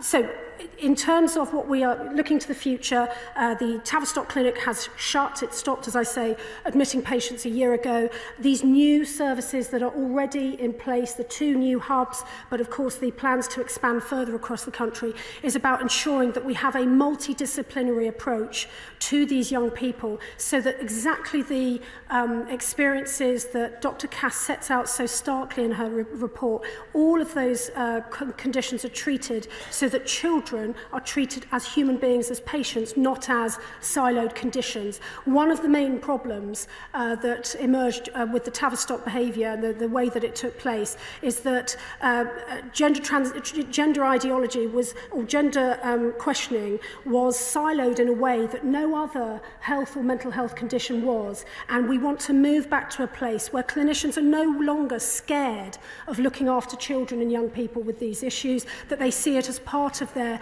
general practice, their general work. That is how we are best going to address the very complex needs of many of these children and young people. SNP spokesperson Kirsten Oswald. Thank you, Madam Deputy Speaker, and I'm grateful for advance sight of the statement.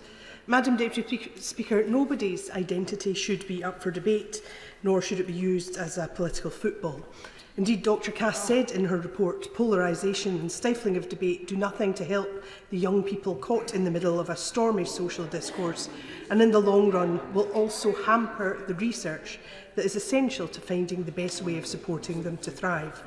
And that polarisation is the last thing needed by young people in accessing care, their families and the NHS staff working hard to care for them.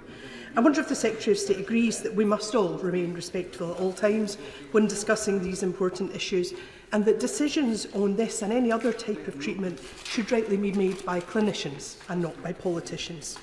Dr Cass explicitly makes the point that her report is not about questioning trans identities or rolling back access to healthcare for trans young people.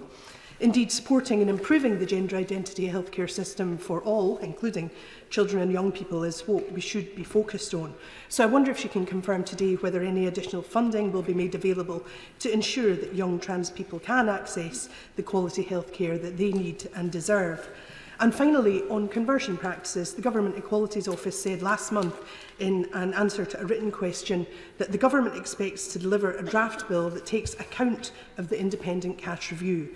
So can she provide an update on what conversations she's had with Cabinet colleagues on how the cash review will influence the UK Government's legislative proposals on banning conversion practices and when these are expected to be published? Secretary of State. So, may I urge both the Scottish National Party in Scotland and indeed Labour in Wales, because of course health is devolved in those countries, may I encourage them to respond as quickly as possible to the findings of this review.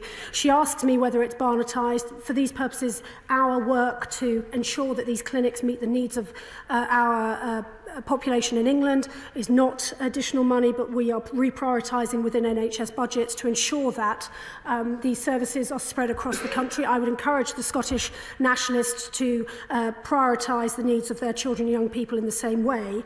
I would also gently make the point that when it comes to the atmosphere of this debate, I do not believe it has been helped by the SNP's highly controversial Hate Crime and Public Order Act. And I note, for example, the Twitter behaviour and engagement on Twitter of very, very high-profile people within Scotland and the impact that that has had, where people have dared to name activists in this arena. I would also ask the Labour Party and Scottish Labour Party to explain to us why it is that they helped the SNP pass that act, because to me this is all about the atmosphere. Chair of the Equalities Committee, Caroline Noakes. Madam Deputy Speaker, Dr Cass's observations around violent and degrading pornography are chilling, and we know the impact that is having not just on young girls, but actually on all our young people. But her recommendations specifically include significant references to expanded services and follow-through services for 17 to 25-year-olds. Can I ask my right honourable friend what concern she has regarding the capacity for that, and what impact that might have for other areas of healthcare?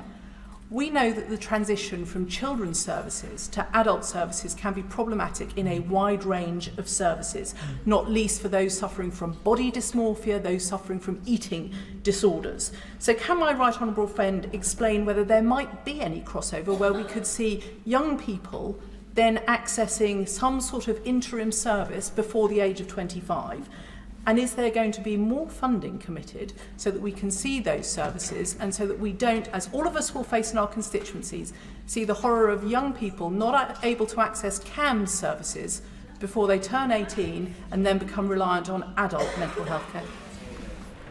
Well, may I thank my right honourable friend, and she is absolutely right to identify the cohort of young people between the ages of 17 and 25 as being of particular concern now that we have a clear path in relation to the treatment of children and young people under the age of 17. I have now asked NHSE to focus primarily on that next cohort because, again, speaking to parents, one can only get a very real sense of the concerns they have as to the word cliff edge has been used by them, as to the cliff edge between children and young person services and adult services for this very, very vulnerable group of young people. I do not want that to be the case, and so we will see over the coming months work developed by NHSE to help this cohort. But I think she has a sense of just how transformational not just this report with its evidence is, but also the challenges that means that for our health service in England and how we choose to respond to it. In terms of funding, NHS England has committed more than £17 million to the 2 new hubs in this financial year. I hope and expect that our devolved administrations will commit similar sums of money to look after the children and young people in their areas. Dame Nia Griffith. Thank you very much indeed, Madam Deputy Speaker. Well, she speaks there of the need to have multi-site centres and the fact that 2 hubs have already been put in place. Could you tell us a little bit more about what plans she has to expand to make it multi-site and when that's likely to happen? Very much so. We have started, as I say, with the 2 sites. We hope to expand to Bristol later this year, and there will be a further 3 or 4 sites across the country of England. However, and this is a really important part of the report, this isn't just about specialist services. This is about giving clinicians the confidence to practice with, to look after children and young people who may well be presenting at their clinics or their surgeries with this as one of a number of conditions. And we want to give them back that confidence and that comfort that they do not have to just go down this narrow pathway of specialist services. Of course, that will be appropriate for many, but we want to treat the whole of the child, not just this particular condition in the way that has happened in the past. Dr. Caroline Johnson. Madam Deputy Speaker, and first I must declare my interest as a practising NHS consultant paediatrician whose practice sometimes involves caring for children with the conditions we've been describing this afternoon. The report is very sobering reading of an example of where ideology has been allowed to trump evidence and safeguarding. And I want to bring the Secretary of State to one particular example, which is where individuals have thwarted attempts of the Cass report to do research into understanding better the outcomes for some children. I'm really pleased to hear they're now cooperating, but we do have a situation where if you look at the letter at the end of the Cass report appended to it from John Stewart, the National Specialised Commissioning Director, he says that the NHS England wrote to all NHS trusts, chief executive and medical directors, and that yet still this data was not released. The duties of a doctor, as per the GMC, state that doctors should engage with colleagues to maintain and improve quality and safety of care. So, I ask the Secretary of State, who exactly blocked this data research? What investigation is going to be done to find out who was individually responsible, and how will they individually be held accountable for their actions? How was it possible in the first place for them to do so, and what is she doing to ensure that data cannot be blocked in this way in the future? Well, I'm extremely grateful to my honourable friend who brings her clinical expertise and experience into this chamber in this very, very important debate.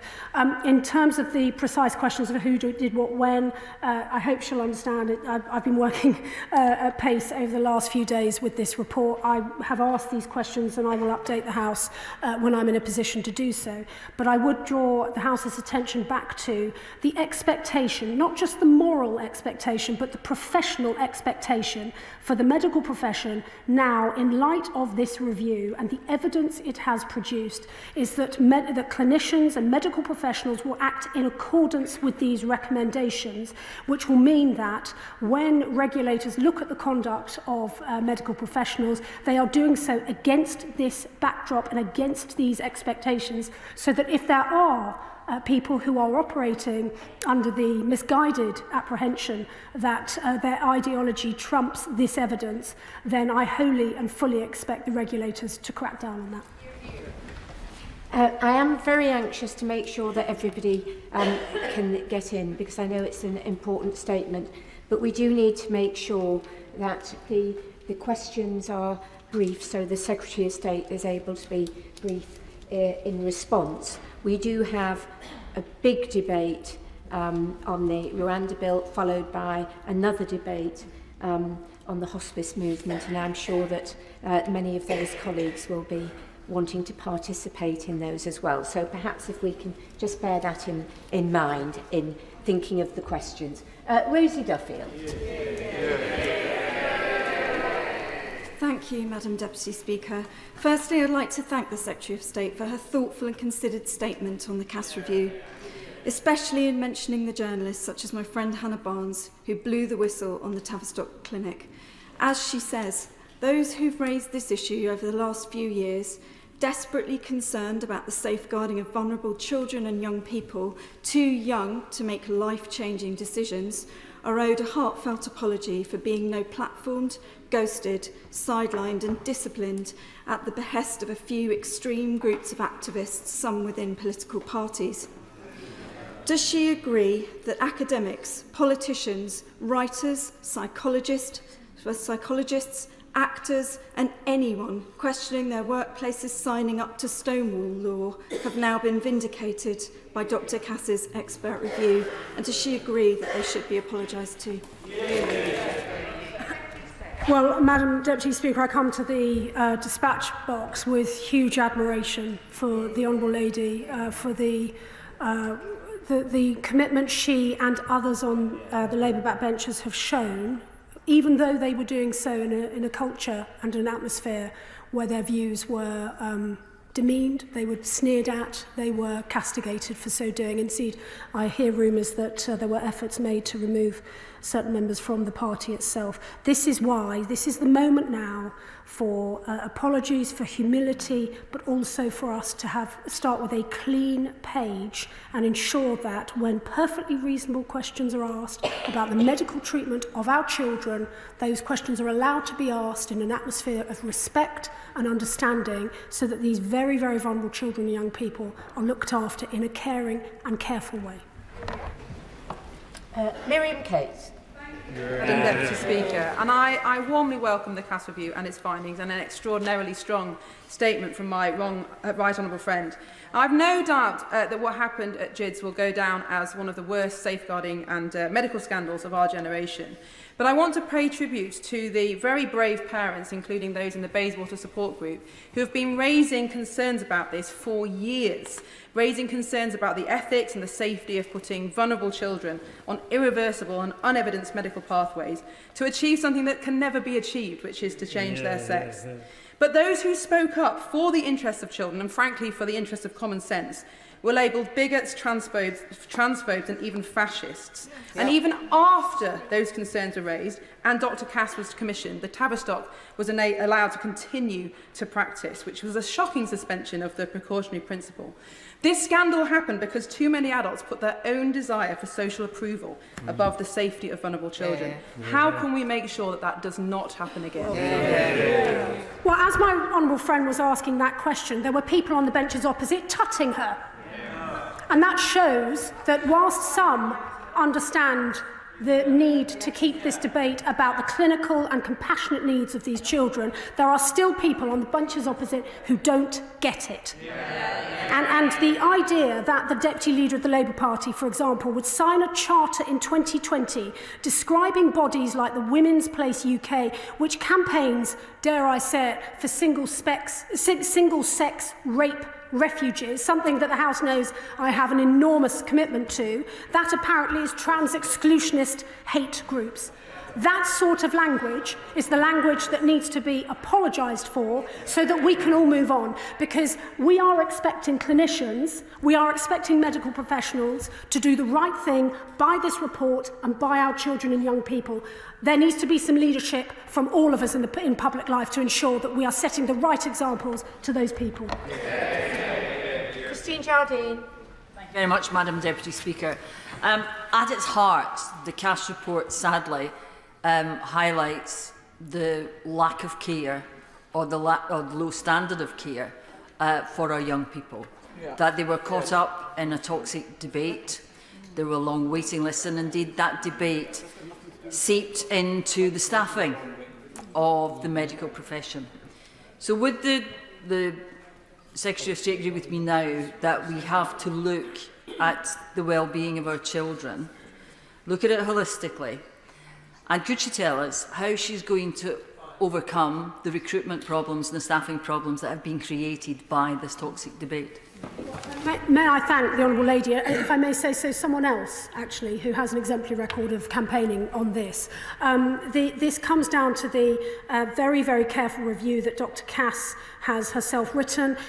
We have to get away from this idea that if a child presents with gender distress, that is the only part of their health that we care about, that we look into? Of course not. We have to look across the board to ensure that we are looking after every single part of them, and also not assuming that medical pathways are the only and inevitable pathway for them. I think one of the problems and one of the concerns that have been raised about the terrible, terrible mental health that many children and young people suffer in this report is that that wasn't being looked after. They were just put on these drugs and expected to get on with it, if you like, and that is wrong, and we are determined to change that. Paul Bristow. Deputy Speaker, what was the Secretary of State's reaction to the news that almost all gender clinics refused to cooperate with the Cass review, and does she agree that this is a too important issue for a circle the wagons attitude? What can she do to ensure that government guidance is followed to the letter and in spirit when we tackle a gender ideology that seems to be running rampant through our public institutions? Yeah. Well, Madam Deputy Speaker, this is not about my emotions, but I can tell the honourable gentleman I was disgusted and I was angry. And what is more, to me, this is about our public space. Our public space being able to have these conversations, and if, for example, a part of our public institutions, whether it's NHS, schools or whatever, are asked to respond to a very, very thoughtful and careful review such as this, then of course they must do so, because this information doesn't belong to them, it belongs to their patients, it belongs to future patients, because we want to shape the services to help them, and it belongs to us as a nation. And so for me, the welcome about turn that they were now going to provide this data happened. I'm pleased it's happened, but my goodness me, I wish they'd done it earlier. Dawn Butler. Thank you, Madam Deputy Speaker. All trans children and young people deserve access to high quality, timely healthcare and support. There are around 100 studies that have not been included in this Cass report, and we need to know why. The Minister obviously is not concerned about the way the Cass report has been used to perpetuate a broader hostile environment towards trans people in the UK, created in part by the government's delay to the GRA. Misrepresenting the report, and this high and mighty attitude from the Minister helps no one. Will the Minister commit to extra funding needed to help young people have a holistic approach to their healthcare pathway?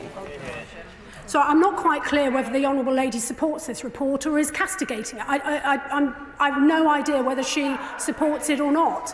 What is interesting, however, is that we are trying, with this review, a very thorough review, a very thoughtful review, those are the words of her front bench spokesman, that with this review we are trying to use this evidence to help clinicians treat our young people and children in a compassionate, caring way. That I've noticed, and I've had it reported to me by others who have been watching this, that there are certain campaigners are trying to build up a head of steam that this report is somehow flawed. It is not. This is superb evidence, and we are asking, and the NHS has assured us they're going to be acting on it. Jason McCartney. Thank you, Madam Deputy Speaker. The Cass review highlights the deterioration in mental health in young people. It particularly highlights the impact of social media, putting awful pressures on young people. The mental health crisis is obviously in both boys and girls, but particularly, as she highlighted earlier, in girls and young women. Will the Secretary of State continue to turbocharge and give CAMS crisis teams the resources they desperately need to support our young people? May I thank my friend for his question. We want to help not just with crisis support, but to help prevent our young people from getting into the position of crisis in the first place. And so we are rolling out mental health support teams ahead of our schedule, actually, across schools. That's a really important piece of work that will be helping already, we think, 44% of the student population. We want to, of course, go even further. And we have increased the number of children and young people aged under 18 through NHS-funded mental health services from the 12-month period ending the March 2021 to some 758,000 children. Of course, we want that support to be there, both in the community, but also importantly to help clinicians understand that this is just one of several sets of conditions that they should have confidence to work on to look after the child holistically. Sammy Wilson. Speaker. Given the vile campaigns which are directed towards anyone who disagrees with the transgender lobby, I think that we should congratulate Dr. Cass and her team for having the courage to make the report which they have made. And also, I've got to say to the Minister today for her robust defence of that report as well. Given in light of the report, and given the fact that it seems that the transgender lobby has infiltrated the NHS in England, what steps is she taking to purge that lobby from the NHS? And also, what discussions has she had with ministers in Northern Ireland, Scotland and Wales to ensure that the same policies and practices are not carried out in the public and private sectors there? I say, Madam Deputy Speaker, that the reason I'm able to be so robust on this is because I believe it. I believe it. And so this, which may be different from others, the challenge that he rightly puts, though, to NHS England is that we have to ensure that it is acting as an organisation, but also at an individual and local level, to implement the evidence and the reforms that this report recommends. I want to be fair, to clinicians, medical professionals, managers, and others who very much support this review, and so I want to help support them bring about the recommendations, and issues as to what individual clinicians may or may not have done in the past will be a matter for both NHS England but also regulators going forward. The moral and the professional expectation is that in future, clinicians, medical professionals, all of us will respect the evidence and the recommendations of this important report. Angela Richardson. Thank you, Madam Deputy Speaker, and I'd like to put on record my thanks to Dr. Hilary Cass for her thoughtful and comprehensive review. Does my right honourable friend agree with me that those of us across this House who for the last few years have been calling for a pause to wait for Cass because of concerns, not with the L, the G, the B, but the T element of the banning of the conversion therapy, does she believe that we have been completely vindicated in our call? Well, again, may I thank my honourable friend very sincerely for her help in raising these difficult questions and doing so, as she has just demonstrated, in a very thoughtful and careful manner. I know she shares my concern that the children and young people at the heart of this should be our focus, and that we need to build the system around them rather than them being slotted into the system as has happened in the past. In terms of conversion therapy, and again I'm being very, very mindful of the sensitivities of this, we are committed to supporting all victims of conversion practices, but we do want to avoid any unintended consequences and ensure that the draft bill takes account of the independent Cass review. And so that is why my Cabinet counterpart, Minister for Women and Equalities, is leading the work in this area and very much considering this very complex issue as part of our approach to this sensitive and important matter. Antoniazzi. Thank you, Madam Deputy Speaker. The starting point of all modern medicine must be robust and reliable evidence, in fact rigorous.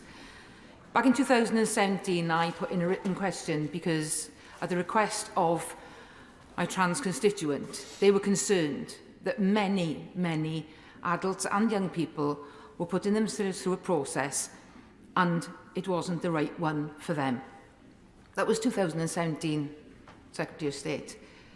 And we still haven't had much better data. And the data is the most important thing that we know, that informs everything. There has been a chilling effect in this chamber. There has been a chilling effect on social media for people that have spoken out, that have asked questions like that. Questions you ask for everyday healthcare, and we have denied that, and the government has denied that for the children in our care. So please, Secretary of State, The member for Ilford North has been fantastic. He has shown great maturity and reflection on his comments in the Chamber and in the media. So has the Secretary of State. But please, from one that has been at the other end of this, to the Secretary of State, let's absolutely get the tone right of this debate and let's absolutely move forward. The Cass report is a great thing. We have to work with it to deliver the best outcomes for the children in our care. Well, again, I approach the dispatch box with humility because I know the journey and the debates and the questions that she has put forward, not just on behalf of that particular constituent, but on the wider issue of women and the treatment of women within healthcare, but also other parts of public life. I very much want us to view the future as a clean sheet so that we can build the services around the children, as I say, rather than expecting them to slot in to the convenience of some of the arguments that have been put forward in the past. But there is, and I think we have to acknowledge this has been such a long and toxic debate that there will be people who want answers. And I appreciate the fact that the honourable gentleman opposite has walked back some of his comments, but I do think it is important we acknowledge the toxicity so that we can move on and achieve exactly what she and I and others around the chamber, and interestingly, the people opposite are now, they're now chuntering from a sedentary position. Interesting that I think we can make a real change, but a little less sniping from the sidelines, a little more constructive work is what is needed. Nick Fletcher. Deputy Speaker, I have called out this ideology locally and here in Westminster with colleagues at every opportunity available to me. At last, it appears the world is waking up to this issue. Sadly, we know of at least 9,000 children who have been affected by this scandal, possibly damaged for life. So firstly, I ask the Minister if she will establish a public inquiry into this issue. Secondly, alongside reforms to the NHS, we must re-establish safeguarding in schools. Will the Minister liaise with the education colleagues to fix our statutory safeguarding guidance, keeping children safe in education? This currently downplays the risk factor around a child identifying as trans. It must be addressed. And finally, I believe there are many bad actors who have paddled this nonsense, clearly knowing what they were doing, while destroying our young people's lives. Madam Deputy Speaker, I believe if there is any justice, these individuals should feel the full weight of the law. I hope they are quaking in their boots. They ought to be. Well, may I thank my honourable friend for his powerful intervention just now and his question. I'm going to deal, if I may, with the point about the public inquiry, because I know there are some who are asking whether that would be appropriate. I hope, will he take it from me that what I'm trying to do at the moment, bearing in mind that the report landed less than a week ago, I am determined to drive forward the actions that are needed on the ground to help children and young people. I think actually we've had a 4-year review into this. You know, Dr. Cass has gathered a great deal of evidence. It is a very, very thorough review. And so for the moment, I want to concentrate on implementing these recommendations and on ensuring that the services are brought up to the standards he rightly understands. And on his second point, of course, I will liaise with my right honourable friend in education. Again, this is about helping all public sector professionals ensure that they are acting on the evidence as set out in the Cass review for the sake of our children and young people. Joanna Cherry. Madam Deputy Speaker, can I warmly welcome this statement? It's not something she will often hear from me. But as she said, the Cass report has vindicated the concerns of many whistleblowers, including feminists and LGBT activists who warned of the consequences for children of unevidenced medical interventions and the ideological capture of the NHS. Now, for doing so, we, and because I was part of this, we were defamed and hounded by organisations that many of us had formerly supported, like Stonewall, Mermaids, Pink News, who I had to sue for defamation, and the misnamed Equality Network in Scotland. Now, to their shame, members of this House and members of the other place joined in this bullying and groupthink. So while I hear what she has to say about a public inquiry and about her immediate focus being on implementing the recommendations, it does seem to me that we do need a public inquiry into how this institutional capture happened in our public bodies. And as we all know, it's not just the NHS, because we need to make sure that never again do ideologues of any sort or science deniers take hold of our public institutions. So when she's done with implementing the recommendations, or as she's doing that, will she support the movement for a public inquiry into these matters? Madam Deputy Speaker, I'm conscious I've just answered that, but can I also put on record my thanks and my respect for everything that the Honourable Lady has done in this field. She has at times had to walk a very, very lonely path, and I find it, Madam Deputy Speaker, extraordinary that parliamentarians elected by our constituents to represent the best interests of our constituents and indeed of our countries would find themselves under that sort of pressure for simply stating biological fact. And so I hope she will be working with me to ensure that the recommendations that are in the Cass review are applied not just in England, but in Scotland, in Wales, and I know in Northern Ireland as well. Steve Double. Thank you very much, Madam Deputy Speaker. I very much welcome this report and also very much welcome the very strong statement by the Secretary of State in response to it. If there is one thing that should be above party politics, that should be above political ideology, that should be above cultural trends or virtue signalling, it should be the welfare of our young people. And this report lays bare that sadly that is exactly what has been happening. But this ideology is not only captured part of our NHS, it is found in many of our public sector institutions. So can I ask the Secretary of State, who has clearly taken a very strong leadership position on this today, if she will ensure that across government that the findings of this report are implemented in education, in local government, in social services, in our police force, to ensure that this can never happen again. Thank my honourable friend and say to him that I view this, sorry, I'm not using a prop, I apologise, Madam Deputy Speaker, but this report sets out the evidence. The evidence was not there before. It has taken 4 long years of very, very hard work to gather it. It is now there, and I hope and expect certainly that the health sector will implement these recommendations, but also actually that we can have a conversation about our wider public space. And I'm very, very pleased to read over the weekend the article by my cabinet colleague, the Minister for Women and Equalities. I do think we have got to depoliticise the public space and ensure that these principles, this evidence, is applied across the board for the health of all of our constituents and our country. Lloyd Russell-Loyal. Thank you very much. Look, I welcome any research and this report that moves the debate forward. My reading of Cass is that she says there was a toxic debate on both sides, that there were people particularly nasty and vicious on all sides. I've had posters put out outside my house with rude words on them, etc., etc. It has happened on all sides. That's what Cass says, that it is unhelpful. She says it seems to be little evidence that there is large numbers of regret, but there is little evidence on large numbers of success either. There is poor evidence of effectiveness. There needs to be more evidence on the usefulness of social transition. To me, I read it, that there needs to be an awful lot of more evidence. But what she's clear is that young people shouldn't be denied access to healthcare if they are trans. In fact, they should have more healthcare and more pathways. So will the Minister agree to fund research into this, not just getting the evidence from adult services, but proper research, longitudinal studies that can mean that we are evidence-based?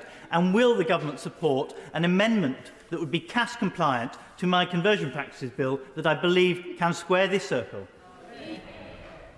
I'm sorry, but there is, I think, a certain amount of disbelief in the chamber, because I cannot be the only one who remembers the debate of January 2023, where the member opposite not only tried to shout down female colleagues on his side of the House, but felt so exercised about the debate, which was the to do with, I should say, the Scottish Gender Recognition Act. He crossed the floor of the House to come and sit on the bench next to my honourable friend for Penistone and Stocksbridge. And I remember just how those of us on this side of the House were genuinely surprised that a member of Parliament would think it was appropriate to behave in that way when debating something that we are entitled and should feel free to debate. So I'm sorry to hear that he has suffered the abuse he describes, but setting a good example starts at home. And I hope he won't ever behave as he did in the chamber that day, because that's how we sort out this toxicity of debate. Douglas Ross. Deputy Speaker, the response from the Scottish Government to the Cass review has been one of deafening silence. In fact, SNP ministers have buried their head in the sand and said nothing at all proactively about the review or its conclusions and recommendations. Indeed, the Scottish Conservative request to have a statement in the Scottish Parliament about the Cass review has so far been refused by the SNP Green Government. So I welcome the opportunity to be able to speak about it here in the UK Parliament.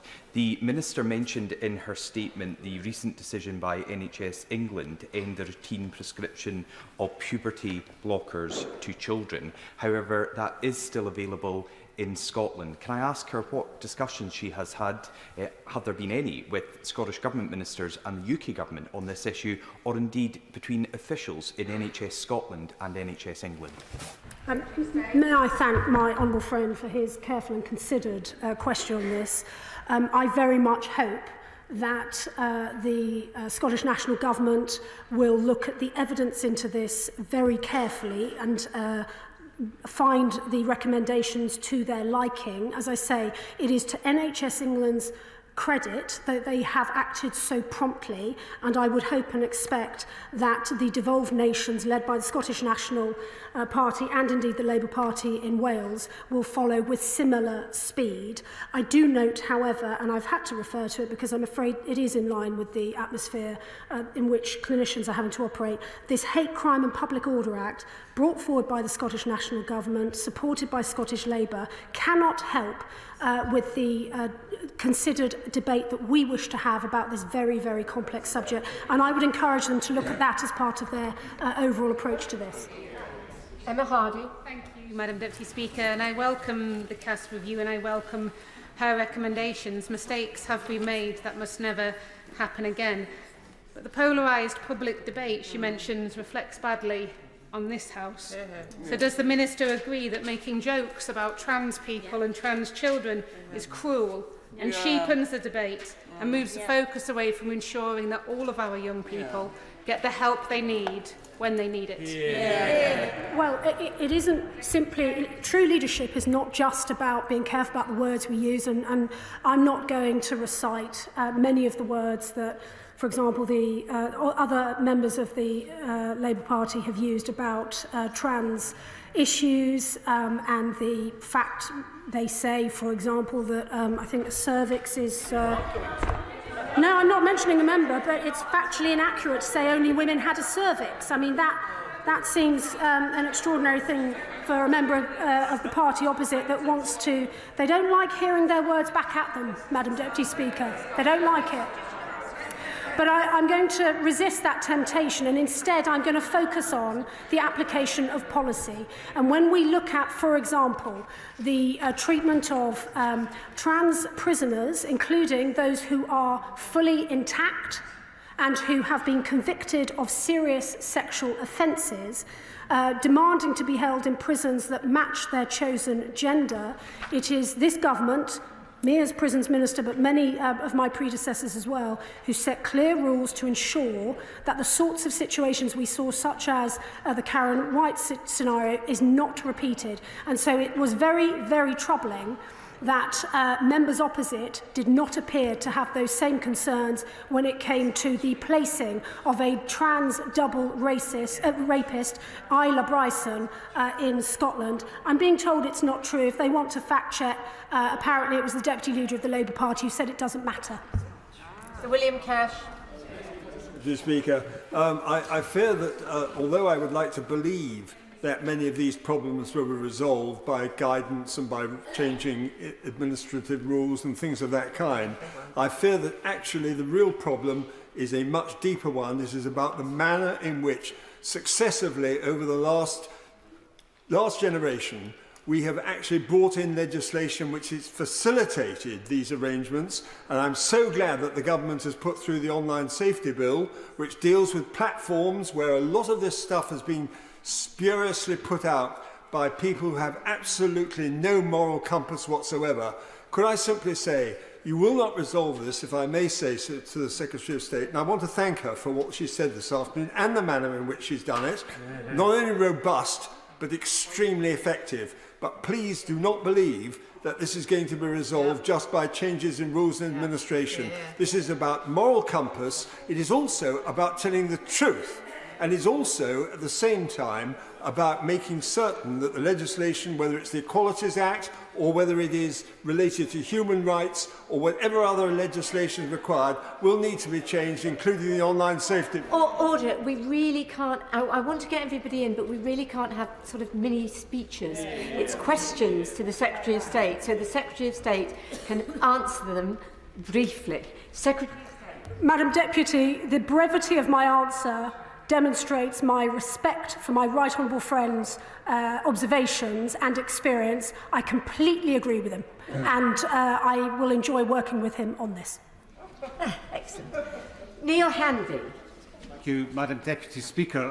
I thank the Secretary of State for her very important statement today, and I welcome every word of it, as I do the Cass report, the final report. And I thank Dr Hilary Cass for her outstanding work in lifting the lid on this dangerous ideology and its impact on predominantly young LGBT but other gender non-conforming young people.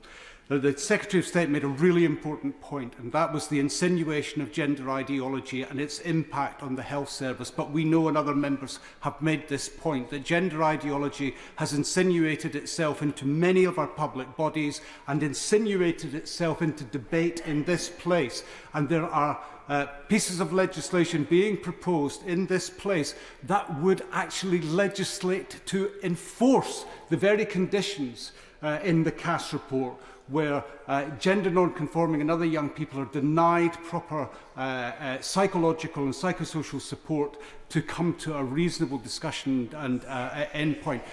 What support will the Secretary of State give to have that conversation to weed out this ideology elsewhere? May I thank the honourable gentleman for his advocacy on this issue, and I very much hope that all members of the House will be able to use the evidence produced in this review and report in future debates about legislation, so that we can all make informed and the correct decisions on legislation. Leonici. Mr. Speaker, let's be honest, Secretary of State, what this very excellent review does is actually expose institutionalised grooming and abuse by so-called professional medical people. What is she going to do now to make sure that those people who are pushing this from day one are now going to minimum be on the sex offenders list and actually be taken off being able to practice as medical people? May I thank my honourable friend and near neighbour. If I may, I think that in fact she's right, and indeed my right honourable friend for Stone is right, to emphasise it's not just the debate within the NHS, it's also actually the debate of what happens online as well, because I know that parents of children affected by this are very, very aware of the online, as they describe it, grooming of children on social media. I don't want to trespass for the time being on the regulators. As I say, we've already had some very constructive conversations with the regulators, but the will of the House is clear that we expect the report to be followed and for clinicians to act on the basis of that evidence. Marsha de Cordova. Thank you, Madam Deputy Speaker. And can I start by saying I welcome CAS Review's findings, making it clear that clinical services must be led by good quality, robust evidence, also highlighting the lack of and poor quality data and the need. We all know the important role that data plays in terms of delivering for patients. So does the Secretary of State agree with me that the review of adult gender services should take into account the number of patients with mental health challenges such as depression, anxiety, autism, self-harm, eating disorders and many others, and what additional resources will be put in place for mental health provision? May I thank the Honourable Lady for her thoughtful question, because she's right to list just some of the mental health conditions that both Dr Cass but also professionals in this area have realised can be part of the complex needs of children and young people, asking questions of their identity and about their path in life. In terms of funding, the financial value of the contract last year with the Tavistock was 9.3 million, but for this financial year, NHS England has committed some 17.1 million pounds for the 2 new hubs for gender services, and of course they will keep this under review as we build up the services across the country in the ways envisaged in the report. Richard Fuller. Much, Madam Deputy Speaker. May I add my thanks to Dr Hilary Cass for her review and say that having listened to this Secretary of State today, I am confident that young people in this situation are in safe hands as she implements the recommendations that in the Cass report. But I'd like to ask my right honourable friend, the Secretary of State, about accountability. Because what we've seen within the NHS for previous scandals, whether it's contaminated blood or Mid-Staffordshire, that accountability is a little slippery about the NHS. Accountability is not just about lessons being learnt. It's about people being held to account for what they have done. So will my right honourable friend advise me, will she be looking at ways in which there is room here for people, if found to be wrong, to be struck off, for managers to be sacked, and in certain circumstances for criminal actions to be taken? May I thank my honourable friend for his question, and I completely understand his desire for accountability. I would just remind all of us that, of course, there are some clinicians who have acted in an exemplary, a morally exemplary way, trying to blow the whistle on the practices they observed. What he and I hope others want to do is to ensure that those clinicians who have not acted in accordance with their professional duties, that they are held to account. As I say, there are ongoing conversations with the independent regulators, but again, I suspect they have very much got the understanding of the way in which the House is viewing this and the seriousness with which we view those clinicians that have not abided by their professional duties in this regard. Kim Johnson. Thank you, Madam Deputy Speaker. Many of the recommendations of the Cass review are to be welcomed. However, there has been some dangerous misinterpretation of some of the recommendations in public discourse, and crucially, in the response by the NHS England to recommendations for transitional services for 17 to 25-year-olds.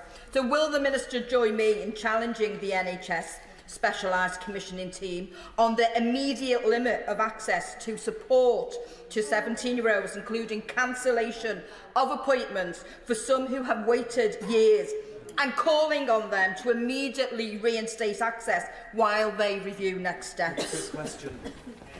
I think the Honourable Lady, and forgive me if I've misunderstood her question, I think she's asking me, she's referring to the decision that the NHS England will prevent under 18s from accessing adult gender services.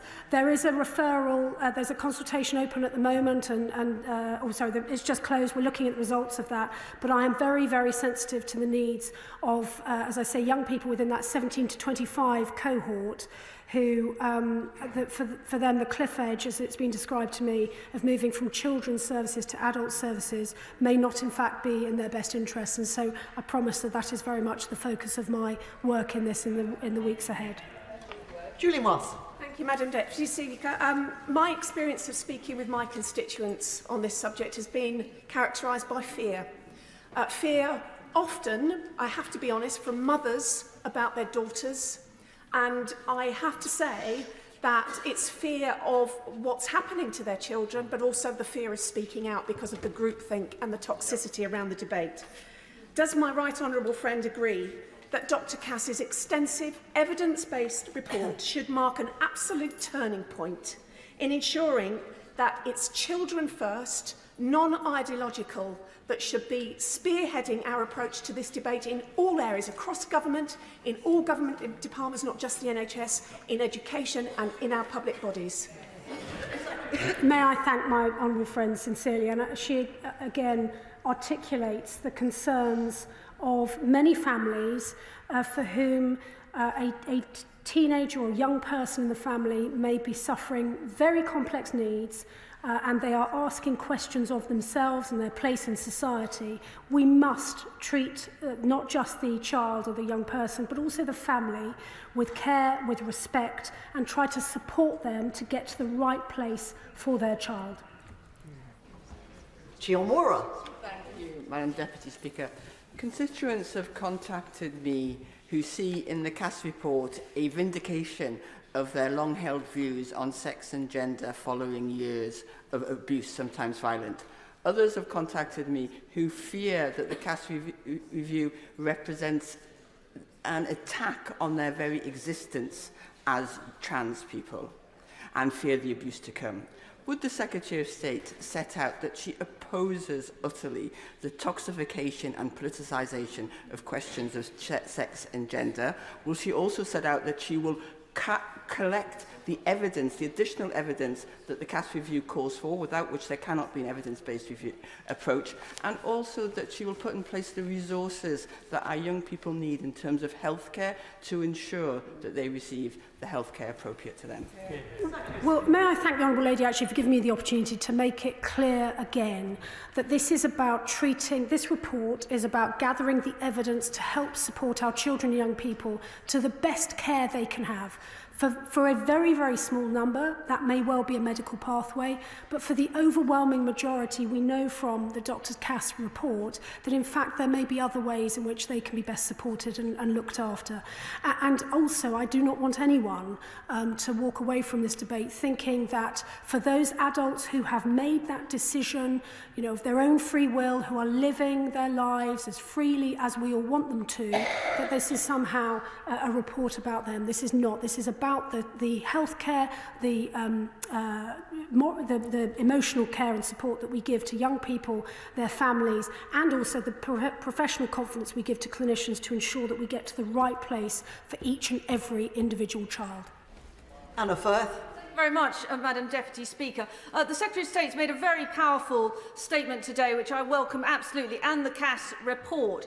But we do have to acknowledge that without this government commissioning this report with support from other parties, this would not have happened, because so many on that side of the chamber just stayed silent and thought this report was pretty much a waste of time. And to see the lack of any appreciation of that today is shocking and shameful. But the important points I wanted to ask was the timetable to enact the wider findings of the Cass report. I'm very grateful for what she said about meeting the GMC over the weekend, but there clearly needs to be some work to be done there. And secondly, and really concerningly, what steps are we putting... Order. I'm sure the Honourable Lady doesn't mean secondly, because she's not actually making a speech.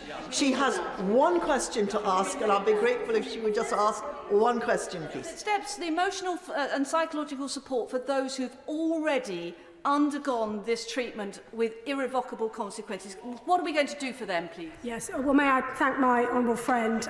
In terms of her observations about other parts of the chamber and their response to this are well made, frankly. But in terms of the gosh, I'm being told they're not true. Crikey, they may have just opened up a bit of a Pandora's box on this.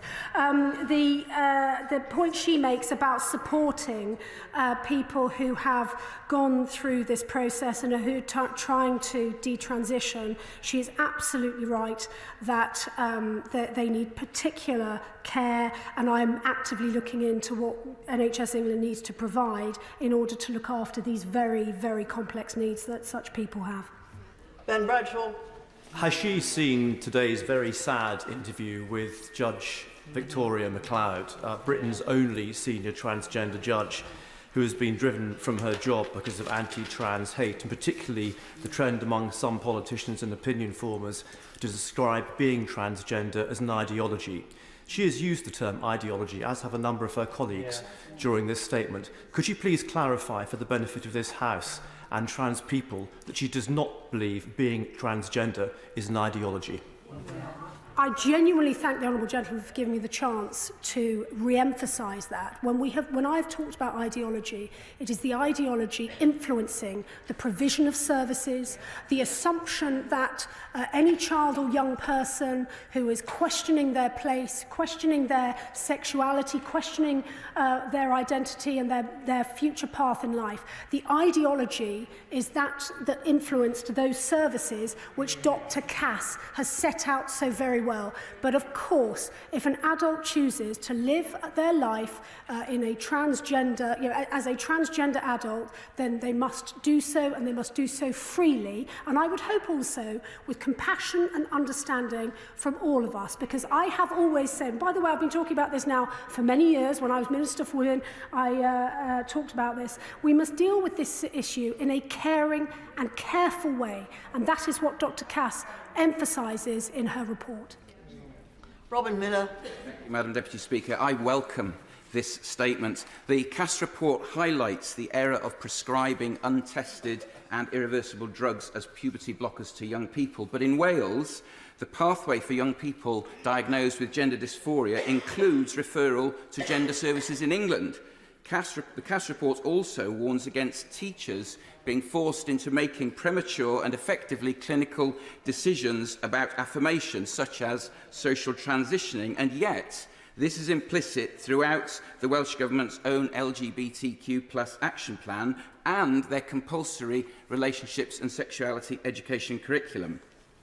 Does she agree that these findings then have relevance for the safeguarding of children in England and in Wales? And does she agree that parents, teachers and health workers across England and Wales can expect politicians to take heed of these findings? I very much agree with my honourable friend. He's always very, very good, if I may say so, at exposing some of the differences in treatment that patients in Wales receive compared to treatment of patients in England. I hope and expect that the Labour Party will be true to its word, given that the leader of the Labour Party has said that Wales is the blueprint for how they would plan to run the NHS in England. I hope and expect that the Labour-run NHS in Wales will be announcing their immediate adoption of these recommendations and the transformation to services that we in England are already undertaking. Stella Creasy. Thank you, Madam Deputy Speaker. Many of us recognise the value of the Cass report, as my colleague from Brighton set out, in its call for evidence, its call for a thoughtful approach, its recognition that the collapse of CAMHS has contributed to the difficulties of children accessing services. But I stand here today with constituents who have contacted me terrified, and they are part of the group who are in the backlog, and I dare say thousands of those children have been watching this debate with their families and are frightened to hear the heat, not light. Now, I know the Secretary of State has a brief in front of her. Can I ask her a very practical question from my constituents who do not understand what this will mean for waiting times and delays? She said earlier she wasn't putting any new money in, it was being reprioritised. In practical terms, what will it mean for those young people trying to navigate what's happening to them, who need our support and care, not our derision in any political movement, next? So I'll refer the Honourable Lady to the answer I gave earlier about funding. In relation to the waiting list, it is precisely because we are removing the single provider of these services from the Tavistock. We've done that already. We have now set up 2 sets of services in highly, highly respected, world-respected children's hospitals, and we will add more. But again, this goes back to giving GPs and other practitioners the confidence to look after these children as they would would if they were presenting solely with, for example, ADHD symptoms or concerns about mental health conditions. This is about saying this is one part of the patient that they must treat, not isolating it and siloing it in the way that has happened historically. Alexander. Thank you very much indeed, Madam Deputy Speaker. Prescribing hormone blockers to children is wrong. Encouraging and giving cross-sex hormones to children is wrong. And encouraging breast binding for children is wrong. And I believe we'll look back on this scandal, and this is a scandal in the last few decades in the future, with incredulity of how we did this to our children and especially our girls. We should all be embarrassed that this is the situation that we're in. But it's not just carrying on our hospitals and medical profession. This sort of ideology is going on in our schools. Does the Secretary of State share my concerns and many of my constituent concerns who have raised it with me, but in private, because they cannot say this publicly, that a school in Rother Valley is fundraising for mermaids, a charity that is accused of encouraging young people to transition simply because they do not conform to gender stereotypes, even though they are too young to understand the consequences? Does the Secretary of State share my belief that mermaids and other such charities have no place in our education school and no place to help to hinder our children? Well, I thank my honourable friend, and I'll just, if I may, just set out the practical steps NHS England has already taken, because this is important, and as I say, I hope other parts of the United Kingdom will follow. NHSE has banned the prescription of puberty blockers for gender dysphoria to children under the age of 18 years old. For cross-sex hormones, they can only be prescribed at the moment with extreme caution for 16-year-olds and older. That is on the advice of Dr. Cass, and no cross-sex hormones may be prescribed to under 16-year-olds for gender dysphoria. There are, of course, medical caveats to that for other medical conditions, and we need to be very careful of unintended consequences, which is why this is such a complicated piece of work. But we want to ensure that these drugs are prescribed to the right people, if indeed they should be prescribed at all. His point about campaigning organisations, again, this is part of, I think, our collective frustration that our public spaces have become politicised, and that there is, I would say, there is no space for that sort of campaign activity in any of our public institutions. I appreciate, of course, a range of views must be represented. People must be helped. Young people must be helped to discover, as I say, their path in life, their sexuality, all of the things that is such a wonderful part of growing up. But we have to do so in a way that is fair, that is rigorous, and that does not give way against the evidence into the realms of ideology, which sadly we have seen in some instances. Stephen Farry. Thank you very much. I do welcome the CAS review, and the recommendations merit proper and full consideration. Dr. Cass herself has called for trans young people, their families and clinicians to be treated with respect and compassion. And sadly, I don't think we have seen that today in terms of some of the comments and indeed some of the heckles that have been made during this session. Will the Minister commit to challenging the harmful culture of transphobia in the UK, which is growing, and indeed which was challenged in 2022 by the Parliamentary Assembly of the Council of Europe, placing the UK alongside Russia, Hungary and Turkey? If the honourable gentleman wants to work constructively with me on ensuring that we deal with this report, we deal with the evidence in a caring and careful way for the benefit of children and young people, but also the wider trans community, I will welcome his support in so doing. Zara Sultana. Thank you, Madam Deputy Speaker. While I welcome Dr. Cass's call for all young people, including young trans people, to be, and I quote, treated with compassion and respect, I share concerns about important elements of the review, particularly given the context in which it was published. Last year, transphobic hate crimes hit a record high. A United Nations report noted deep concern about the increase in harassment, threats and violence against LGBT people in the UK, and blamed the toxic debate about sexual orientation and gender identity. So will the Minister join me in condemning the rise in transphobia, in acknowledging that trans rights are human rights, and in recognising that we will only deliver high-quality healthcare that everyone deserves when we respect the rights and dignity of all? Well, not only have I tried to espouse those principles in every ministerial role that I've held, but it is also the guiding light of this government that we want to ensure that we get the right healthcare and support to patients as quickly as possible. We also want to ensure that we're treating not just the condition, but we're treating the patient as a whole. And as some of the complexity of the debates that we've had this afternoon shows, the young people at the very heart of this, and I think this is the final question, Madam Deputy Speaker, so I'm going to end with the young people that we're concerned about. Oh, I'm so sorry, I've got one more go. But the children and the young people that we that are the focus of this report have to be and will be the focus of our work going forward. We want to get the right services to the right children in the right time.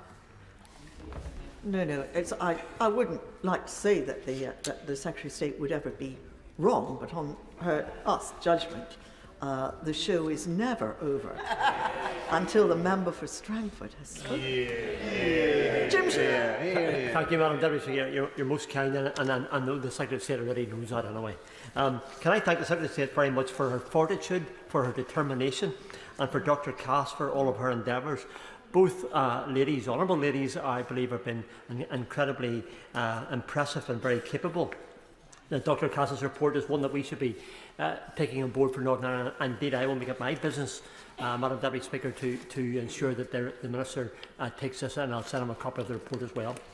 What help and support is available for all of those patients in Tavistock from its inception?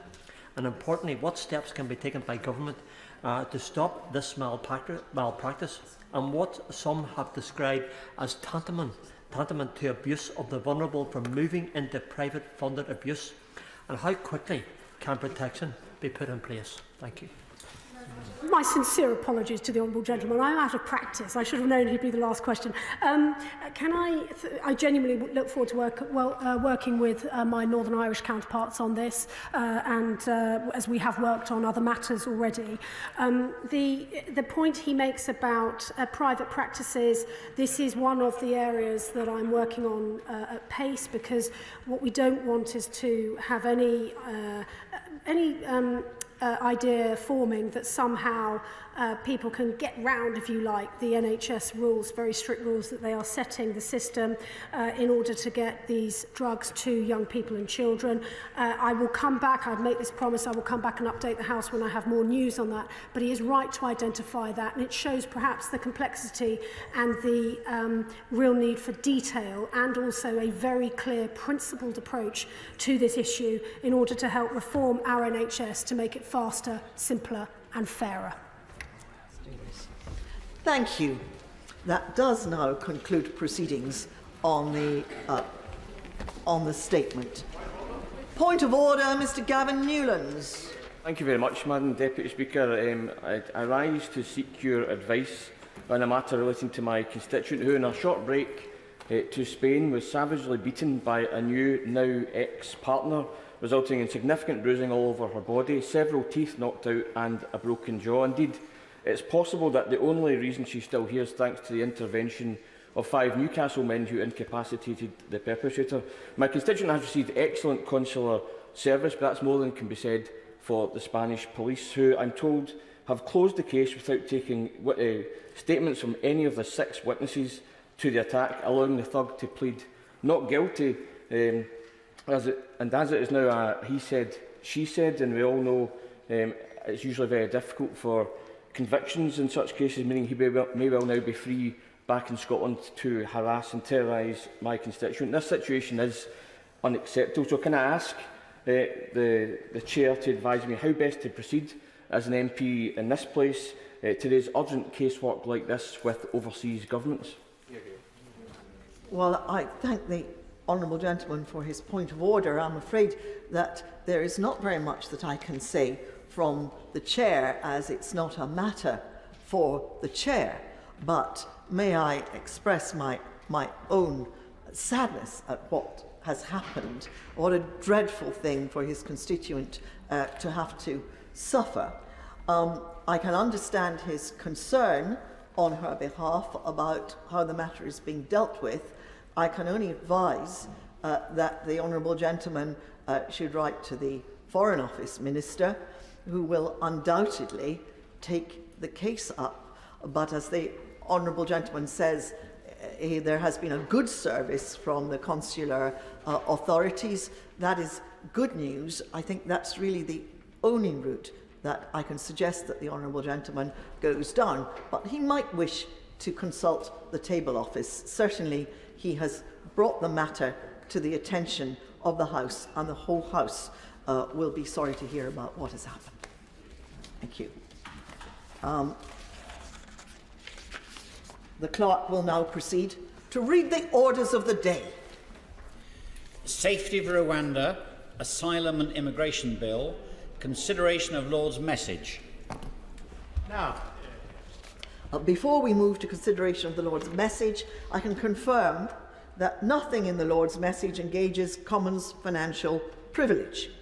We will begin with the government motion to disagree with Lord's Amendment 1B, with which we will consider the other government motions as listed on the selection paper. I call the Minister to move the motion to disagree with Lord's Amendment 1B. Michael Tomlinson. Thank you, Madam Deputy Speaker, and I beg to move this House disagrees with the Lords in their amendments. Madam Deputy Speaker, here we are back again debating the same issues and amendments that we have already rejected. We're not quite at the point yet of completing each other's sentences, but we are almost there. The issue before the House is whether the clearly expressed views of this House throughout the entire passage of the bill should prevail.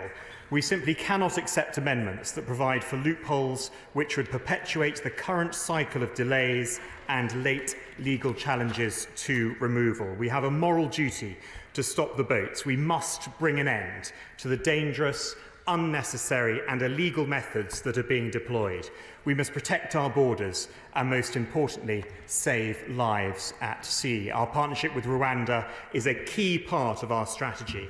The message is absolutely clear. If you come to the United Kingdom illegally, you will not be able to stay. You'll be detained and swiftly returned to your home country or to a safe third country, Rwanda. I won't give way. On the issue of Amendment 1, the use of a Section 19(1)b statement does not mean that the bill is incompatible with the European Convention on Human Rights. There is nothing improper or unprecedented with such a statement. It does not mean that the bill is unlawful or that the government will necessarily lose any legal challenge. These statements have been made in the past, including in 2003 under the last Labour government. We have a long-standing tradition of ensuring that rights and liberties are protected domestically and of fulfilling our international obligations, and we remain committed to that position. Our focus is on passing this legislation that will deter people from entering the country dangerously and illegally. Turning to the revised amendments on the implementation of the treaty and the role of the monitoring committee. Clause 9 of the bill clearly sets out that the bill provisions come into force when the treaty enters into force, and the treaty enters into force when the parties have completed their internal procedures. Amendment 3B confuses the process for implementing the treaty with what is required for the bill provisions to come into force. As I've said before, the treaty enhances the role of the previously established monitoring committee, and the monitoring committee will ensure obligations to the treaty are adhered to in practice. Madam Deputy Speaker, it was always intended for the monitoring committee to be independent. Maintaining the committee's independence is an integral aspect of the design of the policy, and Amendment 3C risks disturbing that independence and impartiality. The government will only ratify the treaty once we agree with Rwanda that all necessary implementation is in place for both countries to comply with the obligations under the treaty. That being the case, there is simply no need for this amendment.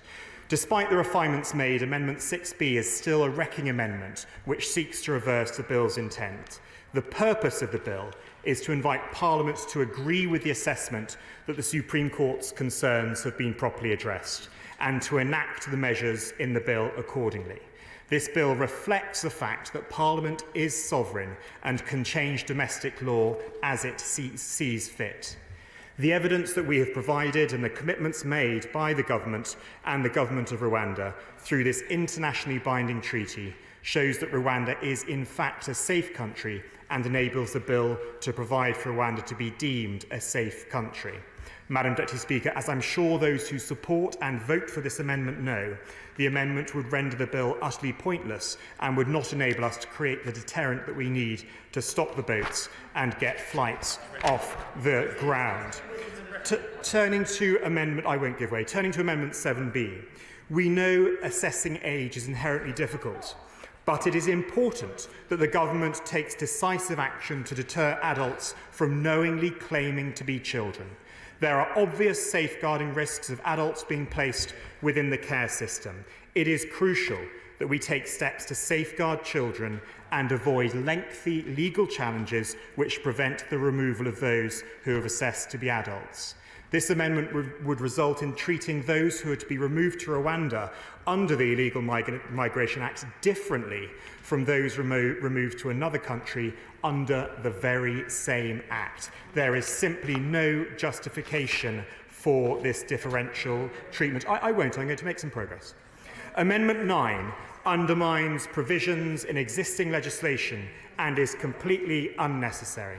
It is vital that the government takes steps to reduce or remove incentives for individuals to enter the country illegally. These illegal practices pose an exceptional threat to public order, risk lives, and place unprecedented pressure on public services. As I have previously set out, under Article 13 of the treaty, the government of Rwanda will have regard to information provided relating to any special needs an individual may have as a result of them being a victim of modern slavery. Rwanda will take all necessary steps to ensure that these needs are accommodated, and to that end, the government has tabled Amendment A in lieu. This requires the Secretary of State to publish an annual report about the operation of the legislation as it relates to modern slavery and human trafficking provisions.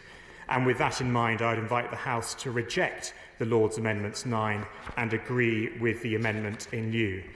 In relation to Amendment 10B, as I've previously set out, this government recognises the commitment and responsibility that comes with combat veterans, whether our own or those who showed courage by serving alongside us. We will not let them down. Once again, I want to reassure Parliament that once the United Kingdom's Special Forces ARAP review has concluded, the government will consider and revisit how the Illegal Migration Act and removal under existing legislation will apply to those who are eligible as a result of the review, ensuring that these people receive the attention they deserve. This is a commitment that both the noble Lord, Lord Sharp, and I have made on behalf of His Majesty's government.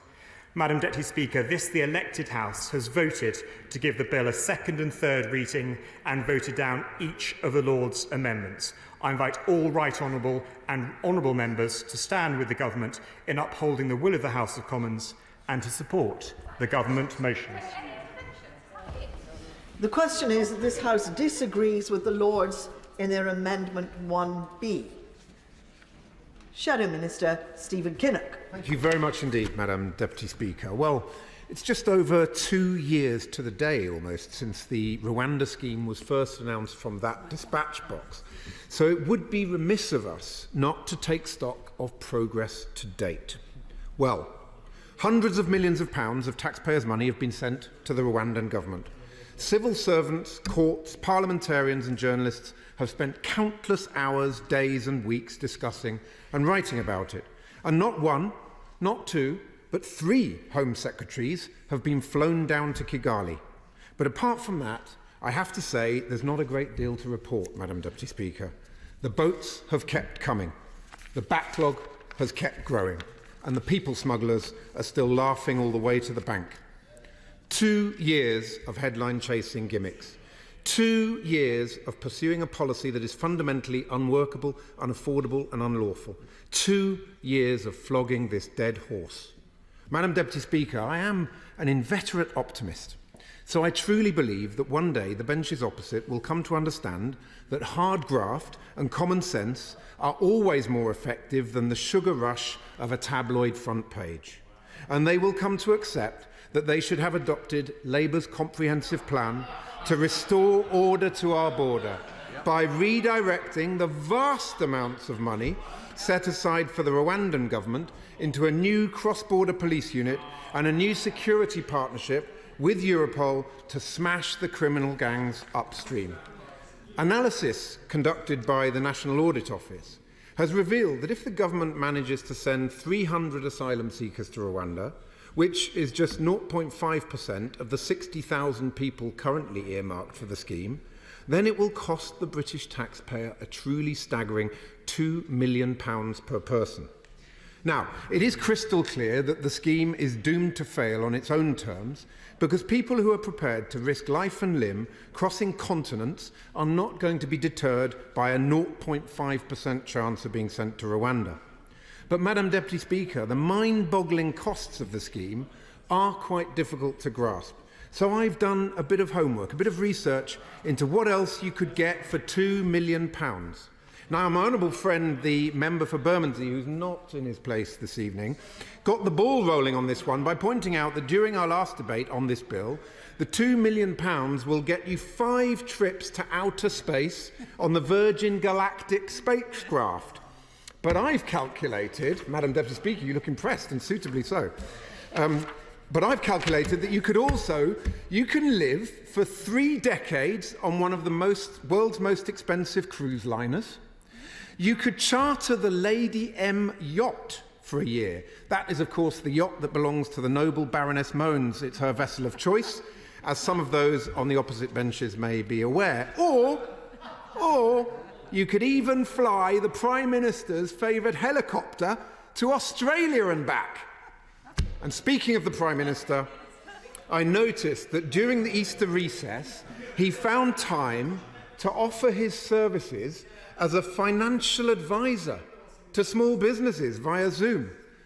Well, I don't know about you, Madam Deputy Speaker, but I have to say I do have some concerns that the guy who's happy to pump billions of pounds into a failing fiasco like this Rwanda scheme is offering his services as a financial advisor to unsuspecting members of the public. Let's hope the Financial Conduct Authority will intervene as a matter of urgency. I will take an intervention. Very grateful to the honourable gentleman. He's proving to be most entertaining. But as this is consideration of Lord's amendment, is he going to actually get on to deal with the amendments? Which one? I want him to be in order. Order! If the honourable gentleman was not in order, I would not have allowed him to speak. He has been drawing some very interesting facts to the attention of the House. And I, for one, am likely to explore some of them, but not the yachts. Mr. Kinnock. Thank you very much, Madam Deputy Speaker. And I always enjoy taking interventions from a fellow Welshman, but I do feel he was well and truly put into his place by that particular riposte from Madam Deputy Speaker. From a non-fellow Scotsman. I will take an intervention. I'm grateful to him. I'm sure that he, like me, will have marvelled at the government's ability to legislate for Rwanda to be a safe country. And this, of course, is in respect of Lord's Amendment 2, Madam Deputy Speaker. So will my honourable friend join me in urging the government to use this amazing power that it has to legislate that CO2 emissions will no longer cause global warming and that sugar, fat and alcohol will no longer damage human health? Well, I thank my honourable friend for that intervention. I'm sure the benches opposite would be delighted to oblige, and perhaps we could also legislate that the sky is green and the grass is blue, or perhaps that the Welsh rugby team actually won the last Six Nations. I would love to pass a law to secure that objective. Turning now to the amendments that are before us today. Let's be clear, not one of these amendments prevents flights from Rwanda taking off. On the contrary, they simply seek to place on the face of the bill what ministers have previously promised, namely that the bill is lawful, that the government will protect the most vulnerable, and that we will stand by those brave Afghans who have supported military efforts.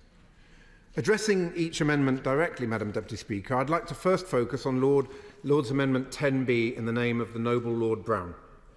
Now, we have spoken a lot about the unworkability and the unaffordability of this policy, but we should also talk about the unethical and frankly un-British nature of deporting Afghans who have supported Britain's defence and diplomatic efforts halfway across the world to Rwanda. That is not Operation Warm Welcome, Madam Deputy Speaker. That is Operation Cold Shoulder. And we should have seen it coming, given the Prime Minister halted flights from neighbouring Pakistan for an entire year for Afghans who had already been granted resettlement rights in the UK under Arab, and only restarted them when the Pakistani government threatened to send those Afghans back across the border to meet their fate in the hands of the Taliban. We owe a debt of honour to the loyal to Britain Afghans who put their lives on the line. And of course, our moral duty is most strongly felt by British Armed Forces personnel who worked alongside them. In fact, this weekend, 13 senior military figures signed a letter to the Sunday Telegraph warning that any brave men and women who have fought alongside our armed forces or served the UK government overseas must be exempt from removal to Rwanda. The signatories included former chiefs of defence staff, as well as a former Secretary-General of NATO and a former Deputy Supreme Allied Commander Europe. They warn that if this exemption is not granted, it will do grave damage, I quote, do grave damage to our ability to recruit local allies in future military operations. And they explain, and I quote again, that they have seen firsthand the enormous courage and dedication shown by those who have fought alongside our armed forces and served British interests abroad, often at huge personal risk. And we take personally Britain's obligation to honour the debt we owe to that cohort. Powerful words indeed, Madam Deputy Speaker. And I would therefore urge the benches opposite to join us in supporting Lord's Amendment 10B this evening, which seeks to prevent this travesty. Kevin Foster.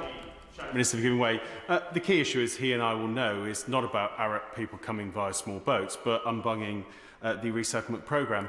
In that sense, and given the remarks he's just made, how many spaces does he envisage ensuring are available for resettlement under that scheme?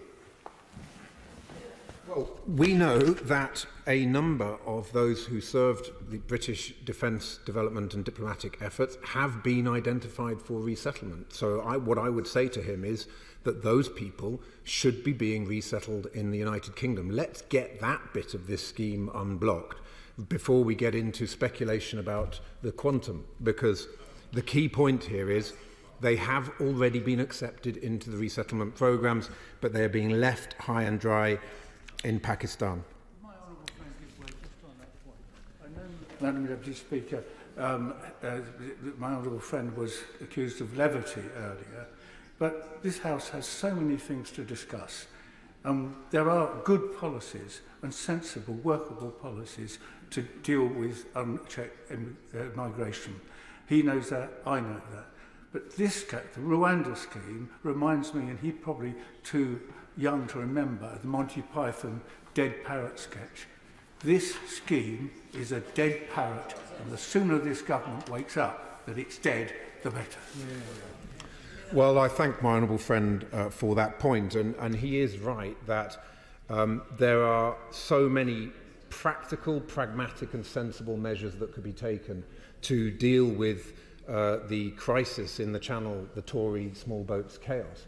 But instead of focusing on those sensible, pragmatic measures, we are dealing with this white elephant of a programme that is never going to get anywhere and is costing millions of pounds of taxpayers' money and absorbing huge amounts of our time. I agree with him absolutely on that. Now, Lord's Amendment 9B, in the name of the noble Baroness Butler-Sloss, is also based on a moral imperative, as it would prevent the removal of potential victims of modern slavery to Rwanda until the individual's process under the National Referral Mechanism is complete. Now, it should go without saying that modern slavery victims should not be being sent to Rwanda, and we are disappointed that the government's amendment in lieu on this one is a profoundly unserious attempt to reassure the House, not least because we've been here before, and we know that these promised reports are rarely worth the paper they're written on.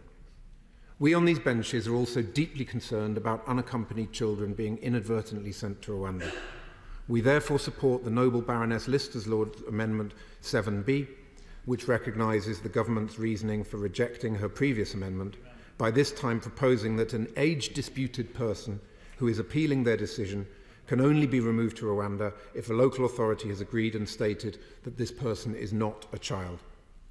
Now, the other Lord's amendments all relate to the rule of law, and we support all of these amendments, which simply articulate principles with which ministers have said from that dispatch box that they agree. The simple question is, Madam Deputy Speaker, if ministers believe that Rwanda is a safe country, then why is the government refusing to support these amendments? They say that this bill abides by international law. So why not just make that clear on the face of the bill? They say that Rwanda is capable of meeting its obligations under international law. So let's see the evidence and let's agree a trust but verify mechanism as set out in these amendments. I thank my friend for giving way. Would he agree that this bill is not only just inhumane, costly and unworkable, but despite the best efforts to amend the bill, the legislation, the Tories seem resolute in pursuing it rather than getting to grips with our broken asylum system? Just another indication to the country that this government is unfit to govern. Well, I thank my honourable friend for that intervention, and I think there's a very clear choice between the common sense and hard graft and positive international cooperation that is set out in Labour's plan to deal with this issue, and the headline-chasing gimmicks and empty gestures that are symbolised by this Rwanda policy.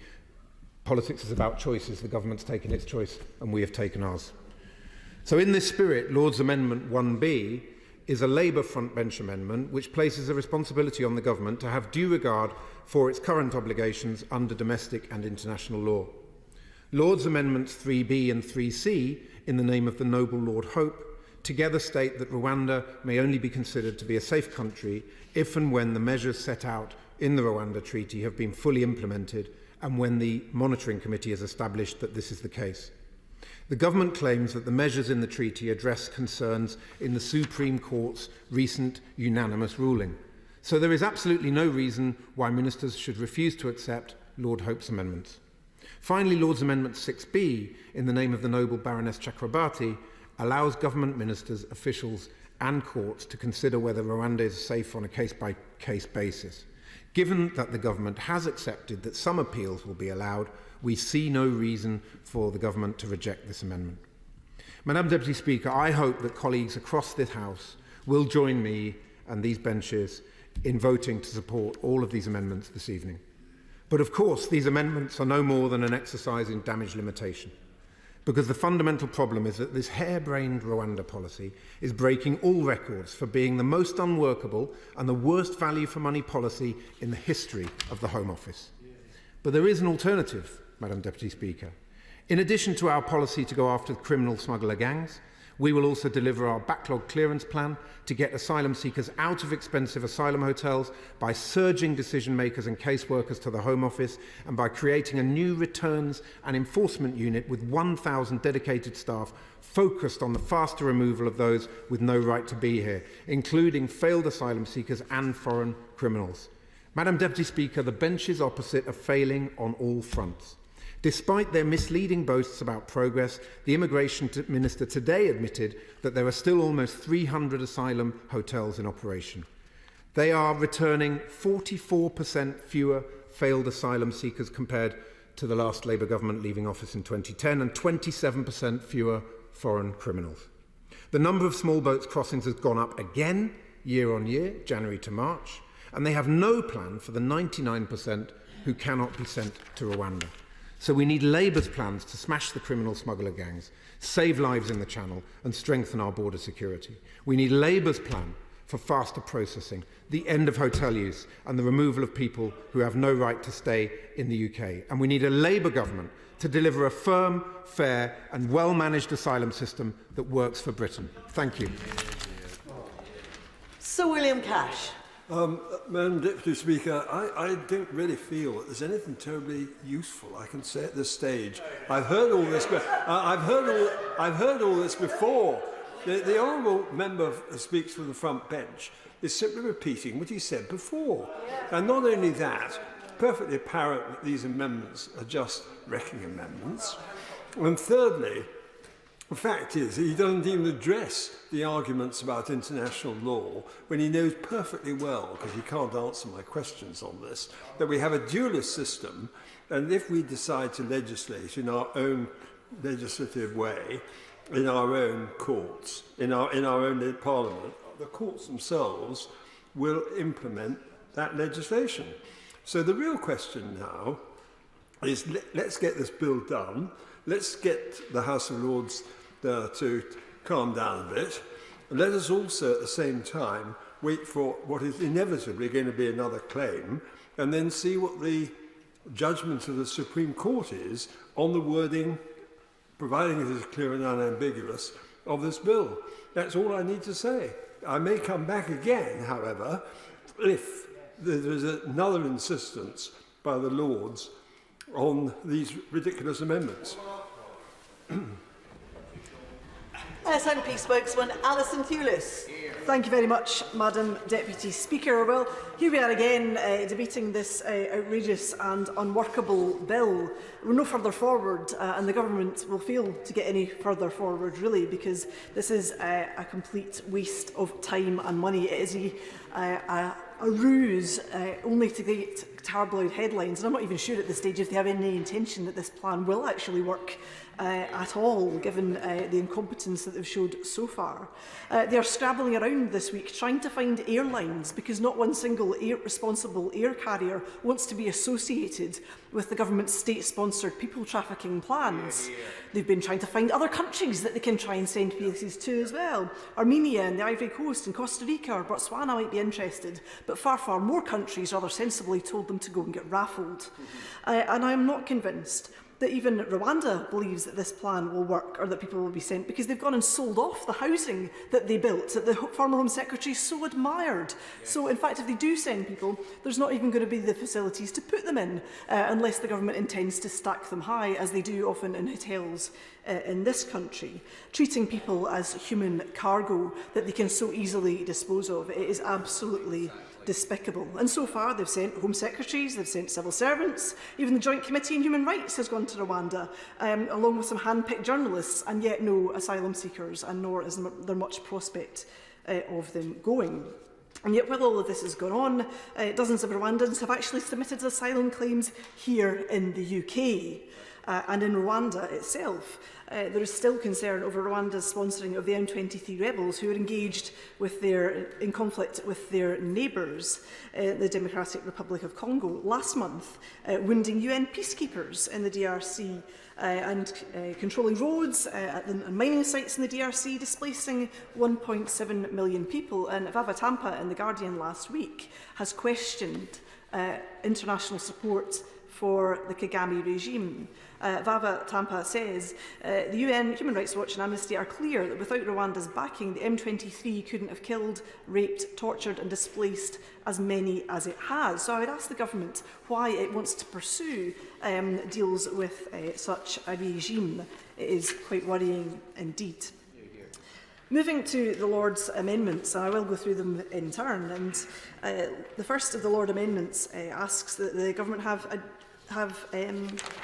due regard for domestic and international law. Well, yes, that should be a basic of any legislation that this House wishes to pass, due regard to domestic and international law. Now, this waters down slightly the previous amendment about maintaining full compliance with domestic and international law.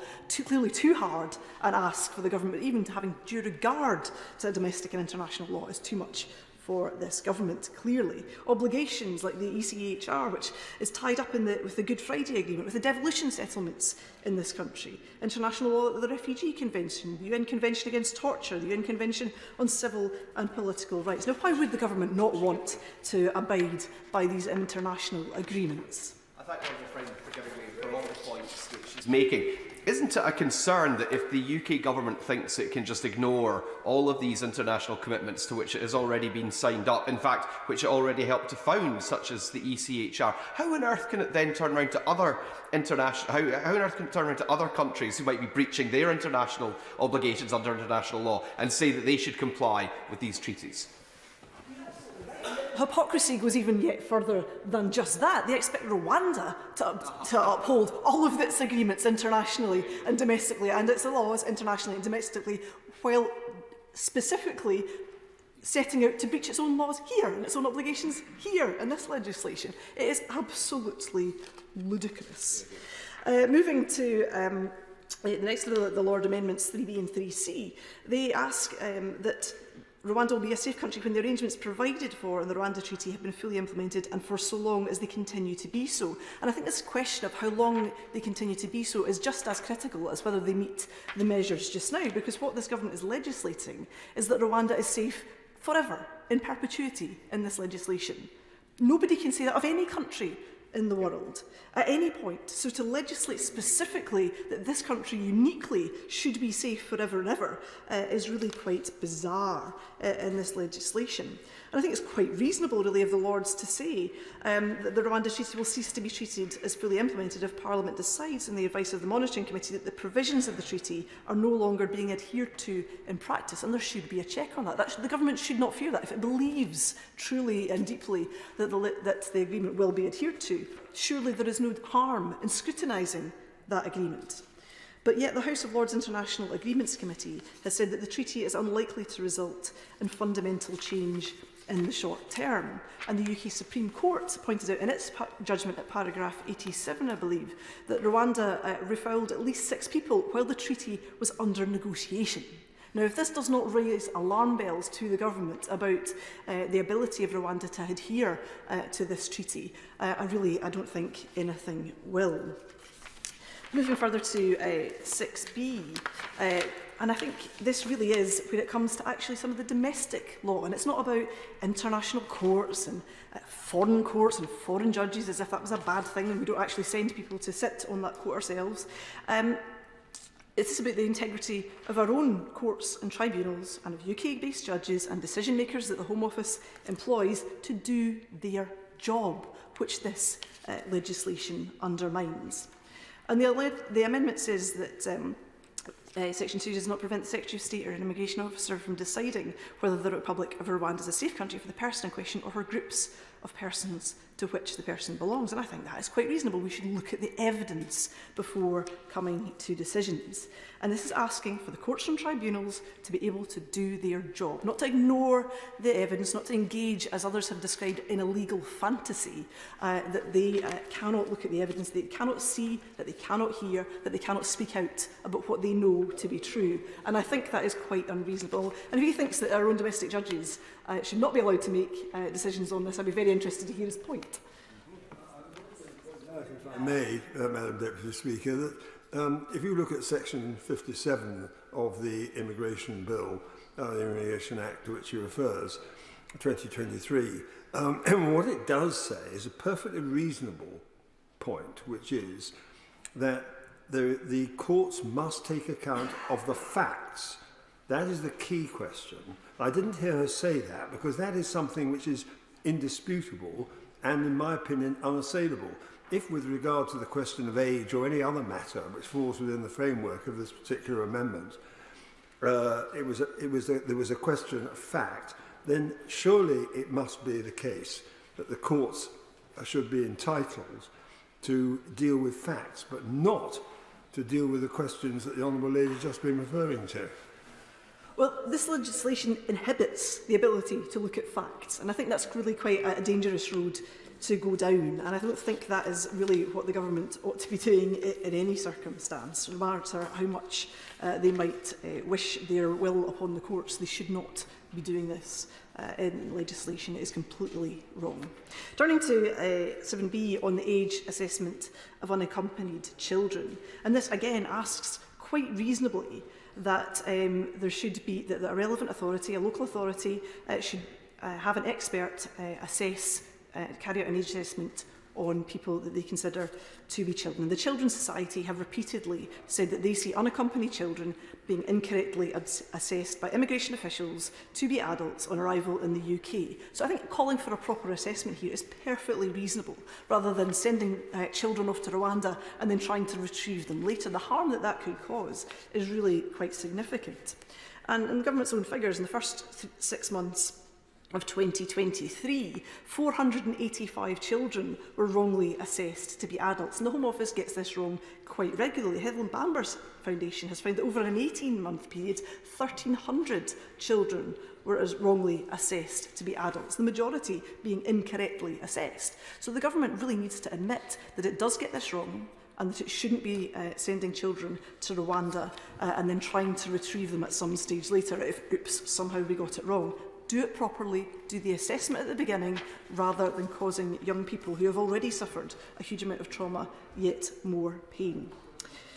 Moving to Lord's Amendment 9B and their insistence that 9B be considered again on the removal of victims of modern slavery and human trafficking. And again, this is hugely significant. This goes against our obligations on human trafficking, and we should not have a government sending people who have been trafficked away with a significant risk that they may be re-trafficked or going through yet further trauma, and the impact that that will have on their physical, mental and health and safety. And I think that is something that the government really ought to be considering. Why wouldn't you want to consider the risks of people who have been trafficked? And the Modern Slavery and Human Rights Policy, the Evidence Centre from the Bingham Centre for Rule of Law, have done significant work on this. And I would ask the House to consider their evidence on this, about the breach of our obligations that the government is embarking upon. I think it is absolutely wrong that they should seek to do this to people who have been already through so much. And finally, moving to... Of good points, because vulnerable people are already being targeted by the government on a voluntary basis. But I had a young man in my constituency recently with severe health problems who the Home Office tried to persuade to voluntarily go to Rwanda, severely traumatising for them. That for somebody who suffered previously in coming to the UK, from what the experiences they've had in their home country, to then have that degree of what they perceive as pressure, possibly bribery as well, happening in that sense, is extremely traumatising. If this is the way the government is going, then these amendments are essential. With many of my constituents and with other people who have been victims, as he sets out, this is devastating for them. It's already difficult enough to escape from your traffickers. It's already difficult enough to speak out about this, to have your case believed by anybody. But Article 13 of the Rwanda Treaty, which will allow the UK to never conclusively determine whether a potential victim of modern slavery is indeed even a victim, would put the UK in breach of its Article 4 HCHR and Article 10 ECAT obligations to identify and assist potential victims of modern slavery and human trafficking. And by tying it up with the immigration system and the way that they have, again, that undermines people's rights and undermines our obligations as the UK to do this. And I absolutely pay tribute to the Modern Slavery and Human Rights Policy and Evidence Centre for the evidence that they have sent to members. If it's in your inbox, please read that before you vote on this bill and on this particular amendment. And moving lastly to the exemption for allies, agents and employees of the UK overseas. Now, it remains the case that many Afghans have come here on small boats because the UK government schemes have failed. They have failed to protect people, they have failed to bring people who served alongside British forces in Afghanistan, people to whom they put their trust in the UK to protect them and their families. They put their trust in the UK-US project in Afghanistan, and that trust has been thoroughly breached. And I get emails from people quite regularly who feel as though they have been deeply let down by the UK government. That trust has gone. And by putting in this exemption to the bill, that at least gives some prospect of there being some degree of trust in future. Because at the moment, if I was in some country that the UK became involved in, the last thing I would want to be doing now is getting involved with UK forces, because as soon as the UK ships out, you're on your own. Too bad. Tough. It is a death sentence for those people that put themselves forward to help and support UK objectives overseas. And it is disgraceful the way in which this government has treated those people and their families. And as I've said many times before in this place, during the fall of Afghanistan, I had many families who live in my constituency who had relatives in Afghanistan. Very, very few of them ever got out. I don't know what happened to them. I don't know if they're dead or if they're alive, and some of their families may not even know that either. But they have been let down by this UK government. The schemes that the government minister talked about have failed. They are not bringing people to safety. They have failed on the terms that were promised. Whether they will ever meet the number of people that were supposed to come over and get safety here, I seriously doubt at this stage. So at the very least, the government could have a recognition in this bill. At the very least, they could accept such an amendment as this, because they must know that because Afghans are coming in small boats, their schemes, their supposed safe and legal routes have failed. Madam Deputy Speaker, I'm not convinced that this bill will be any kind of deterrent. Already, almost 3,500 people have crossed in small boats this year so far. It has not deterred a single solitary one of them. But what it has done, and what it has made incredibly difficult, is those people that are now considered inadmissible to the system. And I asked the Minister what is going to happen to those, because we know that the very small, tiniest proportion of people, if the government even actually ends up sending them to Rwanda, will be at the tip of a massive iceberg of people who are just swimming around in the system now with no rights. And I have constituents coming to my surgeries now who say that they are waiting, that they cannot be dealt with, that they cannot have their asylum claim processed because this government has deemed that they are inadmissible. What happens to them? Where do they live? How do they continue to exist in this country if the government will not process their applications, will not listen to their claims, whether that is through human trafficking or modern slavery, whether that is people who have been victims of torture, whether that is people that have, I'm just coming to the end of my remarks, but the government will not even listen to these people's stories. So what will happen to them and where will they live? Because this government seems to have no consideration for the trauma that people have gone through, and now they leave them in immigration limbo forever in this ridiculous, expensive, unworkable system. The asylum system is broken. We know who broke it. We know that an independent Scotland would treat people far more humanely than this government ever will. Hear, hear, hear. David Simmons. Thank you very much indeed, Madam Deputy Speaker.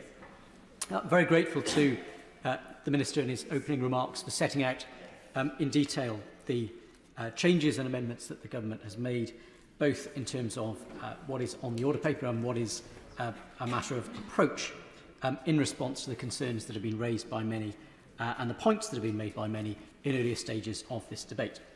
So I'd like, Madam Deputy Speaker, in particular to address the points made around Lord's Amendments 1B and 7B, and then just to briefly touch on a couple of other points which have arisen in the debate, which, certainly from my experience in the world of local government, continue to have a relevance and which will need to be addressed in due course if this is going to take effect in the way that we wish to see it take effect.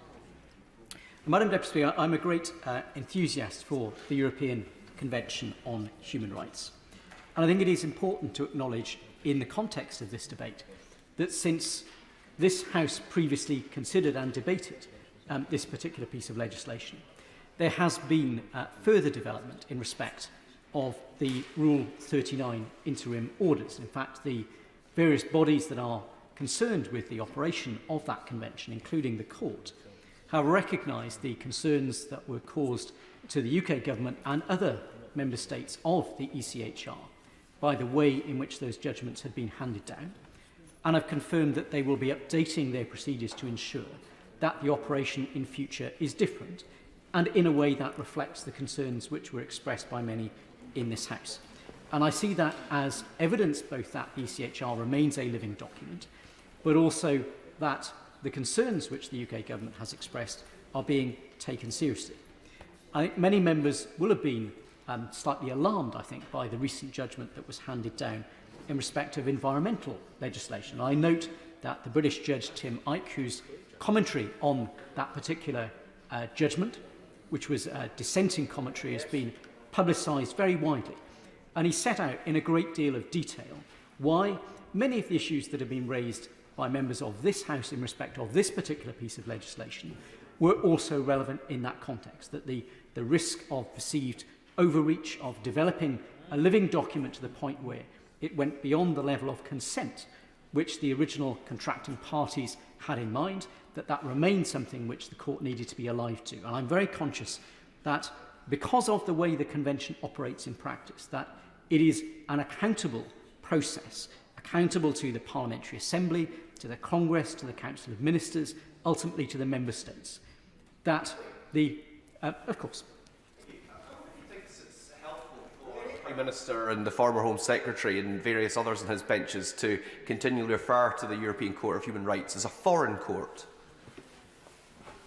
Deputy Speaker, I know the Prime Minister has made the point that given that the court is based in Strasbourg, certainly in a technical sense it can be described as that. But from my perspective, having served on the Congress, I'm very much aware that it is a court to which the UK, partly through its role in the creation of the Treaty of London, which set up the Convention in the first place, has always been an enormous supporter.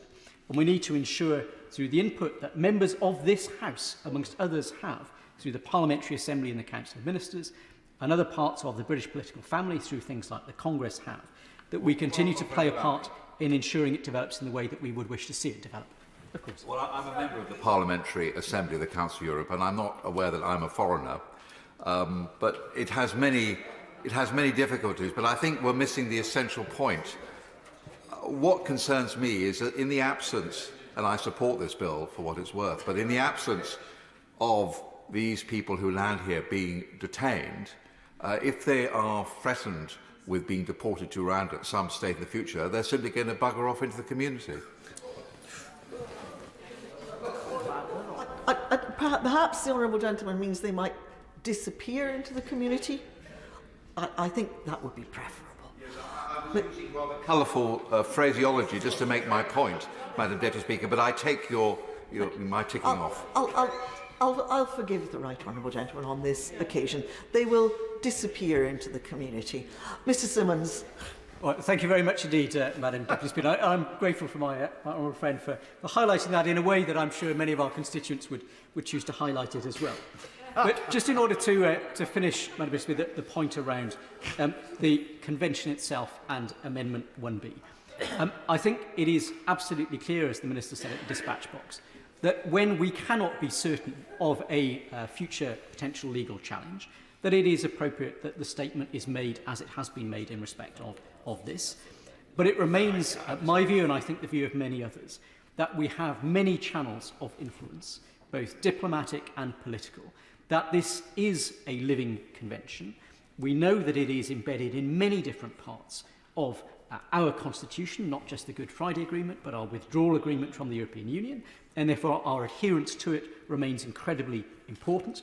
But that because it is a living document, it is able to flex and evolve to recognise that the world that we see today, the world of asylum and the international context of that, is different from how that existed when the Treaty of London was first very strongly championed by Winston Churchill in the 1950s.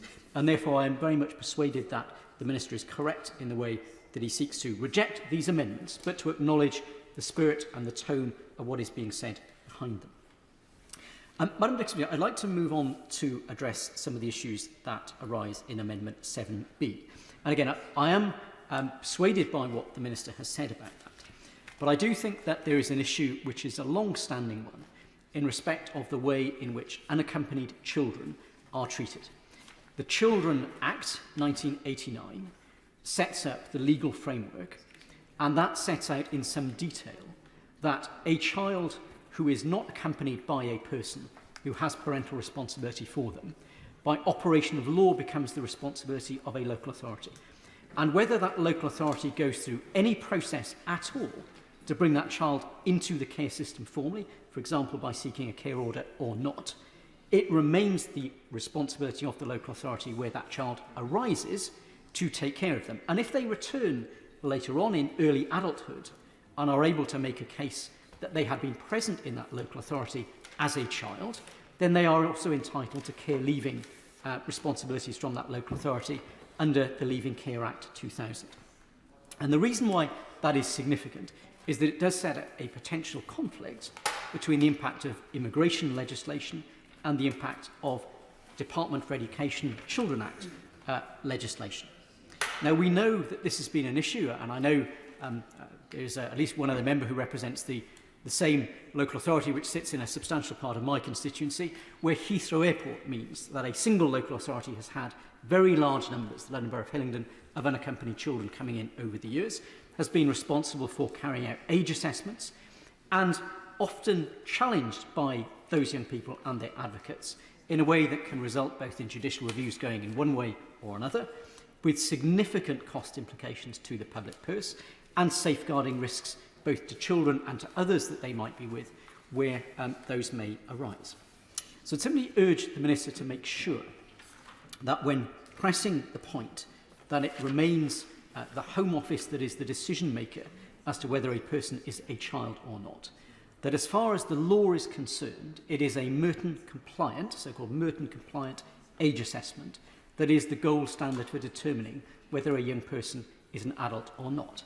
And whilst we've had a lot of suggestion that we could use scientific methods such as X-rays, the fact remains that those provide a very wide age range for a young person, that for the purposes of determining whether they were just under or just over 18, which is the relevant issue for the Children Act responsibilities, are useless. And that is why it is the Merton compliant age assessment process that is so important. So whilst I support the Minister in saying we need to reject that amendment, we do need to ensure that the process that we have in place in particular does not put local authorities in an impossible position where they are judicially reviewed for their failure to provide services which they are obliged to under the 1989 Children Act or the Leaving Care Act to an individual who has been removed or subject to other immigration control by a decision of the Home Office.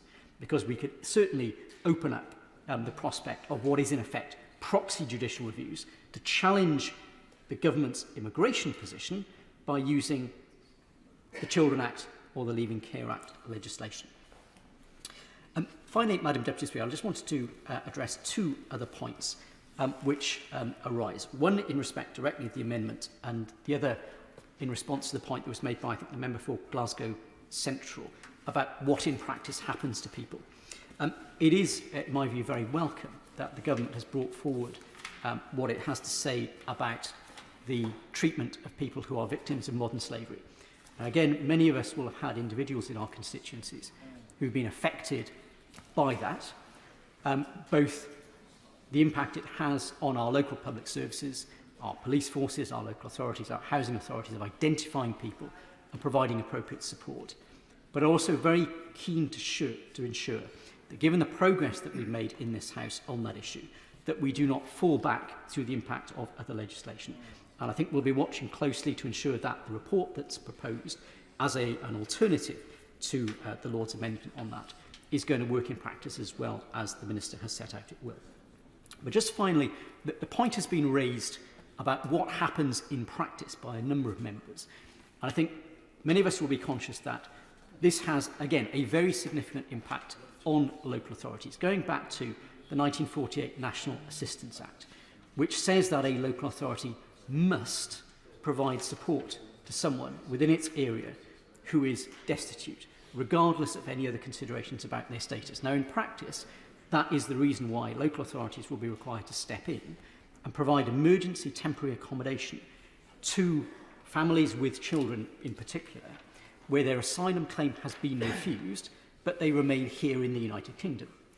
And that means that the local authority, whilst it is not ever going to be housing those people in social housing because those individuals have no entitlement to it, they will be accommodated in hotels, in hostels and other types of accommodation, which in turn creates additional housing pressure locally. So it is incredibly important that we make sure, as the government has set out, that this system not just works well at making the decisions early on, but it ensures that there are effective processes so that those who should not be in the United Kingdom are removed in order that that accommodation and that those other services are available for those with an entitlement to be here. Yes. Yeah. Order. It will be obvious to the House that we have just over an hour left for the remainder of this debate, and I hope that we don't have to have a time limit, but if speeches were around 7 minutes or so, then everyone will have an opportunity to make their points. The speeches so far have not been too long, they've been perfectly reasonable, but I'd like to keep to that. Around 7 minutes, please. Dame Diana Johnson. Thank you, Madam Deputy Speaker. We are now on the final stages of the legislative journey of the Rwanda scheme, announced, as my honourable friend on the front bench said, 2 years ago. What we do know is that £370 million is already committed to the Rwanda scheme. No individuals have yet been sent to Rwanda, and the Rwandan government are reportedly wanting to pause the scheme after the first tranche of removals. So the question of how this policy will meet the government's objective of deterring small boat crossings remains pertinent, especially as we've heard a record number of individuals have made the dangerous channel crossing during the first 3 months of this year. So I want to turn to each of the Lord's amendments.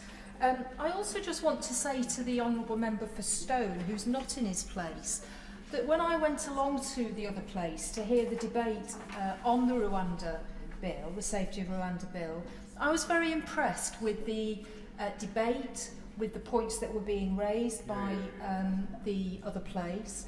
And I think to say that the House of Lords needs to calm down a bit and these are ridiculous amendments is really doing a huge disservice to what the revising chamber can provide for this part of Parliament in ensuring that when they think we've made mistakes, when they think things need to be looked at again, that they give that opportunity to us. So turning to Lord's Amendment 1B, this is a modified version of the original Lord's Amendment 1, and the original added a requirement to maintain full compliance with domestic and international law. So while Amendment 1B, which the other place have proposed in lieu, now sets out a requirement to have due regard for domestic and international law. And moving 1B on the 20th of March, the Noble Lord Coker said, "We've put this forward because the bill that your lordships are discussing now explicitly disapplies aspects of domestic law and disapplies aspects of international law." As I made plain in the previous debate on the Lord's Amendments, if the government is so confident that the Rwanda scheme will be fully compliant with domestic and international law, it should really have no objection to this amendment. And turning to Lord's Amendments 3B and 3C, which are around treaty implementation and monitoring committees, Lord's Amendment 3B and C are modified versions of the original Lord's Amendments 2 and 3 respectively.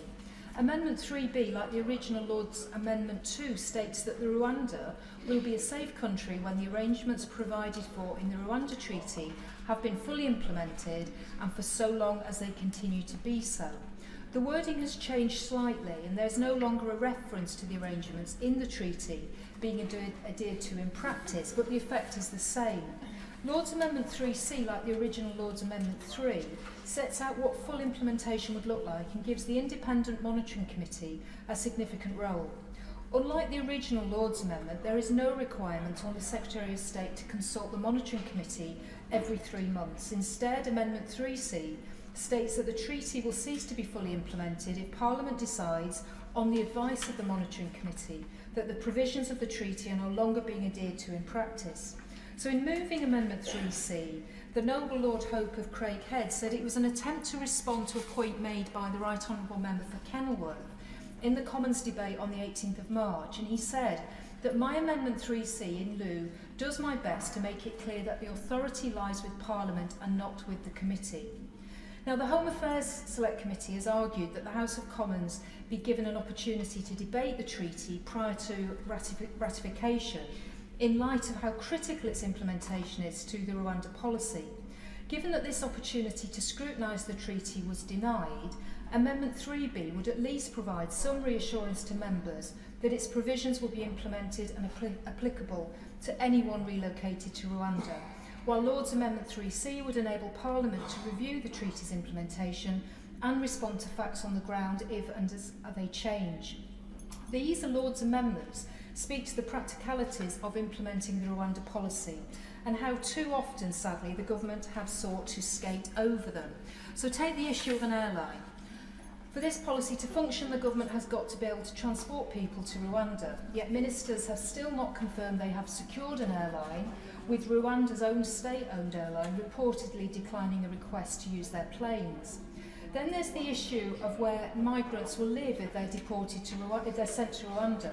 Recent reports suggest the majority of homes on a new Rwandan housing estate, initially earmarked for migrants relocated from the UK, have been sold to local buyers. And these are not moot points, these are the kind of practical details that will determine whether the scheme works and whether it works safely. So in the absence of prior scrutiny of the treaty, the House of Commons, I think, must be allowed to assess its implementation and act on the findings. Now just turning to Lord's Amendment 6B around legal challenge, this is a modified version of the original Lord's Amendment 6, and like the original, it deletes Clause 4 of the bill, allowing much wider grounds for legal challenge. Like the original amendment, it says that a court or tribunal may prevent or delay the removal of a person to Rwanda, but unlike in the original, it adds, providing such prevention or delay is for no longer than strictly necessary for the fair and expeditious determination of the case. The Home Affairs Select Committee has always recognised that the opportunity for appropriate legal challenge is a necessary part of an effective and fair asylum system, which is why I believe this amendment has significant merit. Turning to Lord's Amendment 7B, this is a modified version of the original Lord's Amendment 7. The original amendment disapplied Section 57 of the Illegal Migration Act in its entirety, meaning that people claiming to be children could appeal against a decision that they are over 18. Lord's Amendment 7B instead inserts into Section 57 of the Illegal Migration Act a new subsection. And in moving Amendment 7B, the noble Baroness Lister explained, the amendment in lieu is much more modest and in effect meets the Commons' formal objection to the original amendment. It would permit an age-disputed child to be removed to Rwanda with a pending challenge on a limited basis, but only if a proper age assessment has first been carried out by a local authority. During its Channel Crossings inquiry, the Home Affairs Select Committee heard examples of safeguarding processes failing across various parts of the asylum system, including cases of children being mistaken for adults, for which is why I believe that the government must look again at this amendment. Lord's Amendment 9 on modern slavery adds a new clause to the bill to create an exception relating to the removal of victims of modern slavery and human trafficking. The new clause states that a person with a positive reasonable grounds decision from the National Referral Mechanism must not be removed to Rwanda until they have received a conclusive grounds decision, and that a person with a positive conclusive grounds decision must not be removed without the decision maker considering the effect on their physical or mental health or safety. The government have proposed Amendment A in lieu of Lord's Amendment 9, and it would require the Secretary of State to publish an annual report about the operation of the Act as it relates to modern slavery and human trafficking provisions in Article 13 of the Rwanda Treaty. So again, the Home Affairs Select Committee's recent report on human trafficking expresses our concerns that the government is prioritising irregular migration issues at the expense of tackling human trafficking. Human trafficking is not an immigration offence, it is an exploitation offence, and the two must not be conflated. Lord's Amendment 9 would provide a vital safeguard for victims of human trafficking, and I hope again the government will look at that. Finally, Lord's Amendment 10B. This is a modified version of Lord's Amendment 10, and like the original amendment, it provides an exemption for people who supported our armed forces overseas or who have otherwise been agents or allies of the UK overseas. Lord's Amendment 10B includes a new subsection which states that a person who intends to rely on this exemption must give the Secretary of State notice as soon as reasonably practicable to allow prompt verification of available records. In moving Amendment 10B, the noble Lord Brown said, "We are told that men who brave death courted injury and are forced into exile as a result of assisting our own forces in fighting the Taliban are now to be published for arriving here by irregular routes, even where, owing to wrongful refusals on our part or possible malfeasance on the part of the Special Forces, they have been compelled to take these routes in the first place. And we know that currently families from Afghanistan who helped our own forces and subsequently fled to Pakistan are at imminent risk of deportation back to Taliban-controlled Afghanistan. This is despite ministerial reassurances that a route for eligible separated Afghan families to come to the UK would be established. It seems to me and many others that the UK has a moral duty to offer sanctuary to those brave Afghans who put their lives on the line to support our troops and who are now face persecution as a consequence. The idea that we would attempt to outsource this duty is frankly shameful. The Lord's Amendment before us today would go some way to providing safeguards and assurances that the UK will uphold its moral and legal obligations in the implementation of the Rwanda policy.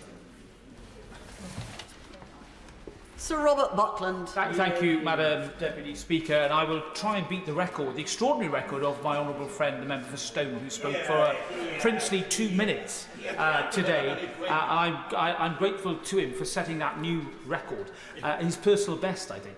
I will, in dealing with the amendments in turn, first of all, return to a theme that I have warmed to in the past about Clause 1 of this bill, which I think is an abomination.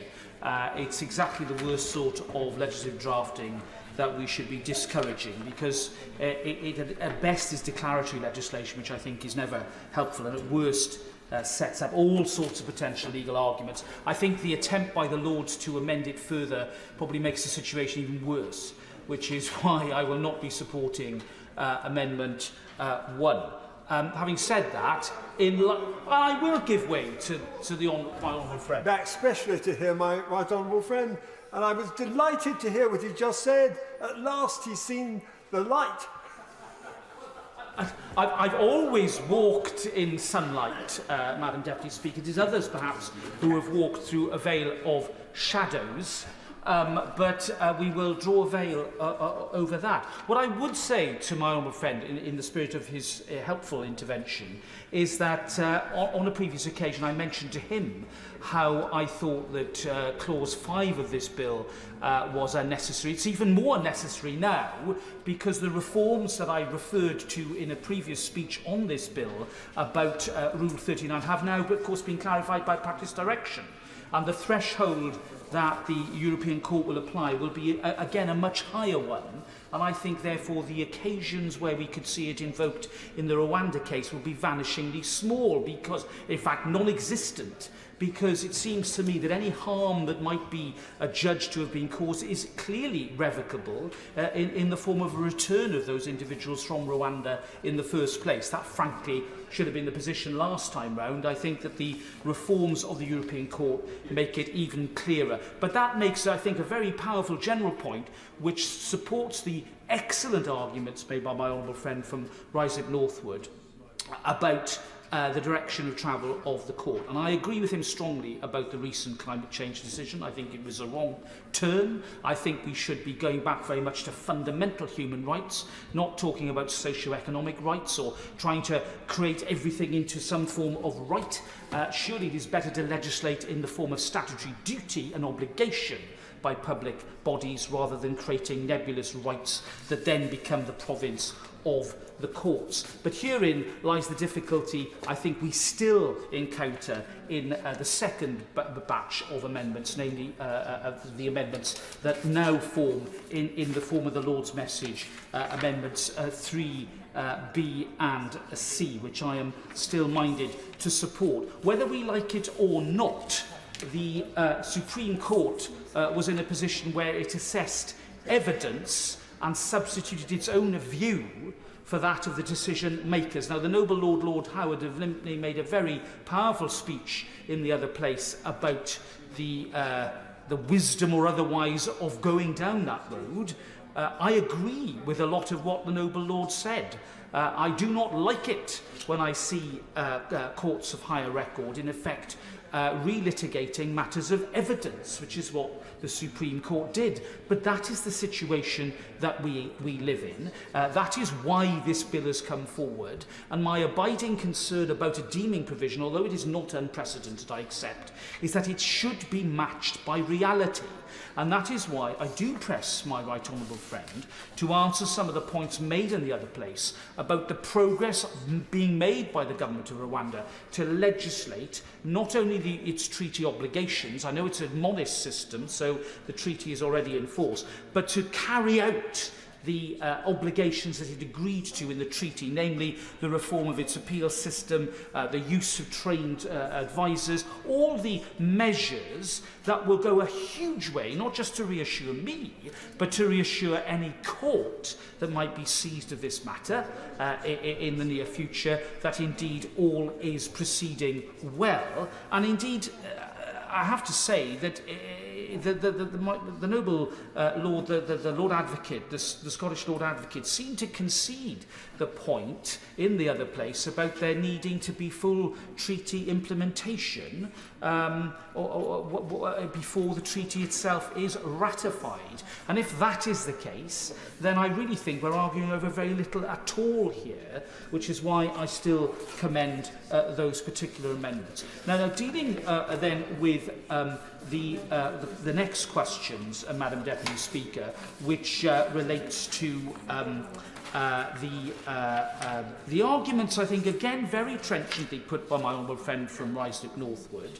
I agree with him about the danger of proxy judicial reviews based upon the Children Act and care legislation. I do think we need to take very great care about that, but I, like him, am not persuaded that there is merit in supporting the Lord's amendments on that particular issue. And I am also encouraged, though still concerned about the modern-day slavery position. I'm encouraged that the government here, alone amongst its response to the other Lord's amendments, has come up with an amendment in lieu, which I am prepared to support, bearing in mind the very sensitive and important nature of this legislation, the need to avoid us riding a coach and horses through the progress that we've made in terms of this country's leadership on modern-day slavery. But I am prepared to give him the benefit of that doubt and to support it.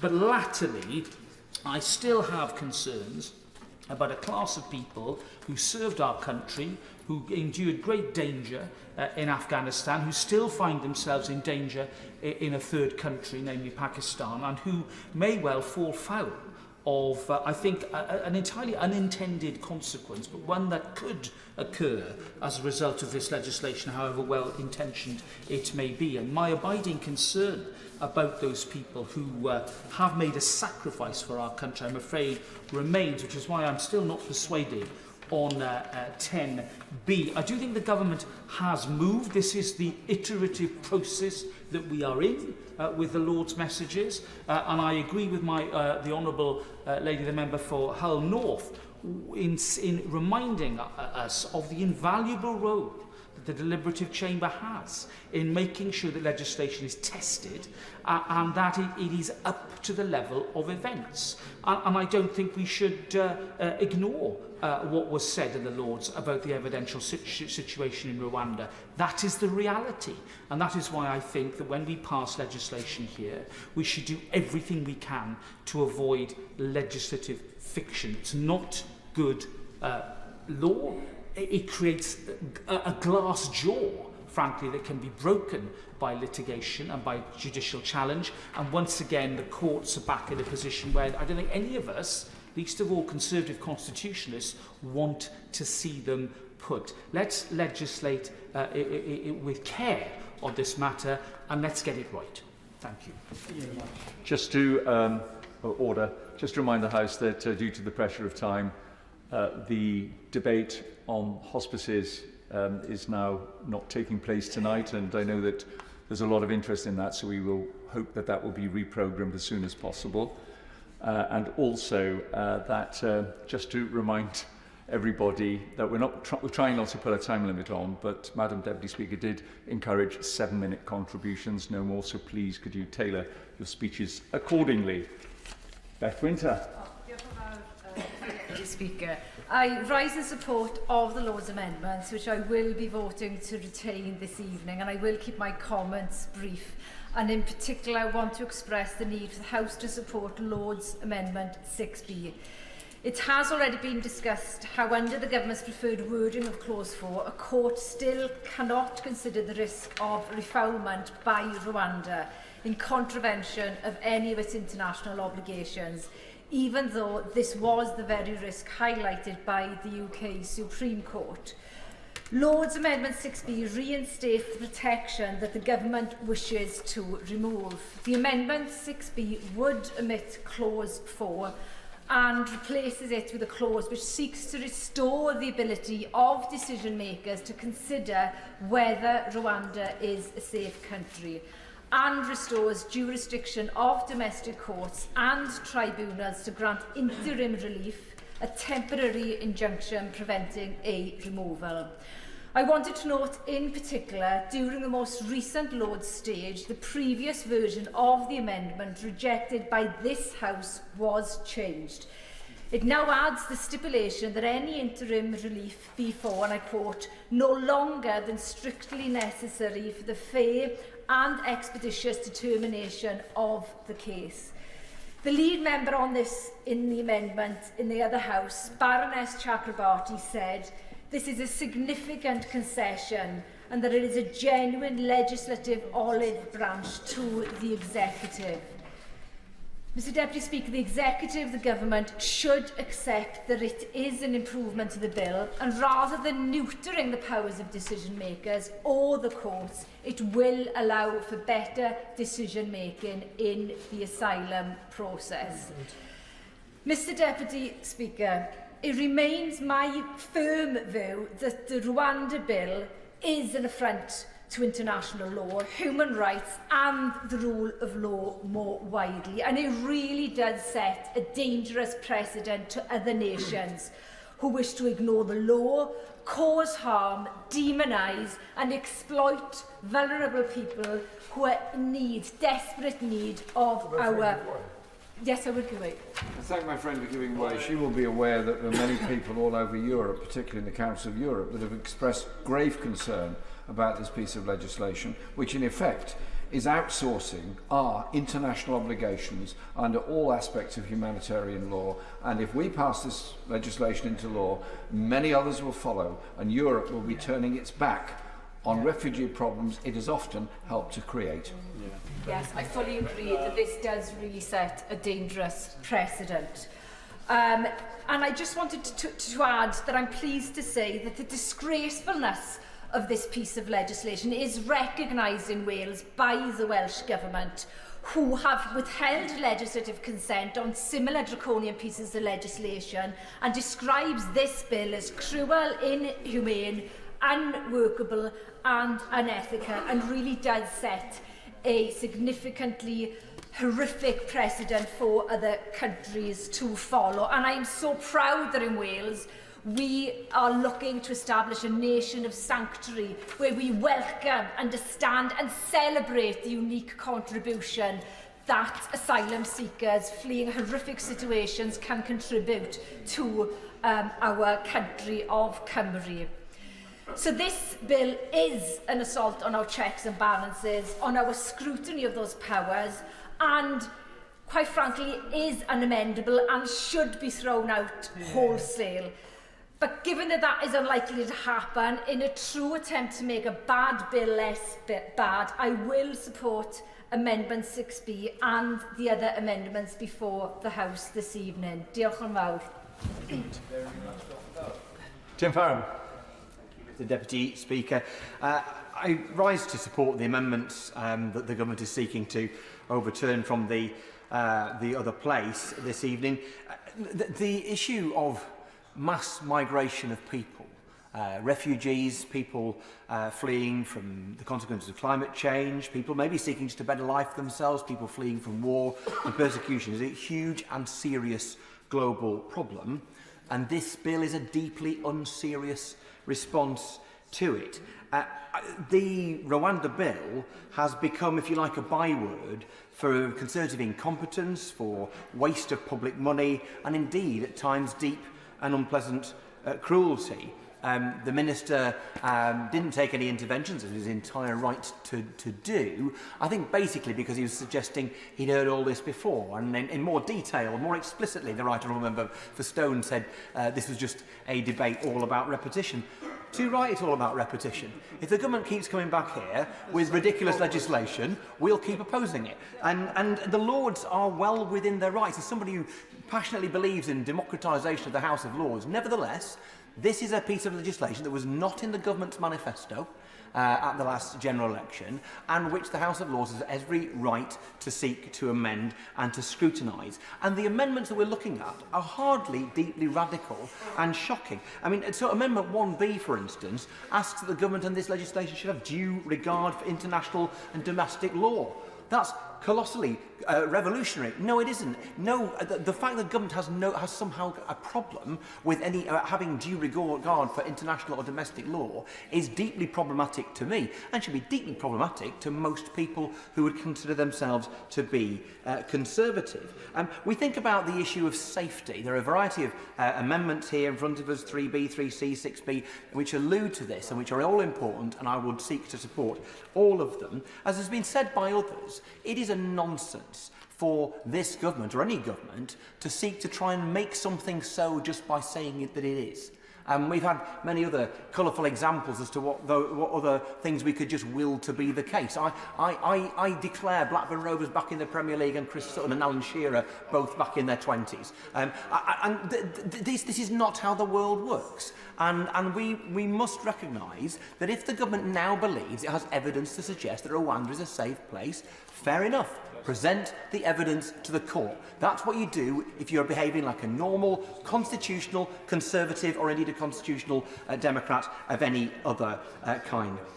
With regard to Amendment 9B, which talks about the issue of protecting victims and potential victims of modern slavery, the former Prime Minister, the Right Honourable Member for Maidenhead, is rightly proud, and this government should retain some pride in the modern slavery legislation. This is an amendment that would not actually prevent the Rwanda programme taking place. It would just prevent those people who are potentially at risk of modern slavery from being part of that deportation. There is no reasonable justification for any reasonable government to object to Amendment 9B and 10B, like other people in other honourable and right honourable members in this place and outside of it at this moment. I have spoken to people who escaped Afghanistan, who had been helping the police against the Taliban, and indeed helping UK armed forces against the Taliban, but were left behind. And the only way they could seek safety was via irregular routes and eventually to cross the Channel and end up in the United Kingdom. 10B allows the individual I'm thinking of that I met in Barrow a few months ago, who, by the way, is being well served by my honourable friend and neighbour, his member, it would allow him the right to be here and not to be removed. It's about Britain doing the right thing and maintaining its obligations to people who put their lives on the line to protect us and to protect our forces. But I said this is a deeply unserious bill to deal with a massively serious problem. The least serious thing that was said today by the Minister was that this bill constitutes any form of deterrence. The simple fact is that 1 in every 200, if the government gets its own way and everything goes absolutely perfectly, 1 in every 200 asylum seekers here might just get sent to Rwanda. What nonsense. The idea that someone has fled the murderous tyrant Isaias Afwerki in Eritrea, left that country because they were going to be conscripted to murder their own people. They've crossed the hellhole that is Libya. They've been across the Mediterranean, for pity's sake. They've gone across the rest of Europe. They're faced with what? A relatively small body of water to cross to get to the United Kingdom and a 0.5% chance of being sent to Rwanda. That deters anyone. Who is the Minister trying to kid? This is a ridiculous waste of money. The money spent on Rwanda so far could have done many things, one of which would have been employed more than 6,000 caseworkers to help remove those people who are not genuine asylum seekers. That would actually be a deterrent. Instead, we have this nonsense. I better not, because I'm taking up much time. I'll simply finish with this. I'm sure I'm going to agree with whatever the honourable gentleman would have said. I simply want to say this, that this is a bill riddled with pretence. The pretence, above all, that this would be a deterrent to anybody. A ridiculous waste of taxpayers' money, deeply uncruel. If Rwanda is a safe place, it will deter no one from coming here and then being sent there. If it is an unsafe place, no decent government would ever propose to send anyone to it. You cannot have it both ways. You have it neither. Thank you very much, Mr. Deputy Speaker. This bill casts a shadow over the reputation of this place and over our country as one where the rule of law is valued and respected. It is a matter of grave concern that the government seems determined to ignore the many legal experts and human rights organisations that have voiced serious and fundamental concerns about this bill. As Lord MacDonald of Salford, a crossbench peer and former Permanent Secretary at the Foreign Office, set out clearly in the press over the weekend, the bill declares as fact that Rwanda is safe enough to provide shelter for vulnerable people fleeing persecution in their home countries, and that not only must British courts accept that Rwanda is safe, they cannot question that assertion, even in the light of new evidence that Rwanda may no longer be safe. Surely all of us in this place know how quickly political change can arise in any state. It is nonsensical for the government to make such a declaration about the safety of Rwanda, but to do so when the impact on vulnerable people has the potential to be so severe and affect their fundamental human rights and their safety is irresponsible and reckless. Yeah. Amnesty International UK are among those urging the government to drop this divisive and dangerous piece of legislation. They have called the bill an affront to international law, human rights and the rule of law more widely. And they have warned that, if passed, it will leave the UK in serious conflict with its international human rights obligations, send a dangerous signal that other nations are free to show similar disdain for their obligations under international law, and harm people who are powerless, vulnerable to demonisation and readily and cruelly exploited. The Law Society has described the bill as flawed and that it undermines important British values such as the rule of law and protection for victims, damages the UK's constitutional balance and will ultimately prove unworkable while costing the UK taxpayer a great deal of money. They have also highlighted research which suggests that 61% of people think the government should either accept some amendments to the Rwanda policy or scrap it altogether. Liberty has described this bill as a constitutionally extraordinary piece of legislation, adding that in several places its provisions advance into some potentially dangerous positions. For a government to get to this point, to try to put through legislation that human rights experts describe as potentially dangerous is truly shocking. Why is it that the government thinks that it can ride roughshod over international law and human rights? The amendments that we are considering today would, among other things, require the government to give due regard to domestic and international law, a most important principle that no one could dispute, allow ministers, officials and courts to consider whether Rwanda is safe on a case-by-case basis, and remove the risk of unaccompanied children being inadvertently sent to Rwanda. Amendment 6B, for example, would allow the court or tribunal to grant an interim remedy that prevents or delays, or that has the effect of preventing or delaying the removal of the person to the Republic of Rwanda, providing such prevention or delays is for no longer than strictly necessary for the fair and expeditious determination of the case. Surely any reasonable government would want to ensure it had the power to do this. There is still time for the government to drop this horrendous bill, and I urge them to do so. And I also urge all members across this House who care about the rule of law, our international reputation and the seriousness with which we should address our international responsibilities to support the amendments from the other place and vote against the government's motions tonight. Very much. Claudia Webb. Thank you, Mr. Deputy Speaker. The dangers to any nation whose government seeks to put itself above the law and the courts are clear. And the late Tony Benn put it well when he said that how governments treat refugees is an indication how they would treat their own citizens if they thought they could get away with it. This government's contempt for the people of the UK is revealed by the assault on the rule of law that this bill represents. It is also self-evident that a country does not become safe. It does not become a safe destination just because a government declares it so. Human Rights Watch latest analysis of Rwanda is clear that repression of free speech, arbitrary detention, illegal treatment and torture remain widespread.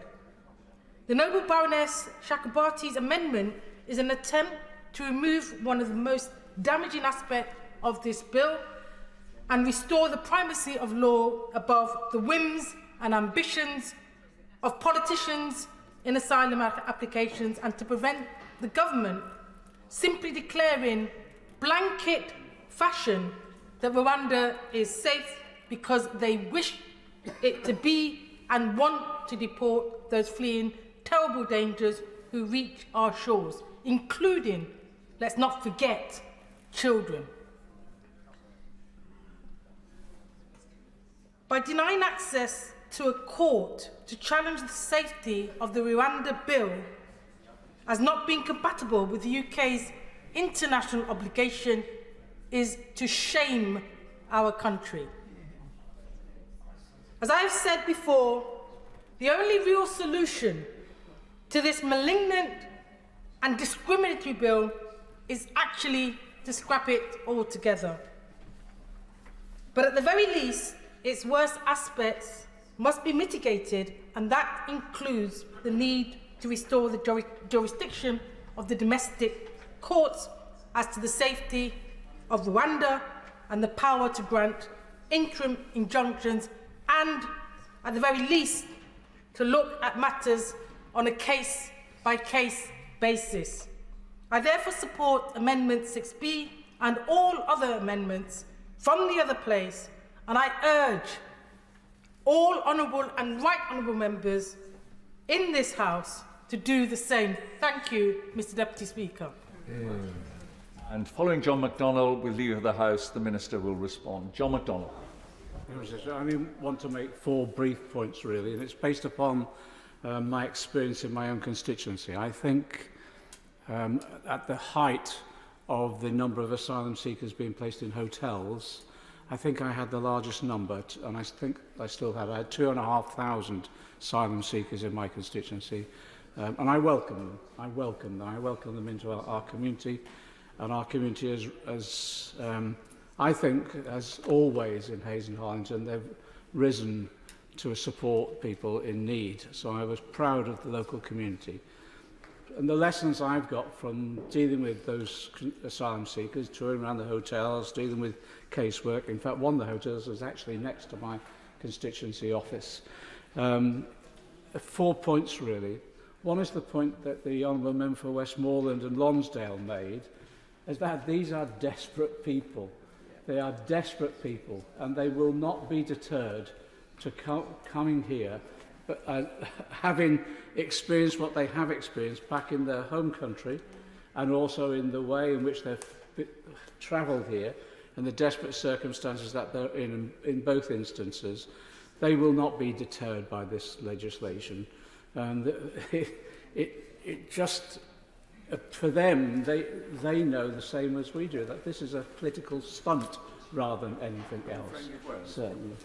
I thank my friend for giving way on this point. It's been my privilege to visit Calais on a number of occasions over the past few years. And I've had many conversations with people there. They're desperate, they're poor, they're hungry, they're homeless, they're victims of war and human rights abuses, and they're being treated as though they're enemies of the whole community here. They're not. They're people trying to survive in a very difficult world, and our message seems to be the opposite of all the humanitarian law that's been passed into common parlance over the past 70 years. Sort of follow up what my right honourable friend has said. The other lesson I've learned from meeting this wide range of asylum seekers is what skills they can bring to our country and how desperate they are to make a contribution. Yeah. And all they want is for their case to be processed, because the vast majority of them, even those detained in the 2 detention centres in my constituency, the majority will actually win their cases and then be received into the community. The problem that they have is the processing situation means that they have to travel here not through the normal processing, and secondly, when they get here, they're waiting anything up to 2 years just to have their case heard. So I don't think in any way this will deter desperate people from coming in that way. The second point I make relates to the amendment with regard to the assessment of children. The honourable member for Ruislip Pinner and Northwood is not here, and he made reference to both of us because we're both members of Parliament representing the London Borough of Hillingdon, that has accepted more unaccompanied children than any other borough itself, because of the proximity of Heathrow within our constituencies. We've had a problem with age assessments, and the problem has not been the one that the media hone in upon, which is elderly people being assessed as children. It's the other way around, children being forced through the process of all of this, which actually can be really demeaning and can impact upon their mental health, and then eventually being found to be children, as all the statistics demonstrate. So it's a brutal system, and all this amendment is doing is making sure that assessment is done by those who are experienced in that assessment process, which is local authorities. The third point I want to make, because of my experience with asylum seekers in my constituency, is with regard to Afghans who've come here, who've worked alongside the military within our own military within Afghanistan, and then, again, I believe have been dramatically let down by our own government, left there with their families in desperate plight, often having to go from house to house, hiding, and recognising when they go to house to hide in accommodation in Afghanistan, they're putting that family at risk. And then some of them, the advice that they were given is get to the nearest border. And so they get to the nearest border, one of which is Iran, then they get sent back, or Pakistan, and then they get sent back again. And if they can break through that system and get here, then what happens is they're treated almost like criminals, even though they've often put their lives at risk in supporting this country. Now, the Minister has said today he'll be reviewed. There's a review of the ARC scheme going on, and that will be taken into account, and that seems the solution. All I can say is that review needs to be undertaken immediately, but whilst it's going on, can I urge the government to exempt those people who've served us in Afghanistan from this process, at least whilst that review is taking place. Otherwise, we'll be sending people back, sending people to Rwanda, who I think we deserve some loyalty to, but also who have experienced quite traumatic dangers to their lives in serving us. Final point I make is this. I heard one person on the radio this morning, a Conservative MP, justifying this overriding of domestic law and the courts themselves as though this was some rebalancing between the executive and the courts. It's not a rebalancing, it's riding roughshod over the system of law that we have in this country, of respect for the decisions of the courts themselves. And I just say that I give a warning to the government and the party opposite. This actually places an awful lot of power, sets a precedent of placing an awful lot of power in the hands of the executive. Just think what a government with a huge majority could do in using that precedent in the future. And you know, that unbalancing that's happening at the moment is one in which it places the ultimate decisions between what is reality and unreality in the hands of a government. I think people will live to regret setting that precedent if we're not very, very careful. This bill is a rubbish bill. It should be thrown out. And I congratulate those members in the House of Lords and the other place that are doing their best to at least bring some sense towards it. Regrettably, we won't be able to throw this bill out, but at least what we can do tonight is vote for these amendments and send a message back to the other place, is keep fighting on this bill, because at least they have some sense of reality of what these people who seek an asylum in this country are experiencing. Minister.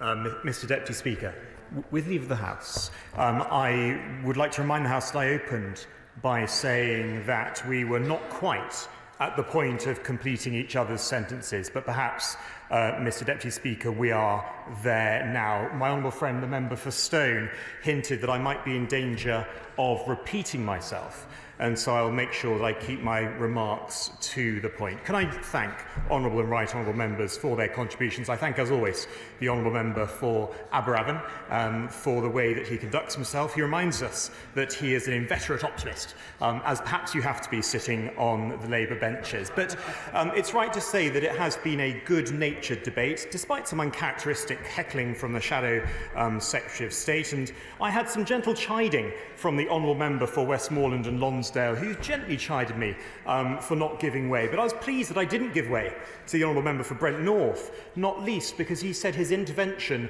was in relation to Amendment 2, which doesn't appear on the order paper, it's not on the list, and it's not being debated.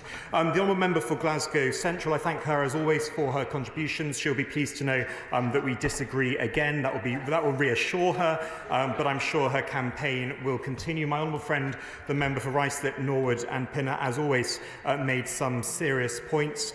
Just on his point in relation to local authorities, and it's also relevant to the right honourable gentleman, the member for Hayes and Harlington's point. I met recently with the leader of Hillingdon Council, Councillor Ian Edwards, and I discussed some of these issues and some of these pressures. I'm very grateful to my honourable friend, the member for Ruislip, Norwood and Pinner, for his contributions.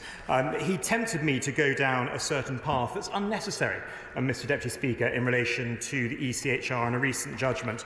And indeed, my right honourable learned friend, the member for South Swindon, also tempted me to go down that certain path. But I'm going to resist that temptation for the time being. The right honourable lady, the chairman of the Select Committee, she mentioned a desire to debate the treaty, but Mr Deputy Speaker, may I just gently suggest to her that we've had ample opportunity to debate the treaty, not least as part of the proceedings in relation to this bill. But may I respond to my right honourable learned friend's points in this way? He mentioned a temptation for amendments, and a liking indeed, for amendments 3B and C, and he asks me what progress has been made. Can I reassure him that progress has been made? And can I reassure him once again that the government will only ratify the treaty once we agree with Rwanda that all necessary implementation is in place for both countries to comply with their obligations under the treaty. He also rightly asked, as did other members, honourable and right honourable from across the House, about Amendment 10B. And I merely repeat the point that this government recognises the commitment and responsibility that comes with combat veterans, whether our own or those who showed courage by serving alongside us. We will not let them down. Mr Deputy Speaker, I invite all right honourable members to join us in the government lobbies. This will allow us to get flights off the ground, to disrupt the business model of the people smugglers who are exploiting vulnerable people. I beg to move. Thank you very much. I am expecting several divisions. The question is that this House disagrees with the Lords in their Amendment 1B. As may that opinion say aye. Aye. Or the contrary, no. No! Division, clear the lobby.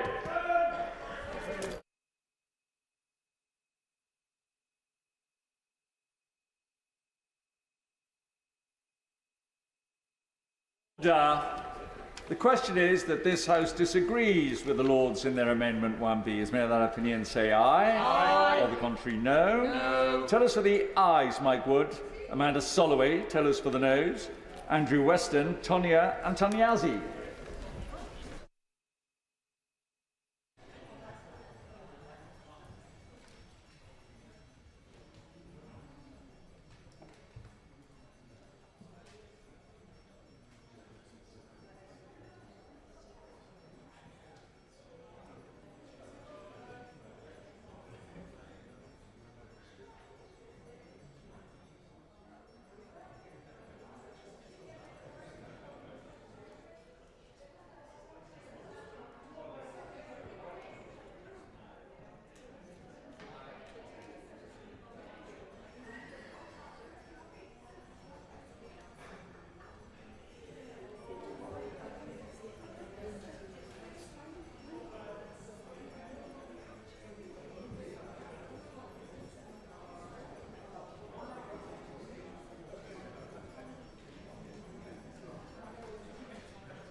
Order.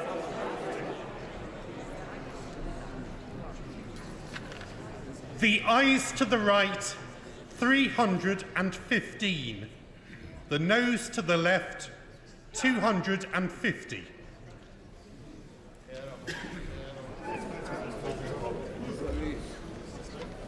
Thank you.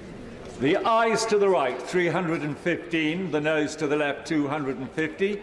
So the ayes have it. The ayes have it. Unlock.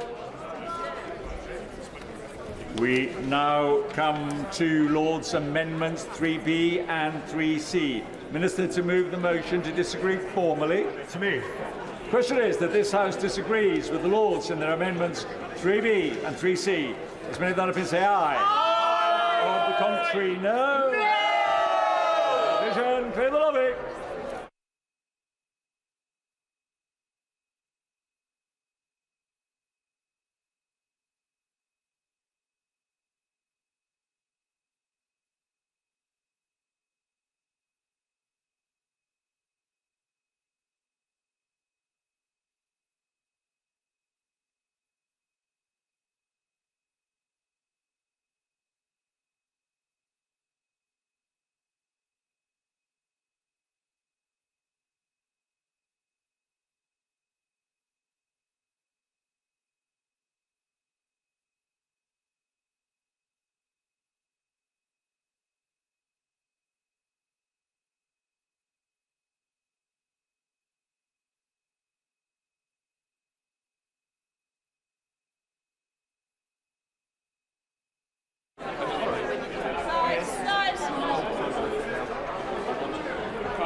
Order. The question is that this House disagrees with the Lords in their amendments 3B and 3C.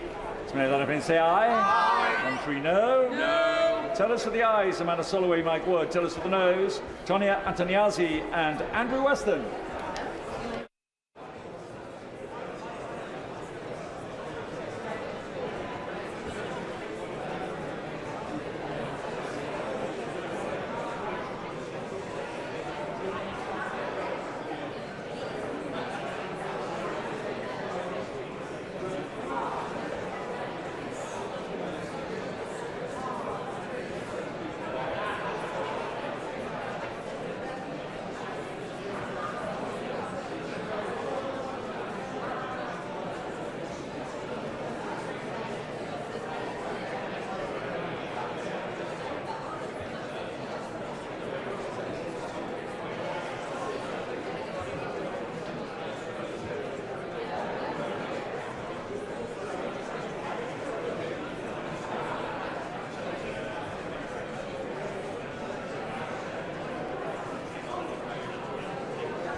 Order.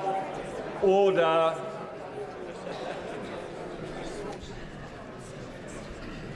The ayes to the right, 317. The noes to the left, 246.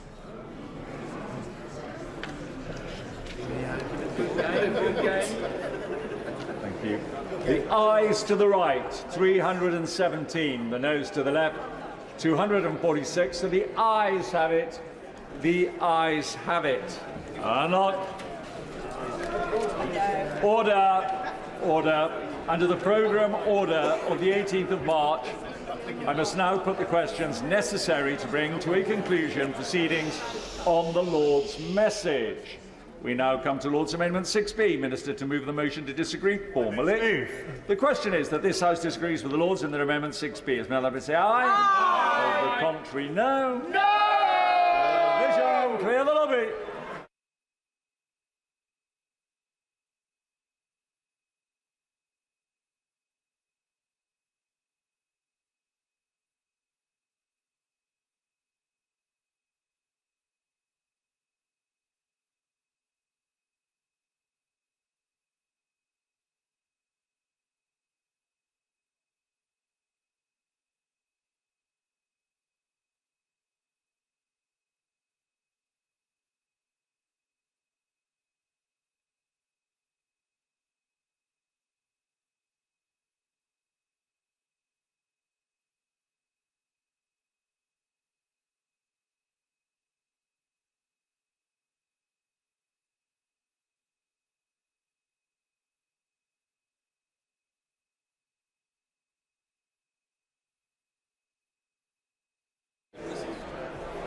Order.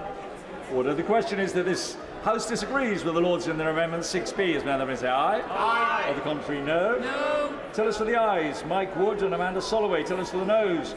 Andrew Weston and Tonia Antoniazzi.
The ayes to the right, 319. The noes to the left, 249.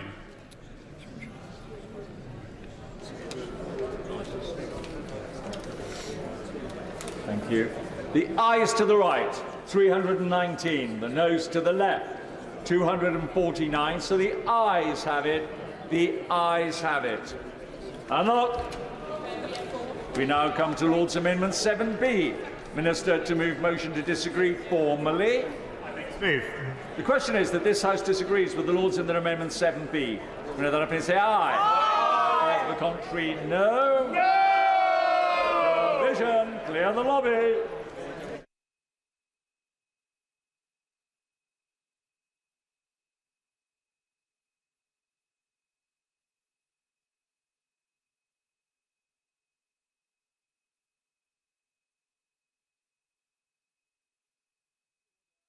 The question is that this House disagrees with the Lords in their Amendment 7B. As many other members say aye. Aye. Contrary, no. No. Tell us for the ayes, Amanda Soloway, Mike Wood. Tell us for the noes, Tony Antoniazzi and Andrew Weston.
Order!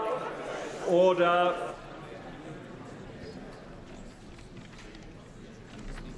The ayes to the right, 319. The noes to the left, 249.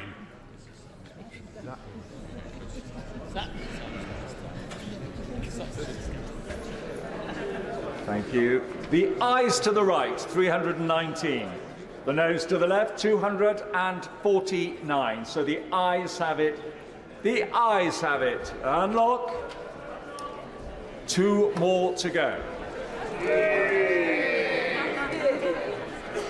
We now come to Lord's Amendment 9, and I call the Minister to move the motion. To move. The question is that this House insists on its disagreement with the Lords in their Amendment 9, but proposes Amendment A in lieu. As many of that opinion say aye. Aye. On the contrary, no. No! Vision, clear the lobby.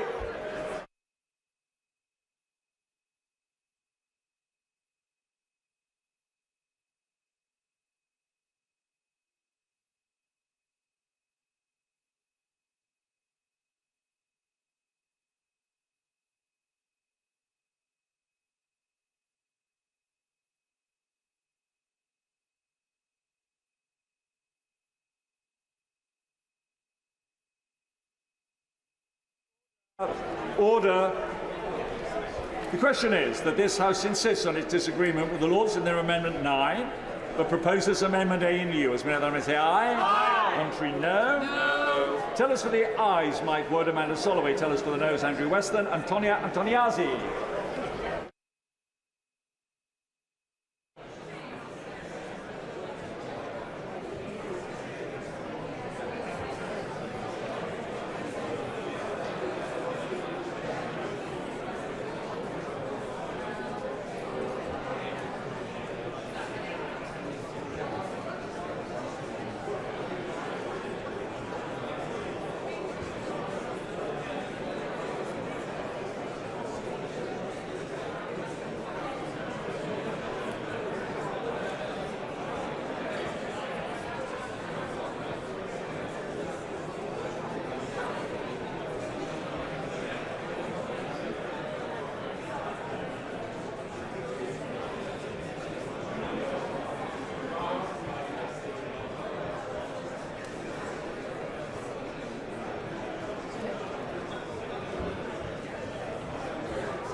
Order. Order.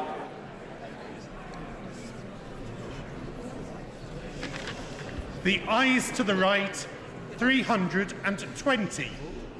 The noes to the left, 246.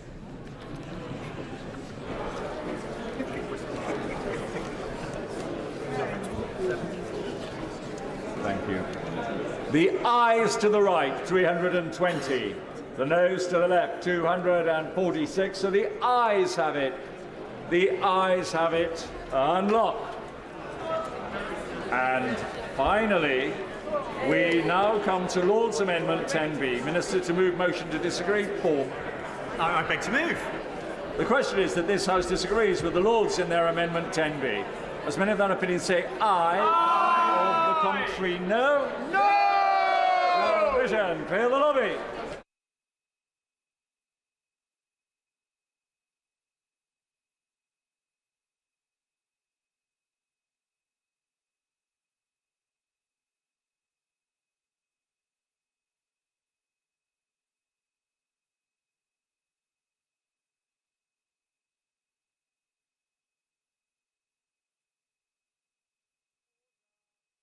Order.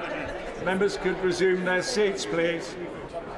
The question is that this House disagrees with the Lords in their Amendment 10B. As many of say aye. Aye. Or the contrary, no. No. Tell us for the ayes, Amanda Soloway, Mike Wood. Tell us for the noes, Tony Antoniazzi and Andrew Western.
Order.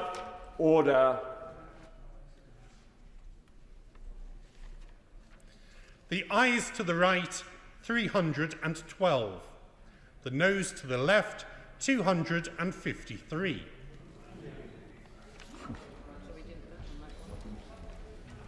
Thank you. The ayes to the right, 312. The noes to the left, 253. So the ayes have it. The ayes have it. Unlock. Minister to move that a committee be appointed to draw up reasons. I beg to move that a committee be appointed to draw up reasons to be assigned to the Lords for disagreeing to certain of their amendments. That Michael Tomlinson, Scott Mann, Kieran Mullen, James Sunderland, Stephen Kinnock, Colleen Fletcher and Alison Thewlis be members of the committee. That Michael Tomlinson be chair of the committee. That 3 be the quorum of the committee. That the committee do withdraw immediately.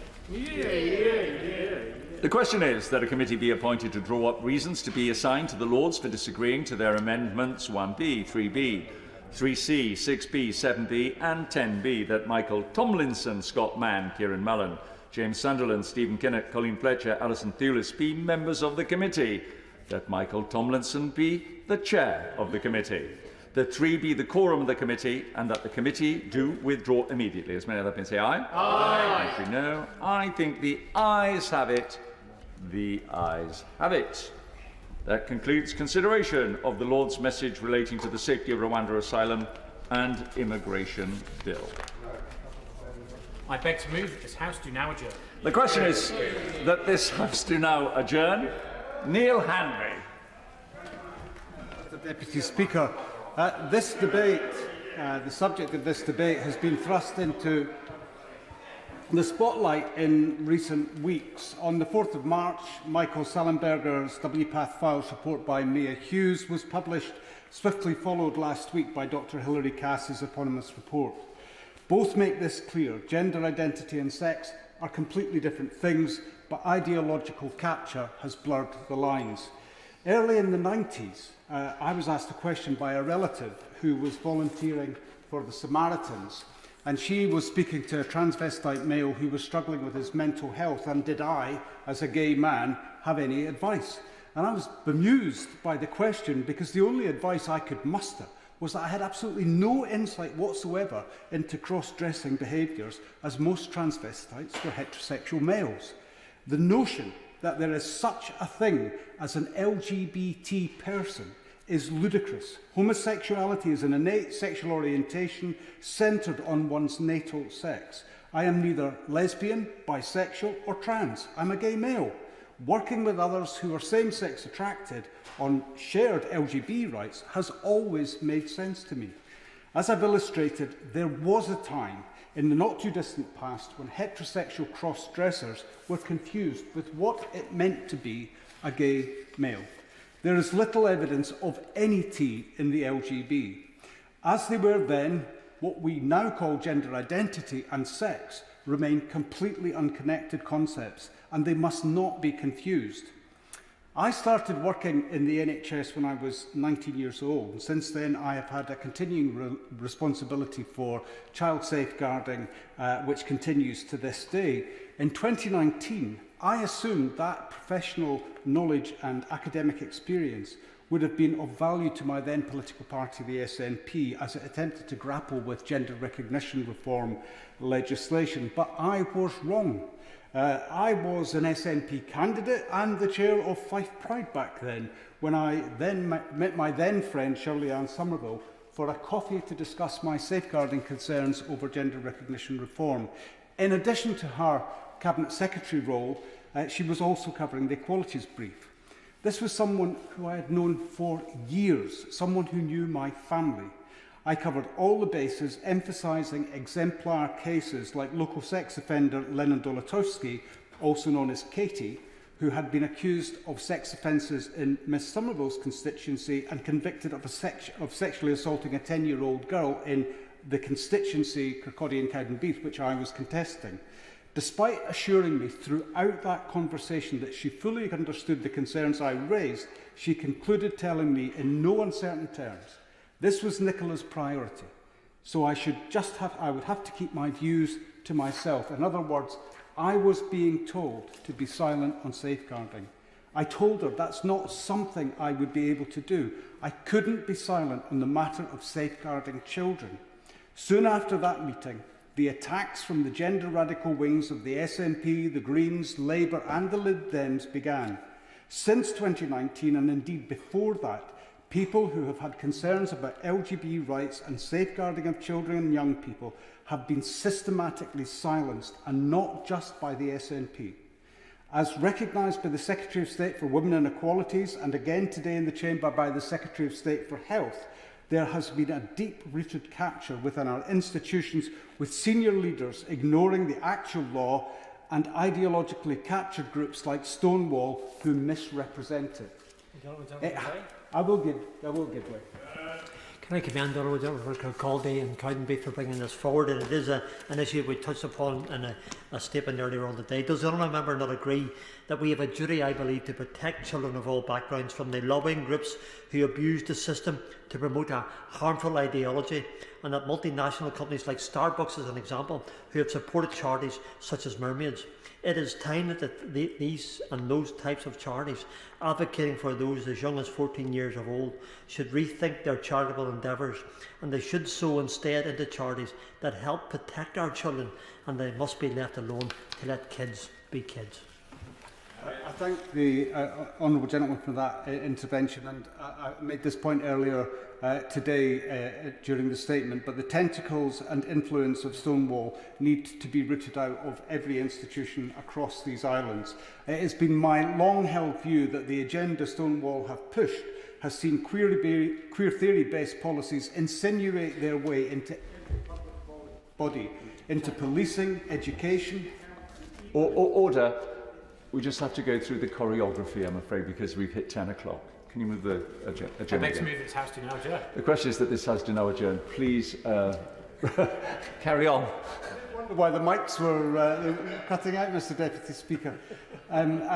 So I'll go back a step. So Stonewall have pushed queer theory-based policies into every public body, including policing, education, health, and even onto the floor of the House of Commons, where straight women tell gay men to get back in their closet.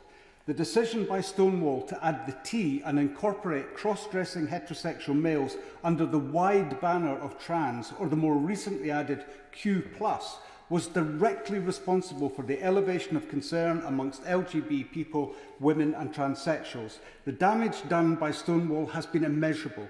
LGBT people, women, transsexuals have all been subjected to vitriolic attacks from queer theory activists who hide their vicious and vindictive mob behaviour behind hashtags like Be Kind. I could give a roll call of those who've stood up to this mob or been dragged through the media and the courts for vexatious purposes, but I would be on my feet all week. I also want to put it on record that the Labour Party leadership need to come out of hiding on this issue. The Shadow Health Secretary's recent Damascene moment of realisation doesn't mask the continued silence from the Leader of the Opposition or quell the ideological contingent of the Parliamentary Labour Party. That's not good enough in a general election year. People across these islands need to know this nightmare is coming to an end before they cast their votes. I'm encouraged by the emergence of sex, equality and equity networks known as SEANs across the public sector who now challenge this harmful ideological capture. Silence won't cut it. This indoctrination is causing very real and lasting damage. But the impact on those of us who spoke up has been nothing in comparison to the evil of medical malpractice visited on many vulnerable young people. Many of them were just lesbian, gay or bisexual, or young people dealing with trauma, mental health issues, neurodivergence and those in the care system. As Sex Matters, now a recognised human rights charity, have highlighted, and I quote, "A false global consensus around a gender-affirming approach has emerged because of ideological actors putting their individual belief systems ahead of the protection of distressed young people, many of whom are lesbian, gay and bisexual. The WPATH files shone a light on the lack of evidence to support so-called gender-affirming care and the ideological bias of documents masquerading as clinical standards. Tragically, for children in the UK, WPATH standards of care have been extremely influential in shaping NHS protocols since 2011. Young people and many others have been so badly failed. The Cass review must be the final nail in the coffin for gender-affirming model of care for gender-distressed children. Dr Cass builds on the concerns set out in the WPATH Files report, which lifted the lid on the culture inside the World Professional Association of Transgender Healthcare. The Cass report also criticises WPATH guidelines as lacking in evidence, developmental rigour, and emphasises the vital need for fully informed consent, especially for young people with mental health conditions or other diagnosable comorbidities. I would ask the Minister to discuss with colleagues in health to consider an urgent package of investment in child and adolescent mental health services as a starting point. That WPATH's unscientific standards of care guidelines have repeatedly been lauded by governments as international best practice is another issue of deep concern, and I ask the Minister if they will commit to look into the reasons why this was allowed to happen.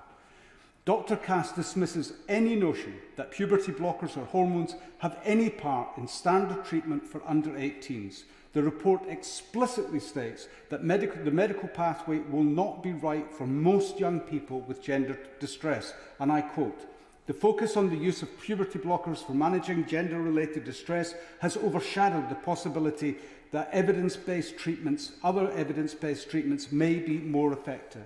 Clinicians have told us they are unable to determine with any certainty which children and young people will go on to have an enduring trans identity."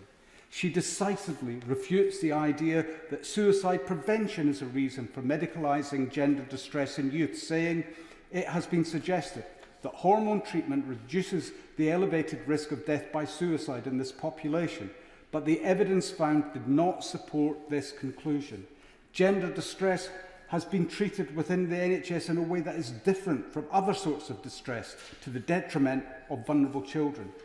The Cass review definitively shows that young people with gender distress have been badly let down by those that claimed to be protecting them. It substantiates what so many, including Hannah Barnes and Helen Joyce, have argued, that gender-affirming care is not underpinned by a credible or developed evidence base. It leads to suboptimal outcomes and the diagnostic overshadowing of complex underlying health and social issues. Dr Cass emphasises that there has been undue ideological influence on healthcare decision-making, specifically noting a suppression of evidence and a rush to medicalise vulnerable young people. This has been facilitated close to home in Kirkcaldy and Cowdenbeath constituency too. Carolyn Brown, a retired Deputy Principal Educational Psychologist for Fife Council, said in the Sunday Post this weekend, and I quote, "The same harmful ideologies identified in the Cass report have been happening across Scotland for years now, as senior officials in health, education and social work failed to listen to concerned voices and adopted the three wise monkeys attitude while vulnerable children were harmed.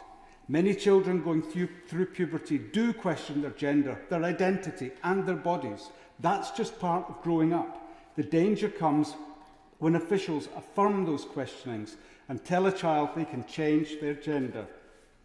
This is ethically and morally irresponsible, as well as psychologically harmful and more likely to compound the mental health issues the child already has and reinforce the child's self-perception that he or she is really trans. According to queer theory extremists, these children were born in the wrong body. Once again, I commend the bravery and strength of those who have detransitioned and have had the courage to tell their stories. Ciara Bell, Richie Herring, Sinead Watson, and also to those yet to find their voice. It's a double scandal that we do not know how many other young people have been affected and lives irreversibly altered by medical malpractice. These young people were exceptionalised and subject to life-altering treatments without due regard for safeguarding and denied the necessary follow-up expected in every other sphere of clinical practice. The cohort of GIDS patients were disproportionately made up of girls. Prior to the publication of CAS, Tavistock whistleblower Dr. David Bell spoke of young LGBT people, especially lesbians, having their sexuality transed away. Yet it's women's voices that have been sidelined the most, and no more so than the voice of lesbians. It won't have escaped the few people left in the chamber that I am not and never can be a lesbian. So I turn to lesbian activists in Scotland to give their perspective on the impact Stonewall's queer theory practices have had on their lives. These are their words. It has become very difficult to exclude men from lesbian spaces, especially if those spaces, events or groups are advertised publicly. Males are demanding access to lesbians for dating and to shame, bully or threaten lesbians who refuse. This has had the effect of driving lesbian culture underground, which means it's very difficult for young or isolated lesbians to make connections. They go on. Young lesbians tell us they are under a great deal of pressure to accept men in their spaces or as romantic partners. Some of the lesbians in the group have been pressured to identify as trans because of their same-sex attraction. The campaigns around gender ideology legislation has emboldened homophobes who make lesbians feel that there is something shameful or bigoted about our sexual orientation. Lesbians who assert their sexual boundaries are described as being obsessed with genitals or having a fetish or kink. This is undeniable and unacceptable homophobia. In Scotland, the Sandyford Clinic is continuing with these discredited hormone treatments, and to date the Scottish Government have persisted with the claims that this amounts to international best practice, a claim we now know to be manifestly false and worthless. As highlighted by the LGB Alliance, Dr. Cass found that 89% of girls and 81% of boys referred to GIDS were ultimately not trans, but were either homosexual or bisexual. This indicates an alarming pattern of misdiagnosis and inappropriate, unnecessary and irreversible medical and surgical interventions, and confirms what many have feared, that the NHS GIDS adoption of gender affirmation as a model of care has led to them, whether inadvertent or not, practicing medical and surgical gay conversion therapy. It is incoherent to put sexual orientation and gender identity under the same conversion therapy umbrella. Parliament should not legislate in this area until sound clinical evidence on the best model of care has been properly developed and validated. In a letter to First Minister Humza Yousaf raising my concerns about so-called trans-inclusive conversion therapy, which we now know is gay conversion therapy, I made the following point. Legislating to compel belief in gender ideology runs counter to the provisions in the Equality Act 2010, put beyond doubt by the Maya Fostater and versus CGD Europe and others ruling. Forcing an ideology or belief on others would transform the Crown Office and Procurator Fiscal Service into a pseudo-theocratic enforcement agency and would thus preclude any notion of receiving a fair trial. The Scottish Government, under Nicola Sturgeon and Humza Yousaf, have abandoned any pretence they are upholding their public sector equality duty, putting women, children and LGBT people at risk. They have been warned repeatedly. They called such concerns invalid and went ahead anyway. This place must not do the same. Both First Minister Humza Yousaf and Ms Somerville have defended the introduction of non-statutory schools guidance, enabling non-expert teachers to affirm and enable so-called social transitioning of minors in absence of parental involvement or concern. But in a landmark legal opinion, human rights barrister Karen Monaghan concludes that schools and councils using such an approach are very likely to be in breach of equality and human rights legislation and at risk of being sued by excluded parents. And as my learned and honourable friend from Edinburgh South West noted recently, both the Equality Act 2010 and Human Rights Act 1998 are reserved matters, so the same risk of litigation should hold true in Scotland. There is little personal or professional protection for an activist teacher given this guidance is non-statutory, so the personal repercussions could be significant if they are pursued directly by excluded parents.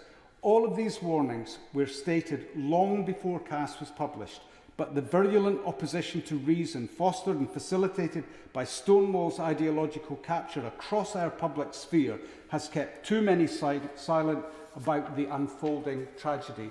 Last week, I wrote to the Clerk of the House setting out in detail the legal and political incongruence and substantial risk of harm from ropey, ideologically driven legislation.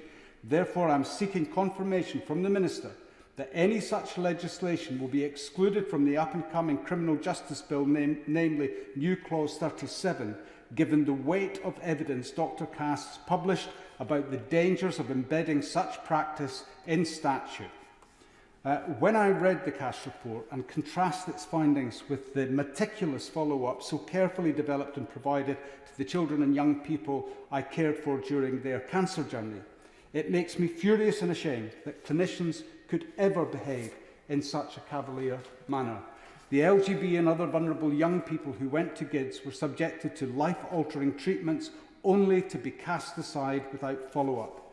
This must never be allowed to happen again. It is unethical, unprofessional, and the damage inflicted frustratingly unknown.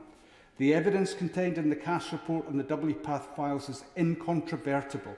In over 80% of cases, gender-affirming care is gay conversion therapy.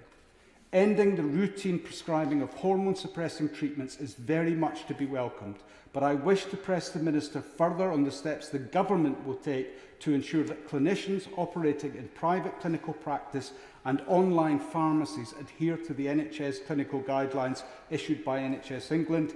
This is a matter for health, justice and equalities to work in concert on. What further steps will the Government take to ensure that private clinics and online pharmacies are not able to circumvent these clinical guidelines, and what sanctions and enforcement measures will be put in place? And will the Minister also make it clear that never again will services for children and young people be exceptionalised in this way that they have been, and that Dr. Cass's recommendations will be implemented in full, where healthcare, clinical practice and equalities will be based on evidence, the best interests of every child and young person and clinical expertise. And in closing, Mr. Deputy Speaker, I agree with Dr. Cass and that LGBT and gender non-conforming young people deserve very much better. But members of this House no longer have any excuse to look the other way or indeed to hide. Thank you very much. Minister. Thank you very much, Mr. Deputy Speaker. And can I begin by thanking the Honourable Gentleman for securing this important debate. He's raised a number of very serious issues, and he will probably understand that a lot of these we are still considering. So I may not be able to go into too much detail right at this moment, but I would be more than happy to write to him and give him each of the progresses. Let me say as well at the beginning, I completely agree with him on, the need for us always to think about the safeguarding of children and young people, regardless of whether they're LGBT. We need to make sure that we have our obligations to that. And of course, there is much that we have seen in the Cass report that we welcome. This is a comprehensive report. And as my right honourable friend, the Secretary of State for Health and Social Care, mentioned to the House earlier today, there's a lot that we'll be considering and responding to in due course. But I think much of what he is saying is that we need evidence-based decisions, and that is clearly going to be incredibly important. And I think also, I have mentioned at this dispatch box a number of times that sometimes this debate gets so toxic, and that doesn't help anybody. And there are strong views on all sides in this debate. But for me, what's really important is that we have that debate based on evidence and that we actually make sure that we are careful in the way that we articulate our arguments, because there are people out there, particularly young people, who will listen to some of those words and will feel very affected and pressurised in whatever direction that may be.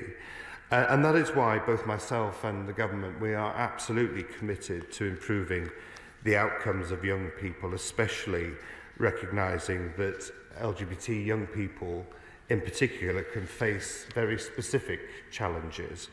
And they may include things like bullying at school, increased risk of mental health issues, as he alluded to, difficult family environments, and occasionally even homelessness as a result of their sexuality. And so I'd like to assure him that both myself and other Equality Hub ministers, we regularly engage with our counterparts across governments, departments on these really very important issues. And to help achieve the goal of improving the outcomes for LGBT people, we have ensured that spending for children and young people on their mental health service has increased. He was right to raise that. I think it is important. We've increased that from £841 million in 1920 to just over £1 billion.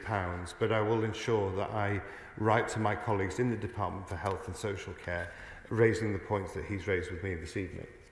I'll give way. Or the intervention. He's really raised something that is extremely important to me around the support of mental health care for young people, and particularly child and adolescent mental health services.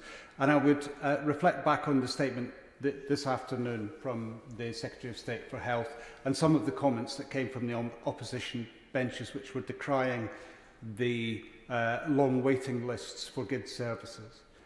I would just like to make this point, and I hope you will agree with me, that those waiting lists, given the attrition rate of upwards of 80%, where young people who waited a long time actually worked out that they were just lesbian, gay or bisexual, and they didn't go through and complete the surgical medical treatments. Does he not agree that those long waiting lists may have saved some young people from the harm that's been inflicted on others, and that really the focus now needs to be on CAMS funding to make sure that young people get the mental health support before they make irreversible, irrevocable decisions?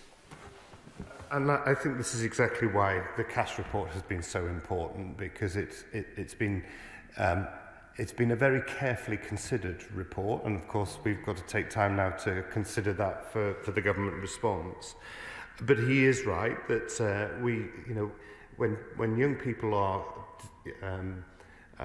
if you like, deciding to come out, or are understanding that their sexuality may be lesbian or gay, they should have the support that they need to do that. And we recognise that for some, they may not have the family support that I was fortunate enough to enjoy. I'm blessed to have an amazing family who were very supportive of me, but I do recognise that for many others that isn't the case. And so he has raised some important points, and as I committed to a moment ago, I will ensure that I write to my colleagues within the Department for Health to raise the questions that he raises. I think it's also important to point out that we do work in partnership with the Department for Education as well, because it's really important that we make sure that there's plenty of work going on the anti-bullying side of things. And he alluded to some of the pressures that people he has spoken to have felt. And that is why we have allocated a further £3 million of funding that's divided between 5 anti-bullying organisations to tackle bullying in school, but also that is on top of the £4 million that's already been spent in this area since 2016. And this does include projects that specifically target anti-LGBT hate-related bullying. And in October of 22, we launched a victim support service for anyone affected by or at risk of conversion practices, regardless of the sexual orientation, sex or transgender identity. and the helpline is there to provide support and information to anyone over the age of 13. And as I've said on many occasions, conversion practices are not a one-way street. Conversion practices, changing somebody from what they believe they are to something else, in my view, is abhorrent and is clearly wrong. And that, as I say, it can go either way. So it's really important that we do acknowledge that. The other area that I've done a lot of work with is on the issue of homelessness, because I've seen so many instances where young people finding themselves in these challenging areas end up, because of that lack of perhaps family support or because of the mental health issues, end themselves in a homelessness situation. And so that's why last year both myself and the Minister for Homelessness, we convened a round table for local authorities and for charitable organisations to ensure that we are trying to do a very tailored support for those people who are LGBT, and we do take those issues incredibly seriously. I also want to point out, he mentioned the issues in Scotland. Well, of course, it wouldn't be responsible for me to answer on behalf of the Scottish Government. I don't want to do that. But in terms of what we're doing here, of course, we want to ensure that children are prepared for life in modern Britain, and they need to understand the world in which they're growing up in. And that's why the statutory guidance states that all pupils should receive teaching on LGBT contact during their school years, both and in secondary schools. I can see he wants me to give way, so I'm happy to do so. It's a good sport, as always. Just to clarify on the issue with Scotland, I think the fundamental question is about the implementation and observation of the responsibilities within the Equality Act and upholding the Human Rights Act, which are both reserved matters, and particularly the public sector equality duty, which has been an issue across a whole range of public bodies, and not least the Scottish Government, who seem to have their own perhaps stonewall view of how that should be interpreted. And I think it's really incumbent on all of us to refocus on the fundamental principles contained within that duty. Absolutely right to raise the issues of the Equality Act, and I'm again happy to, because it can get quite complex, and I would be terrified of saying the wrong words at the dispatch box. But if he will allow me, I will write to him with a few more details on those important points. And I was talking about the processes within the statutory guidance. Of course, our colleagues in the Department for Education is currently reviewing the statutory guidance that we have, and we expect that to go out to public consultation later this year. The review has been informed by independent expert panel, which brought together input from health, curriculum and safeguarding. So we hope that that will be a good piece of work that will provide updates on the guidance there. With regard to gender questioning students' guidance, as he will be aware, the Department for Education published a comprehensive draft guidance for teachers on how best to support pupils and questioning their gender in schools. Parents, teachers and school leaders were encouraged to respond to that 12-week consultation, which closed on the 12th of March. A range of views will be considered, and I look forward to the publication of the consultation response as we continue to work in this sensitive area. But it is important that we get that absolutely right, and that parents are obviously involved in that. That's incredibly important. I feel like I haven't given him a million answers at this stage, but I hope he will understand that we've just had the report from CAS. It's important we take time to consider that. We are going through the review of the guidances that I mentioned, and it's important that we have those proper processes taking place. But on the other issues that he's raised, as I've committed to, I will write to my colleagues within the Department for Health, and I will update him when I've had a response from them.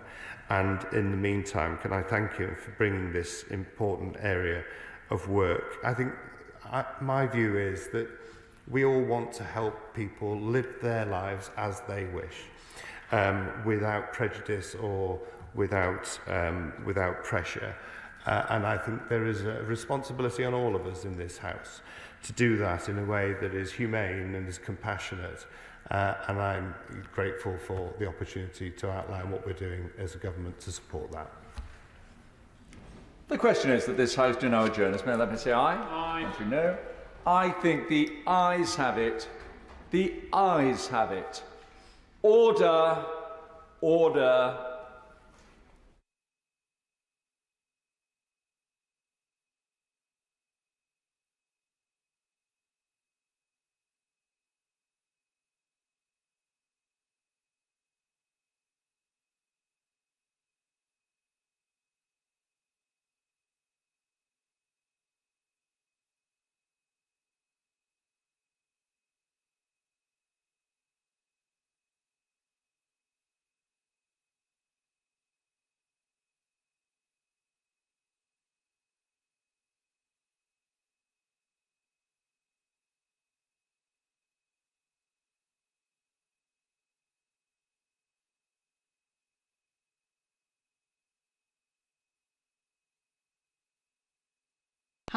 And sound. House of Commons sound.